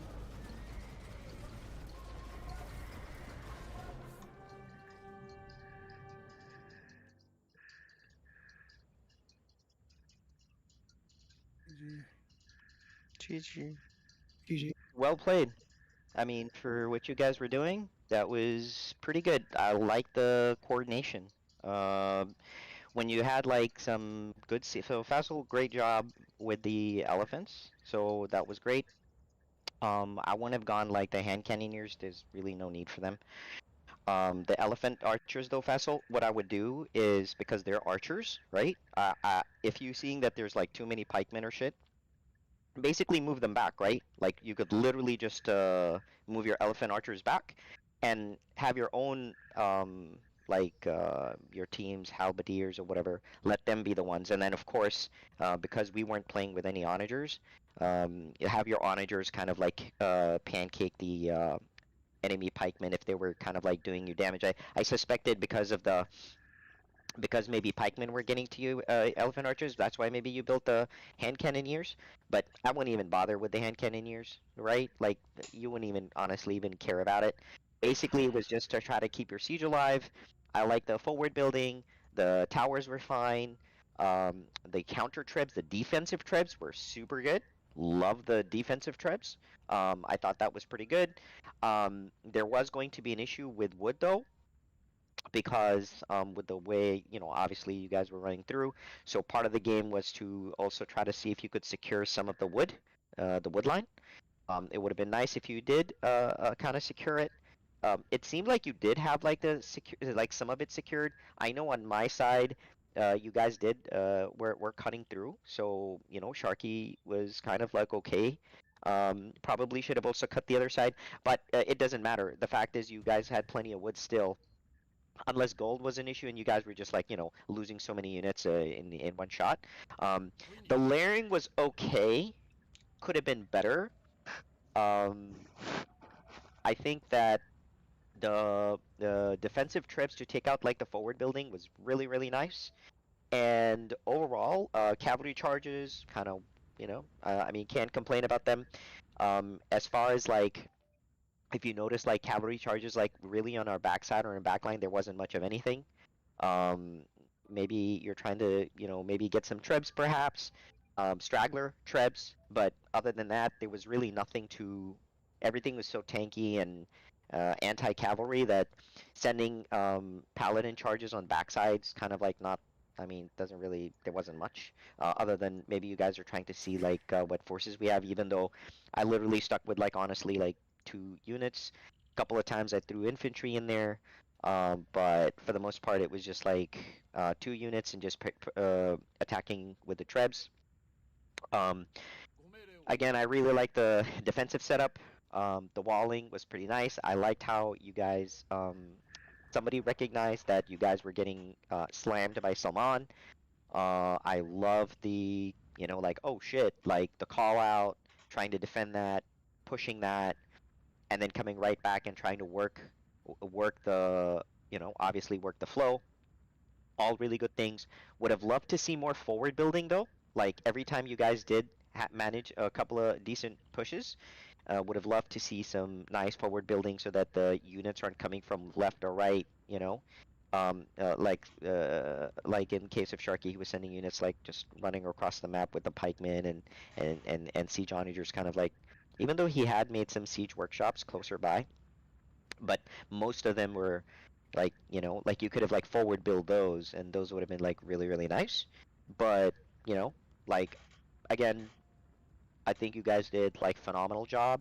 So overall, given the resources, and it was expected that there was gonna be an attrition battle. However, in total, the layering was kind of like not bad, minus the elephant archers. Like, so there were a few times the elephant archers did like amazingly well. Tanking, I didn't necessarily micro that. I was just like, okay, he did good job, excellent work. Now, when the pikemen got to them, that's where fastly you just need to kind of move them and not really lose them. But other than that, I think if you guys just sort of like, so there were a couple of times you guys did the trebs. I don't think you needed that many trebs per se. Maybe between 5 and 7 is a decent number. The rest would just be kind of like, suppressing. So Fassel was doing a good job with the suppression. Sharky did a great job with the pikemen and trying to protect his onagers. So that was nicely done. Shoaib did some like timed attacks. It was nice to see. So Shoaib already had the conquistadors. So the conquistadors, Fassel could have just kind of be chilling with the elephant archers. In the event that the pikemen were coming, the mobile conquistadors would just be hanging around with the elephant archers, even though honestly the elephant archers should be able to do work on the pikemen. The only thing is if the elephant archers were kind of like hitting the ballista elephants, and you weren't really microing that shit, so like basically the pikemen were kind of getting a free ride. Maybe some of it was like that was some of the issue, but overall I still think, considering the skill, considering everything else, this was very well sort of like orchestrated, and for what you guys had, I'm super excited that you guys were able to fight 2 different fronts, defend one side, attack one side, and vice versa. So all in all, kind of like really good job. If you notice that forward castles, I wasn't really necessarily forward building. Mostly it was Salman, but I want you to pay attention when I'm building castles now, like this late in the game. I already know that it's going to be very difficult to counter that castle because maybe resources are an issue, maybe you can't build enough trebs. So now the castle placement makes complete sense, because it's going to be very difficult to kind of take the castle out. So forward building a castle in a timely fashion when maybe the other guy, for example, like maybe the guy lost their trebs or something, right? Like, and they can't like immediately replenish them. It's not a bad thing to kind of get a foothold. the archer fire is very important, because I'm kind of like starting to now use archer fire to kill pikemen to give the elephants another like second life to live. But overall, super happy. The walling was very nicely done. I mean, generally the walls were. I'm just saying, like I can't complain. The even the placement of the walling was not bad. Was pretty good. Um, Overall, I think Shuaib, decent job. Using the paladins. Um, Conquistadors, unless they were like really attacking the pikemen, they're pretty not as effective, right? So in your case, I know now where they are useful, which is what I like. This was one of the things I liked is because Fasil's so heavily committed with his elephant archers and they're super slow. So Fasil's like almost like being on one side, and then Shoaib, you're kind of like getting your conquistadors on the other side to counter the infantry. So that's where it was super awesome and useful to see the conquistadors like be in play because they're faster than the elephant archers who can't make it there, and you're like making a huge impact just like machine gunning sort of like the infantry, which was protecting the trebs. So overall, to me, you guys did like again. I thought my thoughts were considering the skill, considering the resources, considering the management and everything. Everybody kind of like did really good. I never felt like Sharky was like not there. I felt Sharky was there. I never felt Faisal wasn't like not always there. I think for the most part Faisal was there. I never felt like Shuaib was like not really always there. Yeah, maybe there were some gaps here and there, and Sharky kind of went into paladins here and there, started throwing some rams here and there. All fine, not like the biggest of issues. But overall, as a total game, again, well played and sort of like well orchestrated from your perspective. The elephants are not like the toughest. It seems tough, but they're not really. They're honestly really not that hard. Some of the charges were, so for example, like I wouldn't be like, if I was doing paladin charges, stop running around while you're getting machine gunned down by ballista elephants, you know what I mean? Like if you're taking trebs out, like either you find an angle to commit to the trebs or you freaking leave that area because you're just getting like shot down, right? So the paladins are running around trying to gain access, but then they're just getting machine gunned down. Plus, understand that the pikemen are embedded, so it's really making it difficult for the paladin. So the paladin charges are not necessarily as useful. Now, the place where the paladin charges were useful is when Faisal kind of moved with the paladins, right? Because he didn't. Faisal was making camels, but he still had more elephants.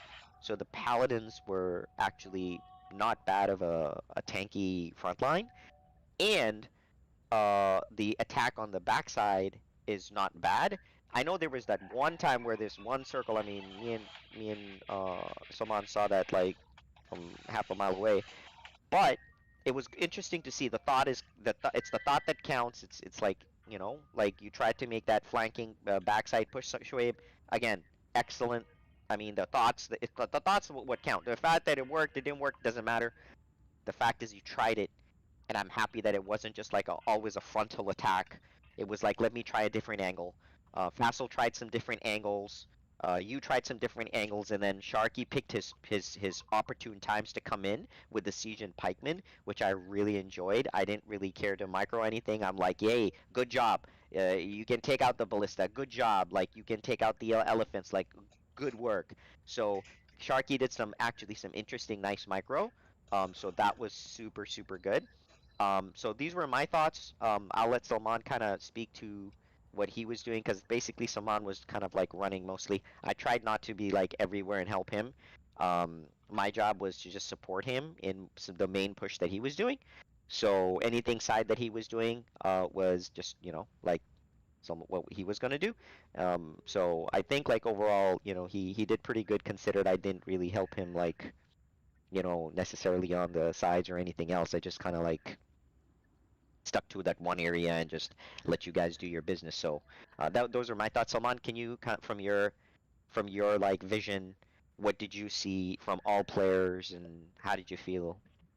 So I mean, clearly Sharky was a Siege player. That was kind of a given, Celts, and he played Siege pretty decently. There were a couple times where the Onagers grouped up, but it wasn't in insane numbers like Shoaib. Like it wasn't like 20, it was like 6 or 7. No problems. So I mean, like that's fine, especially when you're going against elephants.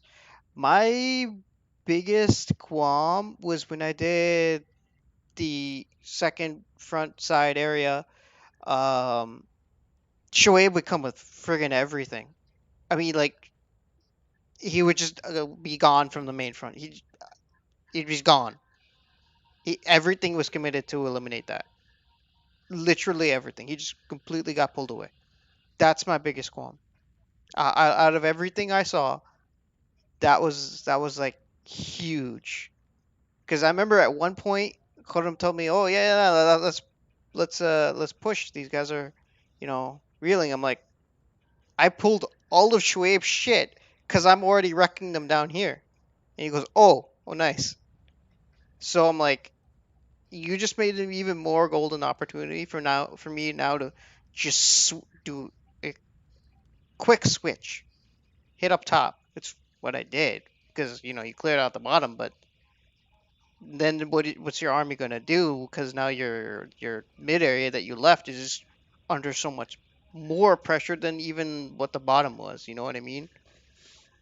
So gauging the appropriate response. Another problem I had with you guys dealing with the bottom stuff was you guys usually came with paladins and camels.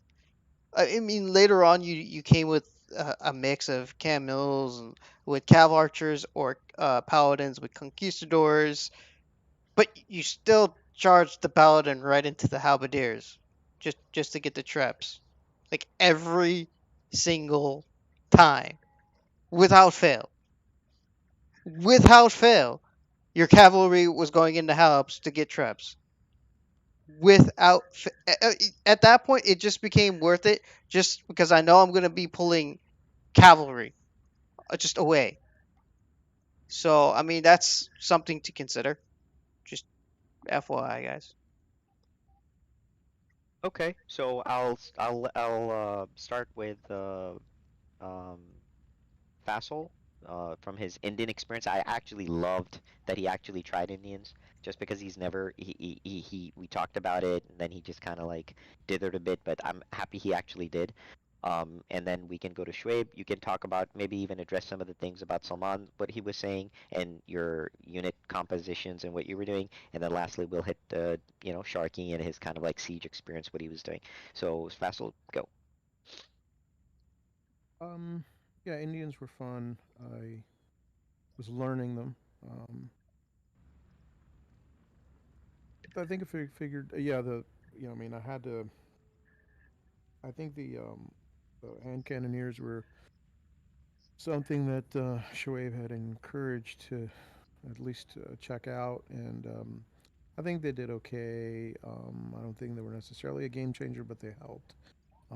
I think what probably was a better help was using the bombardiers to thwart the shit ton of um, Krebs and bombard towers. I think they played a nice role, um, and it was good because I think we were with the ballista elephants. We were really, I think, having a problem getting to the Trebs, but I think the bombardiers were able to use my tanky front line long enough to stop. And the hand cannoneers kind of like picked off the pikemen long enough to where every single time that was happening, it was a sufficient response. Now, I did experience a gold problem toward the end of the game, so that was an issue. I had this problem last week. I think one of the things when I'm swapping around with civs is I think they have unique demands and on the eco, and I guess I'm not completely familiar with that, so I think it plays out with sudden surprises. So Shoaib had to help me out a few times, and I think Sharky helped me out a single time. So I mean, it was interesting. I needed help at least on 3 occasions because I think I was burning through gold units quite significantly. So yeah, I don't think I did really good from a strategy perspective. I don't think I ever got around to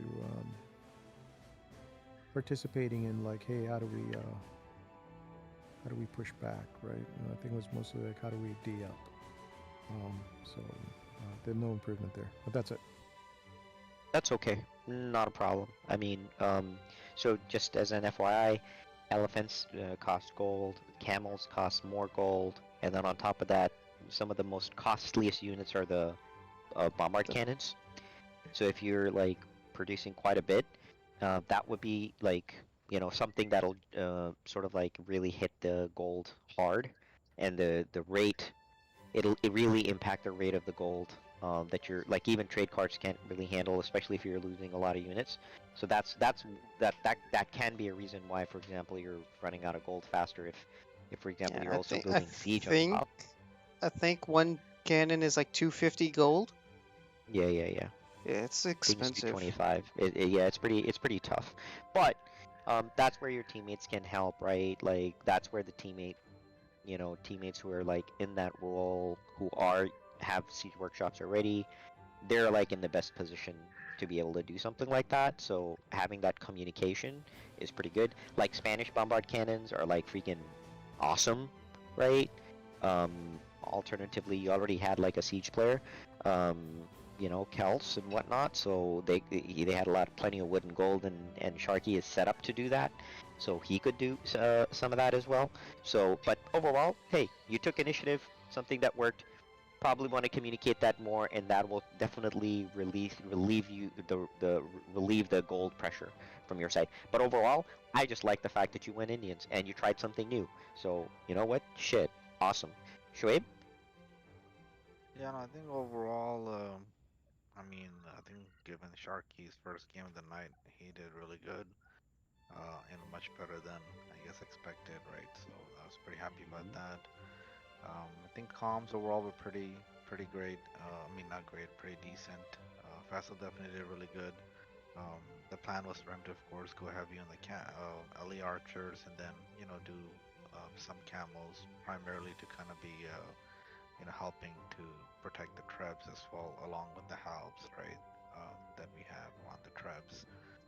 So I think overall, I mean, the comms were active throughout the game. I mean, obviously we kind of, forgot a little bit about the right side, and then, obviously that's where someone hit a little bit, a few times here and there. So that was one they called out, was definitely an issue that, obviously it ended up pulling, almost all of the army that I had. I mean, I did communicate to the guys before I did that, but still, I shouldn't have done that, right? So that was definitely an issue. The Kongs, yeah, I think you called it out. I mean, the main reason I was using the Kongs was really to kind of go in with my pallies together, right? To kind of help try to get the trebs and stuff, because they were of course always, surrounded by halves at least. So that's where I was trying to use the Kongs, to kind of help me, so that way all of my pallies just don't die for no reason. I think other than that, I mean, in terms of, I guess, the flow of the game, I think it was, like you said, the wall was pretty decent from Faisal. I like that he actually built it, with like a lot of gates, right? So that helped not block the team off either, so that was good. The bomber towers I try to do mostly defensive, right, as opposed to going forward building them or something like that, so those were mostly for defense purposes. I think the main struggle, at least that I kind of felt, was that, like mid game on, I think it's like, we didn't really necessarily get like a break as we do with the other team makeups usually, right? Like we're like, hey, like we have like, a couple of minutes to figure things out and kind of like, do something. So I think that was a bit of a challenge, middle of the game, kind of all on our back foot, I think, a bit. Now once we did, successfully take out, let's say, the trebs on the field, I think that's where we did get some temporary relief, right? To try to like at least think of something or to at least talk about some potential ideas. But I think apart from that, I mean, yeah, it was a decent game. I think, yeah, I mean, I try to pick Spanish again, A, for the gold bonus as well for the market, and then B, of course, for the cav. I think the other reason with the markets, we never moved the markets back. I mean, I did think about it, kind of late in the game, but I don't really want to, disturb the team at the moment to do all of that. But, of course, so the markets were still the same distance. Eco-wise, I was pretty good. I think the only struggle I started having was a little bit of the gold, but that was like in the last maybe minute or 2 minutes before we resigned, right? That was Okay. also after helping pass a lot with the gold. So eco-wise, it was pretty solid. I didn't have any really eco issues that last game. Okay, fair enough. I mean, so clearly you're losing. You guys are like losing more units than than necessary. But some of that's kind of expected, right? Like, so I'm not like too concerned about it. Paladin charges directly into like an ocean of pikemen. Not great. I would definitely work on thinning the pikemen before even like trying or working with your siege player, get maybe an onager shot or two or something like that. Like basically, you need to thin out the ranks. Just charging in, especially them together, is just not necessarily good. I think the other challenge, of course, was like you kind of called that, was the ballista ones too, right? Where I mean, I didn't always have like I mean, I know the one Saman was saying was fine, where it was just him, right? So obviously there I could have easily done all of that pretty easily. The other side, I think the other challenge was, of course, with the ballista allies and stuff, I kind of like, I guess we're not in sync all the time with the team either, right? You know what I mean? Yeah. Like a couple of times I was, calling Sharky like, hey, I mean, freaking, you can pancake the traps too, like go ahead and do it. Yeah. Right? So I think when we were kind of in sync, because the idea was, we would have the halbs and the Ellie archers, right? Kind of front with the onagers, kind of behind, mostly gunning for the ballista Ellies, while the halves do work on the regular Ellies, and then the archers do work on someone's infantry, right? Right. So like I was kind of telling the guys, like, to do most of that, and then kind of leave the trebs to me to take out, right? With my conks and pallies. Yeah, I think like some of the issue is that if the ballista move a little bit back, and then he tries to attack them, it's like he's trying to move through like elephants, and he's trying to move through the onager is like stupid like that. It's moving through all this shit and getting destroyed. So if he doesn't take a hit, it's like what's in front you cannot ignore before you can even get a chance to go back. And the thing is that, I mean, the coordination, I agree with you. So if you coordinate fire, and if it just happens that the person isn't like paying attention, which is why I also like what Fassel was doing, he was trying to tank as much as he could of the fire, so that like you guys had a chance. The thing is that the pikemen had to be so there was a challenge. The elephants were putting pressure on onagers. The pikemen couldn't move forward, so Fassel's elephants were kind of going down, right? Because we had elephants too. And the point is that in the end, the elephants don't matter. It's the ballista elephants that are just causing all this damage. So they're like just wrecking like all the pikemen. And the moment the pikemen go, like the onagers are like open. So it's kind of like you have a small window where the siege onagers need to make an impact, because the moment the pikemen go, the elephants will get to them. So and the issue is that if the elephants if you can't kill the elephants fast enough, it's going to be hard to get to the ballista elephants. Well, that and the Khmer Ellies, yeah. move faster too, right? So they're yeah. Oh, facts. that True. advantage too. So the movement speed was kind of like true. And I then agree with like you. which I was trying to like also kind of work on is my I haven't really played Spanish in a while, so the conch because it's the same thing, like if the conchs get too close to the house, it kind of defeats the purpose, right? True. So I was kind of But you were you were microing a bit. I mean, I was trying, yeah. I mean, listen, it doesn't mean it's perfect, but shit, I thought that you were doing okay. It's just that I wouldn't tank. See, if it's okay to tank damage if if the team is working with you to get an objective, right? But if you're just tanking damage, Literally, they're mobile. If Sharky isn't available or isn't there yet, move right back. It's like there's No, no I think point. our first, like when it came out and we had the like first initial offensive, play. I think was pretty like that was pretty coordinated, right? Where I think Hmm. Saman, we were like using our traps, making progress, all of us, and then I think Saman started doing some stuff on the top left, right, with the traps and Right. stuff. And then Correct. there's that initial reaction, like, oh my God, like, he's here. Then everyone, like, Sharky started Right. going, Right. Right. Fast started going, like, no, no, like, I told him to stay with my trebs, keep that going, like, I'll basically Hmm. take care of that, you know what I mean? So I think we had some initial, kind of positive momentum there. The And fact then, that you guys did fought and defended both, that's what I'd like. To me, just that is great. Because too many times we're just stuck on one side of the map and we don't, do anything anywhere else. So to me, the fact that you guys, even the trio, is able to show, hey, I can do this and I can do that, and people responding, right? That to me is better than sticking on one area of a sliver of a quarter of the map and everyone's just like mindlessly sending shit. That to me is what it doesn't really help the cause. That's the meat yeah, grinder. So you and guys did really good because when you're trying to defend, you have to make specific units or send specific units over there to actually take care of it, right? It's not just like Zerg anymore. So yeah. that's why I like what you guys And I think the did. final comment, I guess, for me, especially in this map, because we start off basically with like, technically Hmm. all equal, really, right?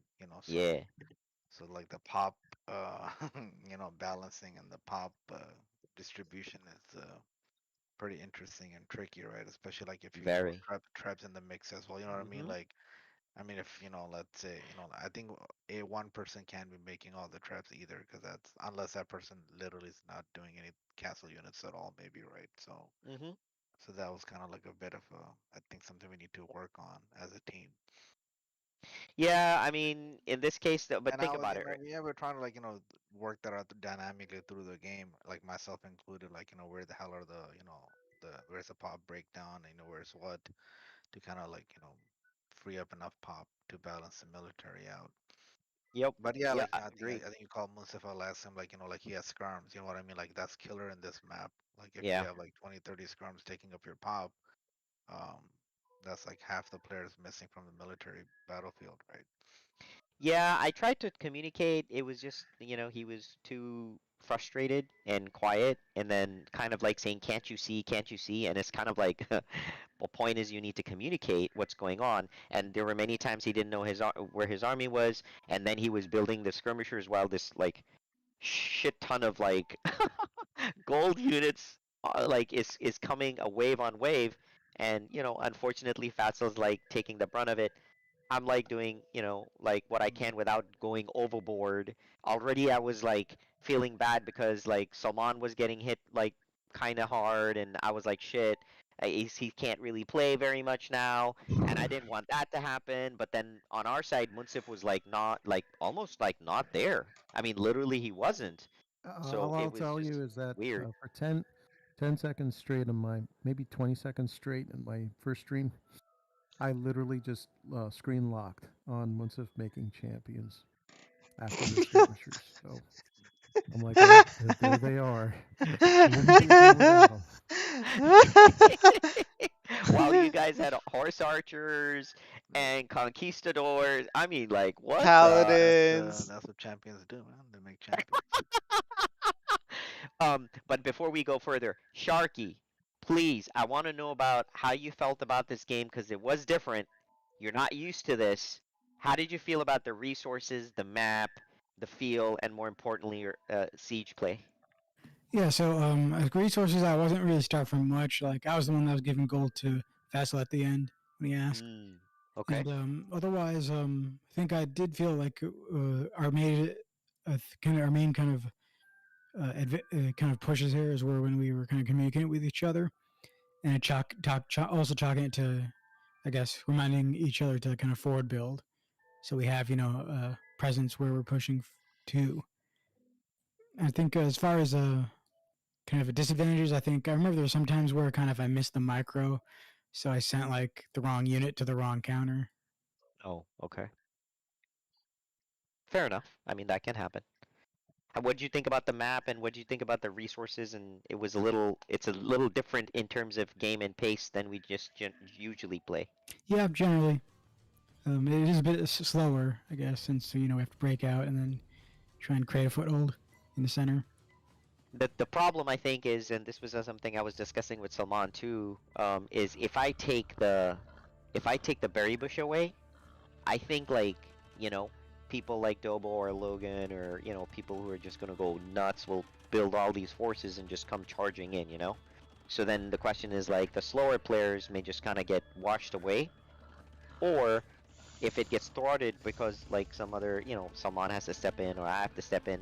The problem is that in this game, more than likely when people do that, Sharky, what'll happen is they'll run the gambit on their eco. They'll run everything. They'll run the 10,000 everything, right? And then they'll be like, guys, in 15 minutes they'll be like, yeah, I'm done. I got nothing. And then the team is like, what? So it's kind of like trying to find a balance between a rush attack, given that you have all those resources, versus do we even give you a chance so that like generally the players that are not as fast, to give them an opportunity to set up the eco so you can actually fight the game. So I don't know, it's one of those balance things that we have to kind of figure out, So if that makes sense. Why don't we, let's say if we remove the berries, right? So that's, and then you have, those stone cliffs, whatever, right? Let's say mostly across the left and the right side, with just in the middle, maybe leave it open. Like decent amount in the middle, leave it open. And then as long as no one uses onagers to get through the forest, I think it should be, decent.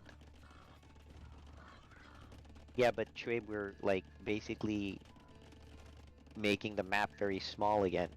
What I like about this is that at least 3/4 of the map is open. Only 1/4. So think about it this way. Generally, when we end up playing, we actually only play 1/4 of the map, because maybe the side that I'm on is like completely blocked or walled off, right? Like some shit like that. In this scenario, in this game, you guys actually, which is why I liked how you guys defended, is because you played 3/4 of the map. You didn't play 1/4 of the map. You actually communicated and worked with each other on covering 3/4 of the map, which is, and because I made this map not on a tiny, I made this on a 4-player setup.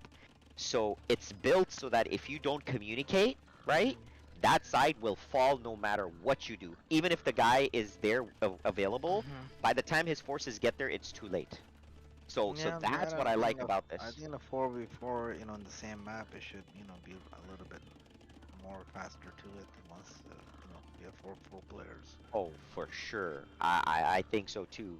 It is kind of interesting that I think even in this game, you guys broke out first. Just saying. Like, you guys...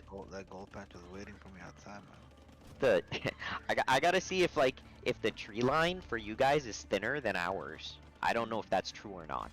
Okay? So is that true or no? I was just checking out the replay. We had a delayed mill because we were trying to figure out where exactly to break out, because we cut such a wide lane because I had 128 lumberjacks. Okay. So we had the delayed mill. That's what it was.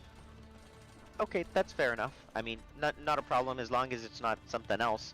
I didn't really care about breaking out as much as for you, where you were deciding to break out, so you were gonna have to make that mill anyway. But yeah, I mean, if that wasn't the issue, then hey, I think it kind of works. It's my only concern would be is if I left if the berry bush line isn't there, and let me just tell everybody here, Logan's not here tonight, but Logan, who has access to resources early, it doesn't matter who he's playing with, he's gonna go full balls to the wall, just making all sorts of shit. He'll ignore his economy, and he'll just use all of that to make like every unit possible and send it over. I'm just telling you, like, that's how it's gonna be. At least with this setup, it's like he can't even do that. I'm just saying, like, he can't do that. So it's just one of those things. Like, I know I'll talk to Salman a bit more about it. I don't know if did you guys feel it was still slow? I didn't think it was necessary. I mean, I know where Shark is getting at, but I think once you get out, it's freaking, fairly fast-paced. It's just that initial. No, I think the slowdown is not the berry bush. I think the slowdown is the depleted game knowledge. The bad habits and the fact that nobody knows what to do, or even as Sharky said, sending the wrong units or getting burning too much gold. I think what happens is your game knowledge is tested, and we get a somewhere between a C- and a D- when it comes to our skill grade. So I think that if we understood or knew how to handle the game better, how to handle units better, how to layer better, I don't think that it would take so long. First game, a lot of synchronization problems. There were many opportunities on both sides. We couldn't really capitalize on it, and I think that slowdown and stalemate doesn't have anything to do with the berry bush. That's just my 2 cents. Now the berry bush, it would stop our cheap hacks, which is we don't know how to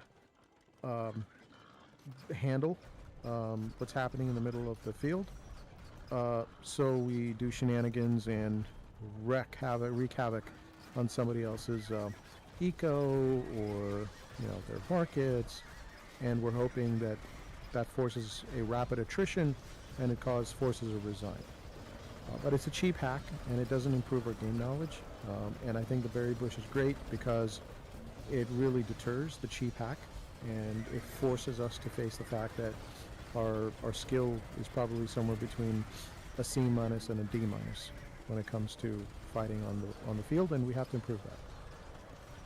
I mean, if you kind of guys think about it, just for everybody's knowledge, you guys spend 30 minutes on average. I was checking it, 30 minutes game time, just setting up your eco and just whatever.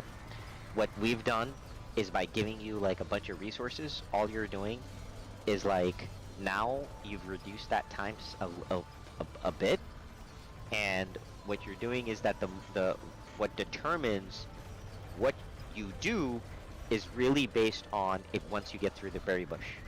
So the moment you get through the berry bush, you are fighting and like setting up everything immediately, right? That's a lot of things to do. And so instead of like 30 minutes where you're doing absolutely nothing, using food units to take out boars or whatever, you have none of that. Like all of that's bypassed. Now you're sitting on like resources, so you're like basically speeding up your game. Even your economy setup is faster. So you guys are building a little differently, so your eco is much faster. So your economic setup is much faster. And now you're simply just saying, hey, let me go and break the berry bush and then start. And then I think, Shuaib, you called it. Your economy, because you're trying to set up your economy really fast so you can get those units out, which units are you going which villagers you're going to kill, what is going to be your unit combo when you get out, like those things are real things to kind of talk about. And if you didn't coordinate with your teammates, it'll like technically it could be a disaster, right? So it's very important that you guys are kind of like having, so if anything, the game's gonna speed up in some sense of the word, and at least you're gonna have explosive battles consistently throughout the game, which is the whole point. Time under pressure. The more time under pressure, the more you'll actually learn. And now that you have like good resources as well, it puts you in a good position to be able to leverage that. But I'm telling you, you guys wait and see till next week. When Logan shows up, watch how the game dynamic like flips further, because he'll want to go all like, let me do the berry bush, let me get through the berry bush, and let me just build and run through. But I'm pretty sure that he'll be probably the first one who'll run out of resources, even before any of you.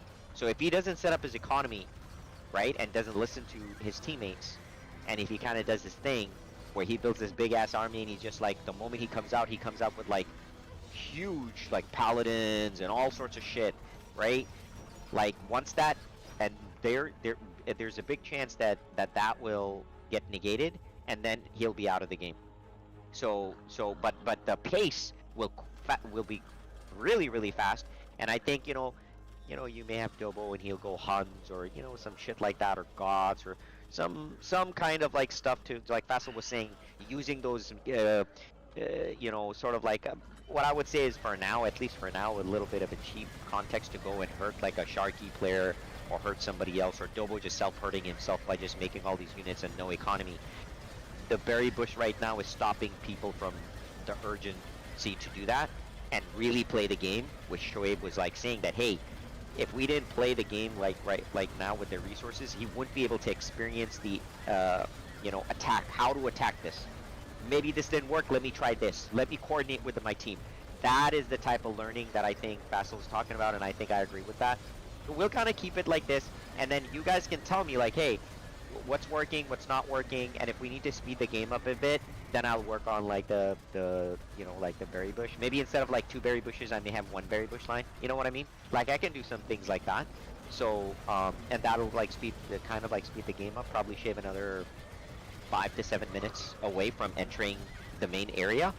But so far on the same map with the folks we've had, not bad. You guys did actually pretty good from where you came from. I didn't think I was going to be able to trust you with all those resources, but you've given me some little bit of hope that. And hey, what surprised me was, so Faisal choosing different civs. That was the highlight of the night. Shoaib actually kind of like working the 2 different unit combos with the Conks and the Paladins. So I was super happy about that. And Sharky just being like a monster with trying to work his siege. I think, to me, no one was expecting that Sharky, you were going to be able to do that like your first game in, without a warm-up, without even playing 1 game. So I'm super stoked with the possibilities of what you guys can do next week. So as far as I'm concerned, everyone like freaking did pretty good. Game knowledge will come, but hopefully we'll have a situation where, you guys will be able to do 3v3s. Mostly 3v3s with Salman and I just kind of like supporting that, but you guys playing the 3v3s. So that's where we'll see more of what you guys actually look like. The unfair advantage would be is that Logan has not played. I think everybody did. I think Munsif played it. I think Dobo played it. So yeah, Logan's the only one who didn't.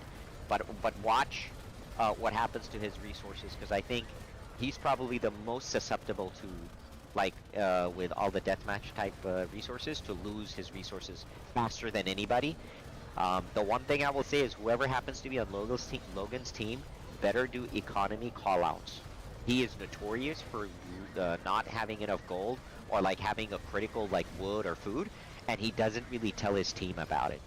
And so I'm just saying, like, kind of keep that in mind. So whoever's with him, and do eco callouts, especially for him, and then you'll know the story.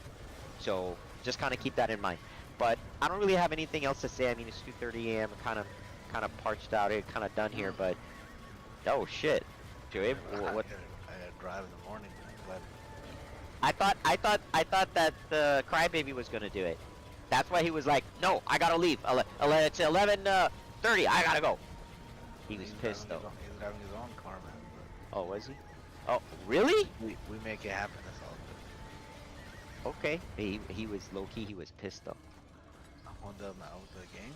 Yeah. Because I put some pressure in asking. I was like, "Where's your units? Where are your units? I don't see anything. He's seen anything." He was getting flustered because he chose mid, and then he had to go. And then he's like, I think at one point, what was kind of like between us, kind of annoying, was he basically saw Faisal was getting like that left side where you guys were attacking. He literally said, "Well, Faisal, that's your side." I was like, yo, what the heck are you talking about? And the worst part is, and here's the worst part, Shoaib, just so you know, this man was sending 6, 7 onagers undefended into Salman's side, like randomly, and then he made like these random swordsmen and just random. And he just sent them, like, oh, he sent a villager a random villager while Fassel's getting shit on. And he's just like, his units aren't like even there. He sends this random villager from my side to Salman's side. He And wanted to get that one. Bruh, and it died from boars. As he was walking by, because I on purpose never built or even provided vision on that side. I refused to do it. And he went with that single villager, and the point is, I actually saw him. Here's the best part. I saw him micro the villager while Fassel is asking for help and getting destroyed. I just wanted to see what he was gonna do with this villager. And he just literally sent this villager up front thinking there's no, thinking that Salman did the honors of killing all the boars. Except Salman didn't do shit. Salman just built a cross, and then he just built his outpost and then chilled. And the boars were left, so he went in and then he triggered all the boars there, and then they died. And I was like, well, okay, well, there goes that village. Yo, he didn't say shit, but I know you gotta listen in, because I think the dude was sort of like low-key pissed. Because he was trying to say like, oh, don't you see I was telling you I'm busy here, I'm taking care of this. And the funny part is, as much as he was saying he was busy, he was making food units to your gold, like all these mobile units. And he kept making the onagers. Okay, you're coming in with Salman's coming in, you're coming in, Dobo's coming in, you're all coming in with paladins and shit. The guy's making in one area, he's got the pikemen. And then he's still making onagers for some odd reason. There's nothing to use onagers on, but he's still making them.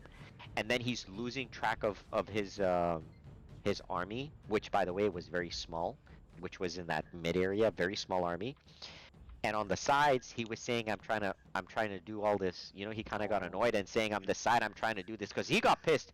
Whoever used the onager to open that area, he got like kind of low-key triggered by it a bit. Not that he knew about the onager, but he saw that the army is coming in.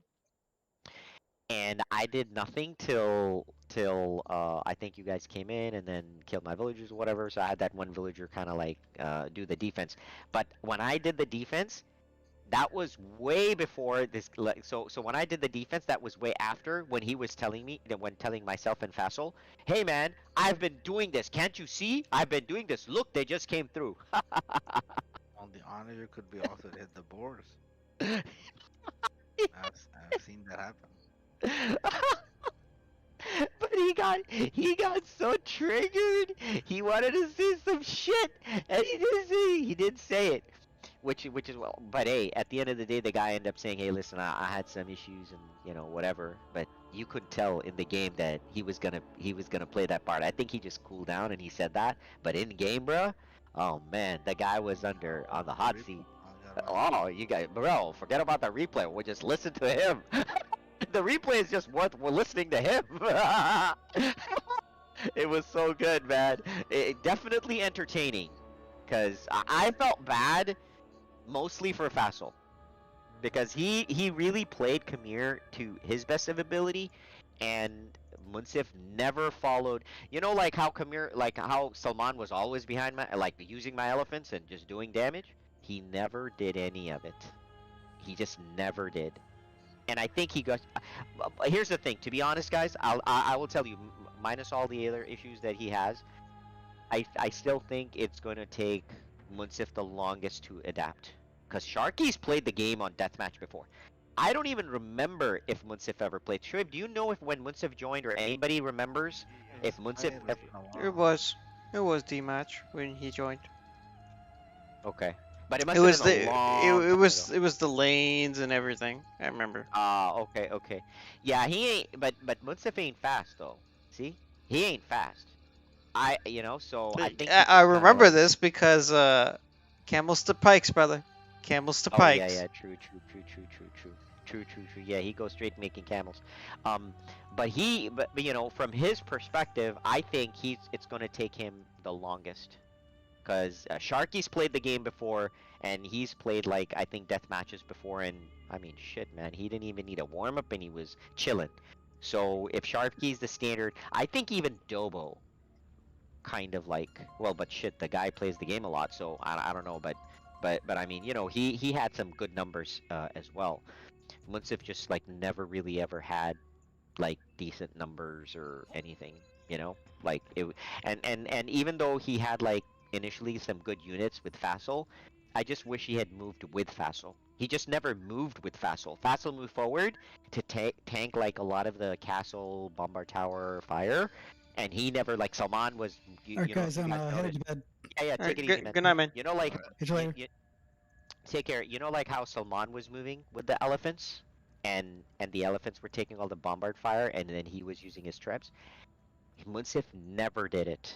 He just never moved with Fassel, and that was just kind of like, I don't know if he was going at his pace, but it was clear that he wasn't moving with elephants, and the moment the elephants then went down, he just got crushed. I mean, you guys just came in and just whoop, and he was just, you know, but he didn't say shit though. The Kongs having a good time that game. Of course they were. You just bruh, you guys were just chilling there and just like boop boop boop boop boop boop boop, you know. And I think he also had this issue. I think he put them on no stance. So his pikemen were just no stance standing while you guys wrecked him. I think the Kongs just like obliterated him. And I think a couple of times on I said make trebs and do this and attack. He moved his trebs before his pikemen. The trebs set up, you guys destroyed it, and then he moved his pikemen to defend that area. So he always moved his trebs first and never moved his pikemen from where he thinks he wants to attack. He always moves trebs first. So what I'm suspecting, Shoaib, is he takes he takes the trebs, all of them, and he points at a building. Now, he doesn't care if there's units in front of him. He didn't care if Fassel's units were in front of him. He didn't give a shit. He just pointed at them. So, you know, the game is like, oh, I can't move through elephants and your pikemen, so I'm going to take the side route. And then they went all the way on one side and then set up, and then you guys just literally, just while he was setting up, you guys came in with a paladin charge and just, by the way, you guys did this multiple times where you would just come in, destroy everything, his pikemen would come, and then you would walk away. I mean, every single time. I literally I was just damn. And so he was losing a lot of, I mean, he was losing, so just think of like Salman, where Salman was building trebs, except this guy was building not as many trebs. And then when he built trebs, they were like 3 or maybe 4 at a time, while you guys were coming up with like 12 or whatever crazy number. And they were just kind of like dying.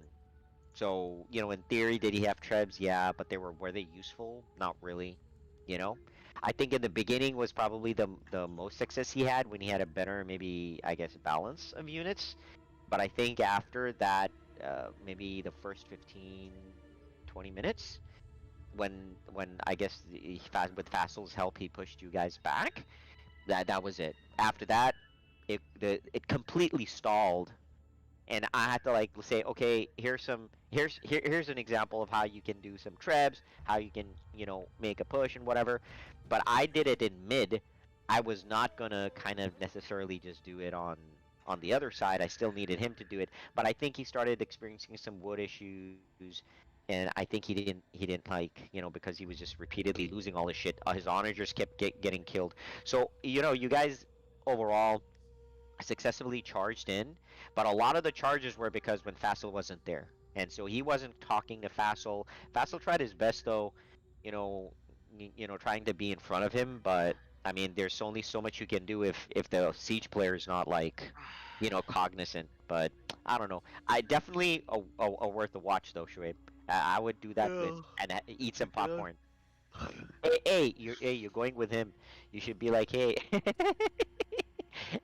I got a pastime. Let's watch this Twitch video or whatever YouTube video. I gotta make some clips. That looks like. Oh, bro. I mean, bro, when he gets it, I'm just happy that I got him to get a bit excited. I got him to raise his voice. So that was pretty good. But Shoaib, so what? Naples tomorrow? So what? So Man, you that's the plan. guys but everyone's driving their own car? Well, he has two kids, so it's hard for him to. I mean, he's No, but he's bored. but I guess you didn't get like because I know in the past you got that big van and shit. Oh Remember? no, man, freaking. I mean, it's only an hour and a half drive, so it's not like that bad. Oh, I see. Okay, okay. I have That's my pretty. That's pretty cool. coffee in the morning and Mm. hour drive. He's gonna be like, well, I had my rest, man. I had my rest. You'd be like, well. Now you know you gotta use that against him though. When he says like, man, like if seems a little tired, if he sees something like that, you'd be like, come on, man. What's that all about? I thought you got your beauty sleep in. It's all good. Yeah. I'm gonna have my brother drive tomorrow morning. Hey, I know you're gonna have your brother. But the way he drives, I might just wake up dead. Is he still drive like that though? Let's just say No, sometimes but even sometimes he gets in the mood. the shit, yo. But doesn't he care? I mean, he has his wife too, right? Or if he still It don't he matter. doesn't. It does. He's like Russell Westbrook. He only has one gear. He probably said, "I ain't no simp." Press down on the freaking gas. I will say, Dang. Florida drivers, there's something else, man. They drive way too fast down Yeah. here. I just Yeah, remember when man. I did my cross country trip. When I drove from Arizona down to here, Florida, like every time I do like 85, 90 in left lane, I'm just passing people. I get here to Florida on the turnpike. You ain't doing 100, 110 in the left lane. You getting passed. Like what the fuck? Let's put it this way: I was driving with my younger bro, and because he was in Miami for a while, but now he's in Charlotte, North Carolina. They don't drive that fast. So I was with him driving a rental. He had a rental, like like a Jeep Compass, like a regular SUV. And then we were on the highway, and then he was cruising, and then every few seconds I would hear his car like rev, like all the way. And then he started laughing. I'm like, why are you laughing? He's like, I have my cruise set to 100. So it was, so like the auto cruise, so whenever it doesn't see any car in front of it, in front of it by the camera and stuff, because it's like an automatic cruise function, it would just try to accelerate to 100. The shit? Yeah, but then when I went to Toronto, man, freaking, and it was like worse there because people don't drive that fast to begin with, right? The speed limit's Yeah. not that high, and then that shit was in freaking kilometers too. Yeah. So I had to like get used to that shit. So I was like freaking like Yeah, it's driving. like I mean, I I guess think I was like the fastest one on the 80. highway there. I think like 80 kilometers, like 50 miles per Yeah, hour, yeah, something freaking like that. took me like yeah, it took me a few days to get used to that shit. Yeah, but I got a Nick car there, and by luck, I got a Chrysler 300S with a North Carolina plate in Toronto, of all places. Oh shit. Okay. Damn, bro. Oh, they were not bad. Okay. So you were driving in style, man. Real little Miami style, man. That's like the big black car, like the Dodge Charger. It's like the Chrysler 300. Hey Hey, man, at least you weren't like that. all I know is if you want to take it slow and casual, just go take a bobtail on a flat line and tow something. Go follow the speed limit.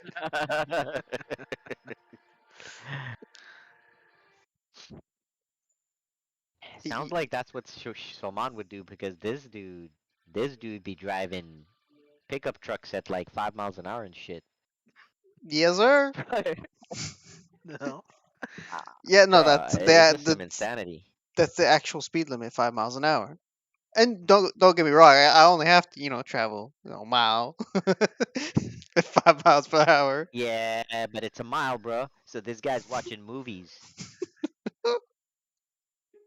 I mean, Shoaib, the guy's watching movies while he's driving. because there's literally it's like a long ass. I'm assuming I don't know, but it's a long ass road, 5 miles an hour, It's and it's he's it's watching the it's movie. not a road. It's a aircraft taxiway. Shit. There you go, Shoaib. There you go. That's It- acceptable, man. It's okay.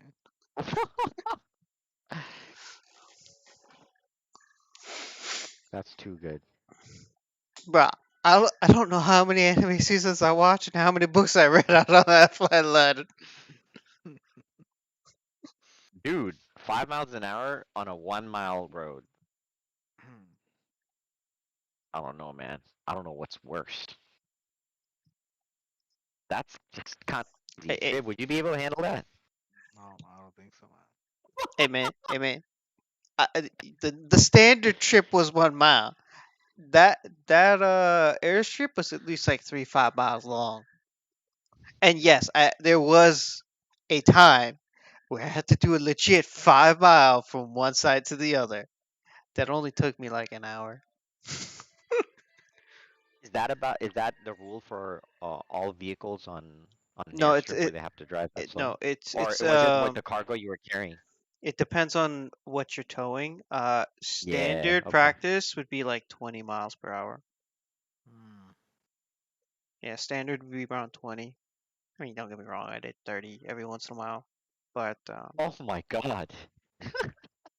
no, the governors are actually capped.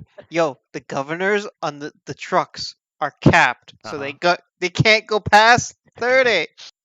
Oh, so they have someone during that speed and he had Danger Zone playing in the background. Yeah, anyway, so but depending on what you're towing, there's different speed limits for what you're towing. So generally speaking, it's supposed to be 10 with wheels, 5 with casters. That's the fastest way to think of it. Okay. Yeah, but you said it's all based on what you're towing too, right?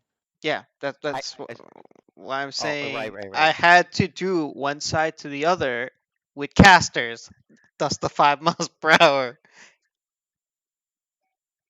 Holy shit. And you had to do round trips and shit. I'm just saying, bruh. You'd be looking at that long ass road. You'd be seeing jet fighters and bus fly by you, Mach speeds, and breaking the sound barrier while you're ass. Oh no! You have to get out of the plane's way. Okay. At least they gave you muffins, right? Yeah, I had hearing protection. Okay. But that's why I like working the night shift, man. There's nothing there. You just cruising. You cruising 5 miles an hour, man. Hey, no pedestrians, so you chilling. You know, you're not gonna. Oh yeah, no. So when you're in the night shift, nobody's out there but you. You just tow it at 5 mile per hour. It's just like, all right, we'll put on some music, just chill. I don't know what was. But they just have the neon lights then, right? Neon lights? You know, they have like those I guess taxi lights. Yeah, they have the runway and taxiway lights on. They're different That's colors to tell you like which one you're on and stuff. Oh, okay. Yeah, but I'm just saying. So, for example, if you were colorblind and you just planes landing on your ass. So for that, the runway is white lights, and when a plane is landing or taking off, the white lights are start flashing. Oh, okay. Gotcha.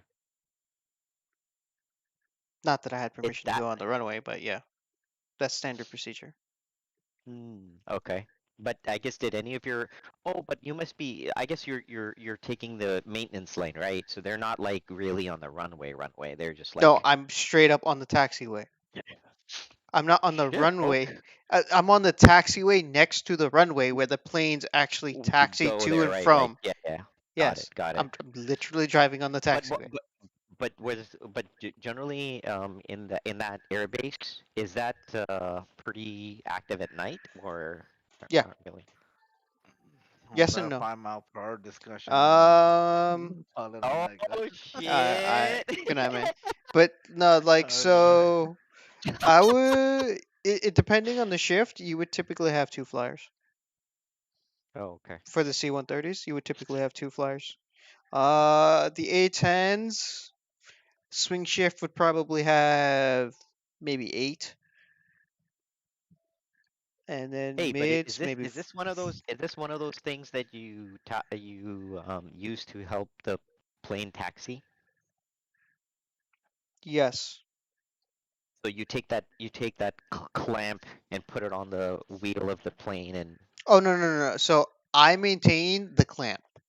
Like that was my Oh. job. Like the clamp was part of our toolkit, but the other guys would use it, right? So but anything they used, like literally anything they used